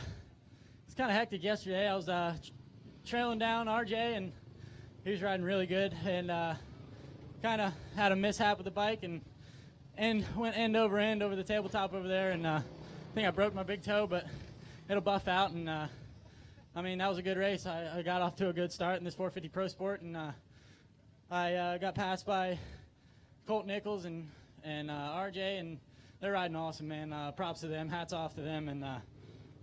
And well, kind of speechless right now, just hot. But no, I'd like to thank everybody, my mom and dad, and everybody from my family, Yamaha, Blue Crew, Star, Rockstar Racing, Yamalube, FMF, Smith Optics, Dunlop, Asterisk Knee Braces, Moto X Compound, and Matt Walker. He's really helped me out a lot. MSR, Pro Taper, my whole family. Can't thank them enough. I wouldn't be here without them. And Garnet, the Deegan 38, VP Fuels, Enzo, and everybody else, thank you. And the fans, thank you. All right, he's back. Aaron Plessinger. Good job. Digging deep. It'll buff out. I like that. We'll bring up our second place finisher here. And I'm not going to hand him my cell phone. I'm going to hand him a moto medal. That's probably a little bit, well, I don't know what the value is. Here we go. Silver medal for the Colt 45, Colt Nichols.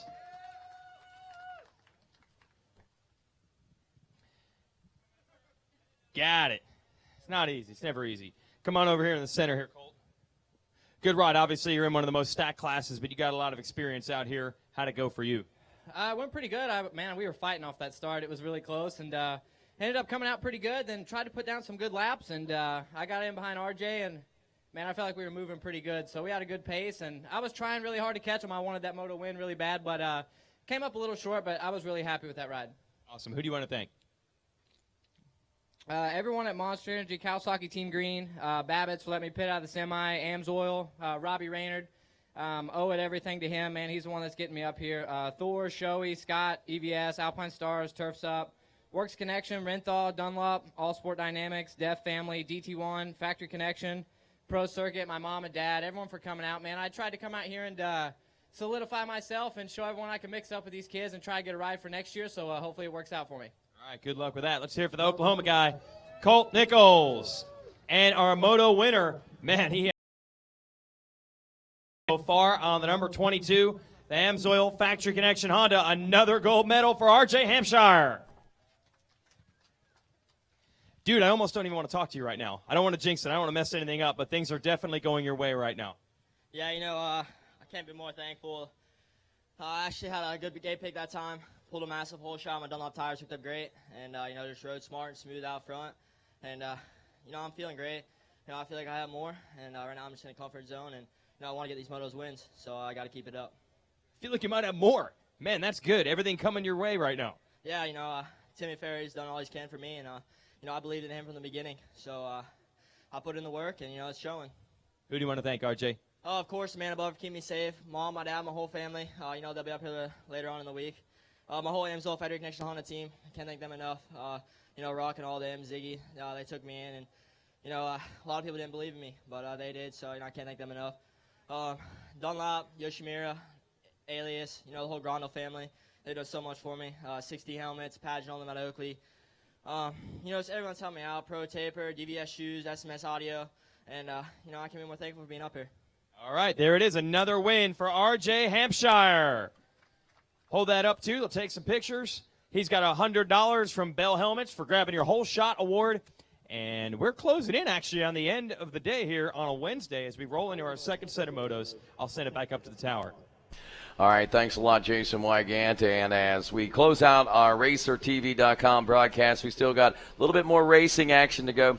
We want to let you folks know that we'll be back live on RacerTV.com tomorrow morning, 10:30 Central Time, and we'll be broadcasting until 5:30. That's 7 hours of live motocross racing action from right here at Loretta Lynn's. That's a long time, I know. That is a long day, but, man, if you're into it, you're going to sit there and you're glued to the TV, computer, your flat screen, or whatever it is. It's great racing, man. The race has been fantastic here, Rodney Reynolds. It has. It's Rodney Tomlin, by the way. I keep calling you Rod Reynolds because that's the guy from Fly. I'm going to call you I Rod. know. Hey, Rod Reynolds. Giving you some love. I know, and if it wasn't for that, I'd probably just let it slide. But anyway, regardless of what my name is, the great thing is we've got wonderful, great racing. We've had it today. Moto 2 will continue tomorrow, and the great thing is we'll get championship motos started here pretty soon. I think Friday mornings, whenever those are all getting underway. So the Loretta Lynn's MX Live here is for sure been so far great, and I expect it to be only greater. Absolutely. Racer TV, that is where it's at. You can find us all week long. It looks like for the foreseeable future, it's been a big hit. All righty. On behalf of this guy right here, Kevin Kozak. Whatever. I'll take that. I love Kevin Kozak. Kevin, Wes, Jason Wygant, Jen Kenyon. I'm Rodney Tomlin. So long, everybody. Have a safe and great day.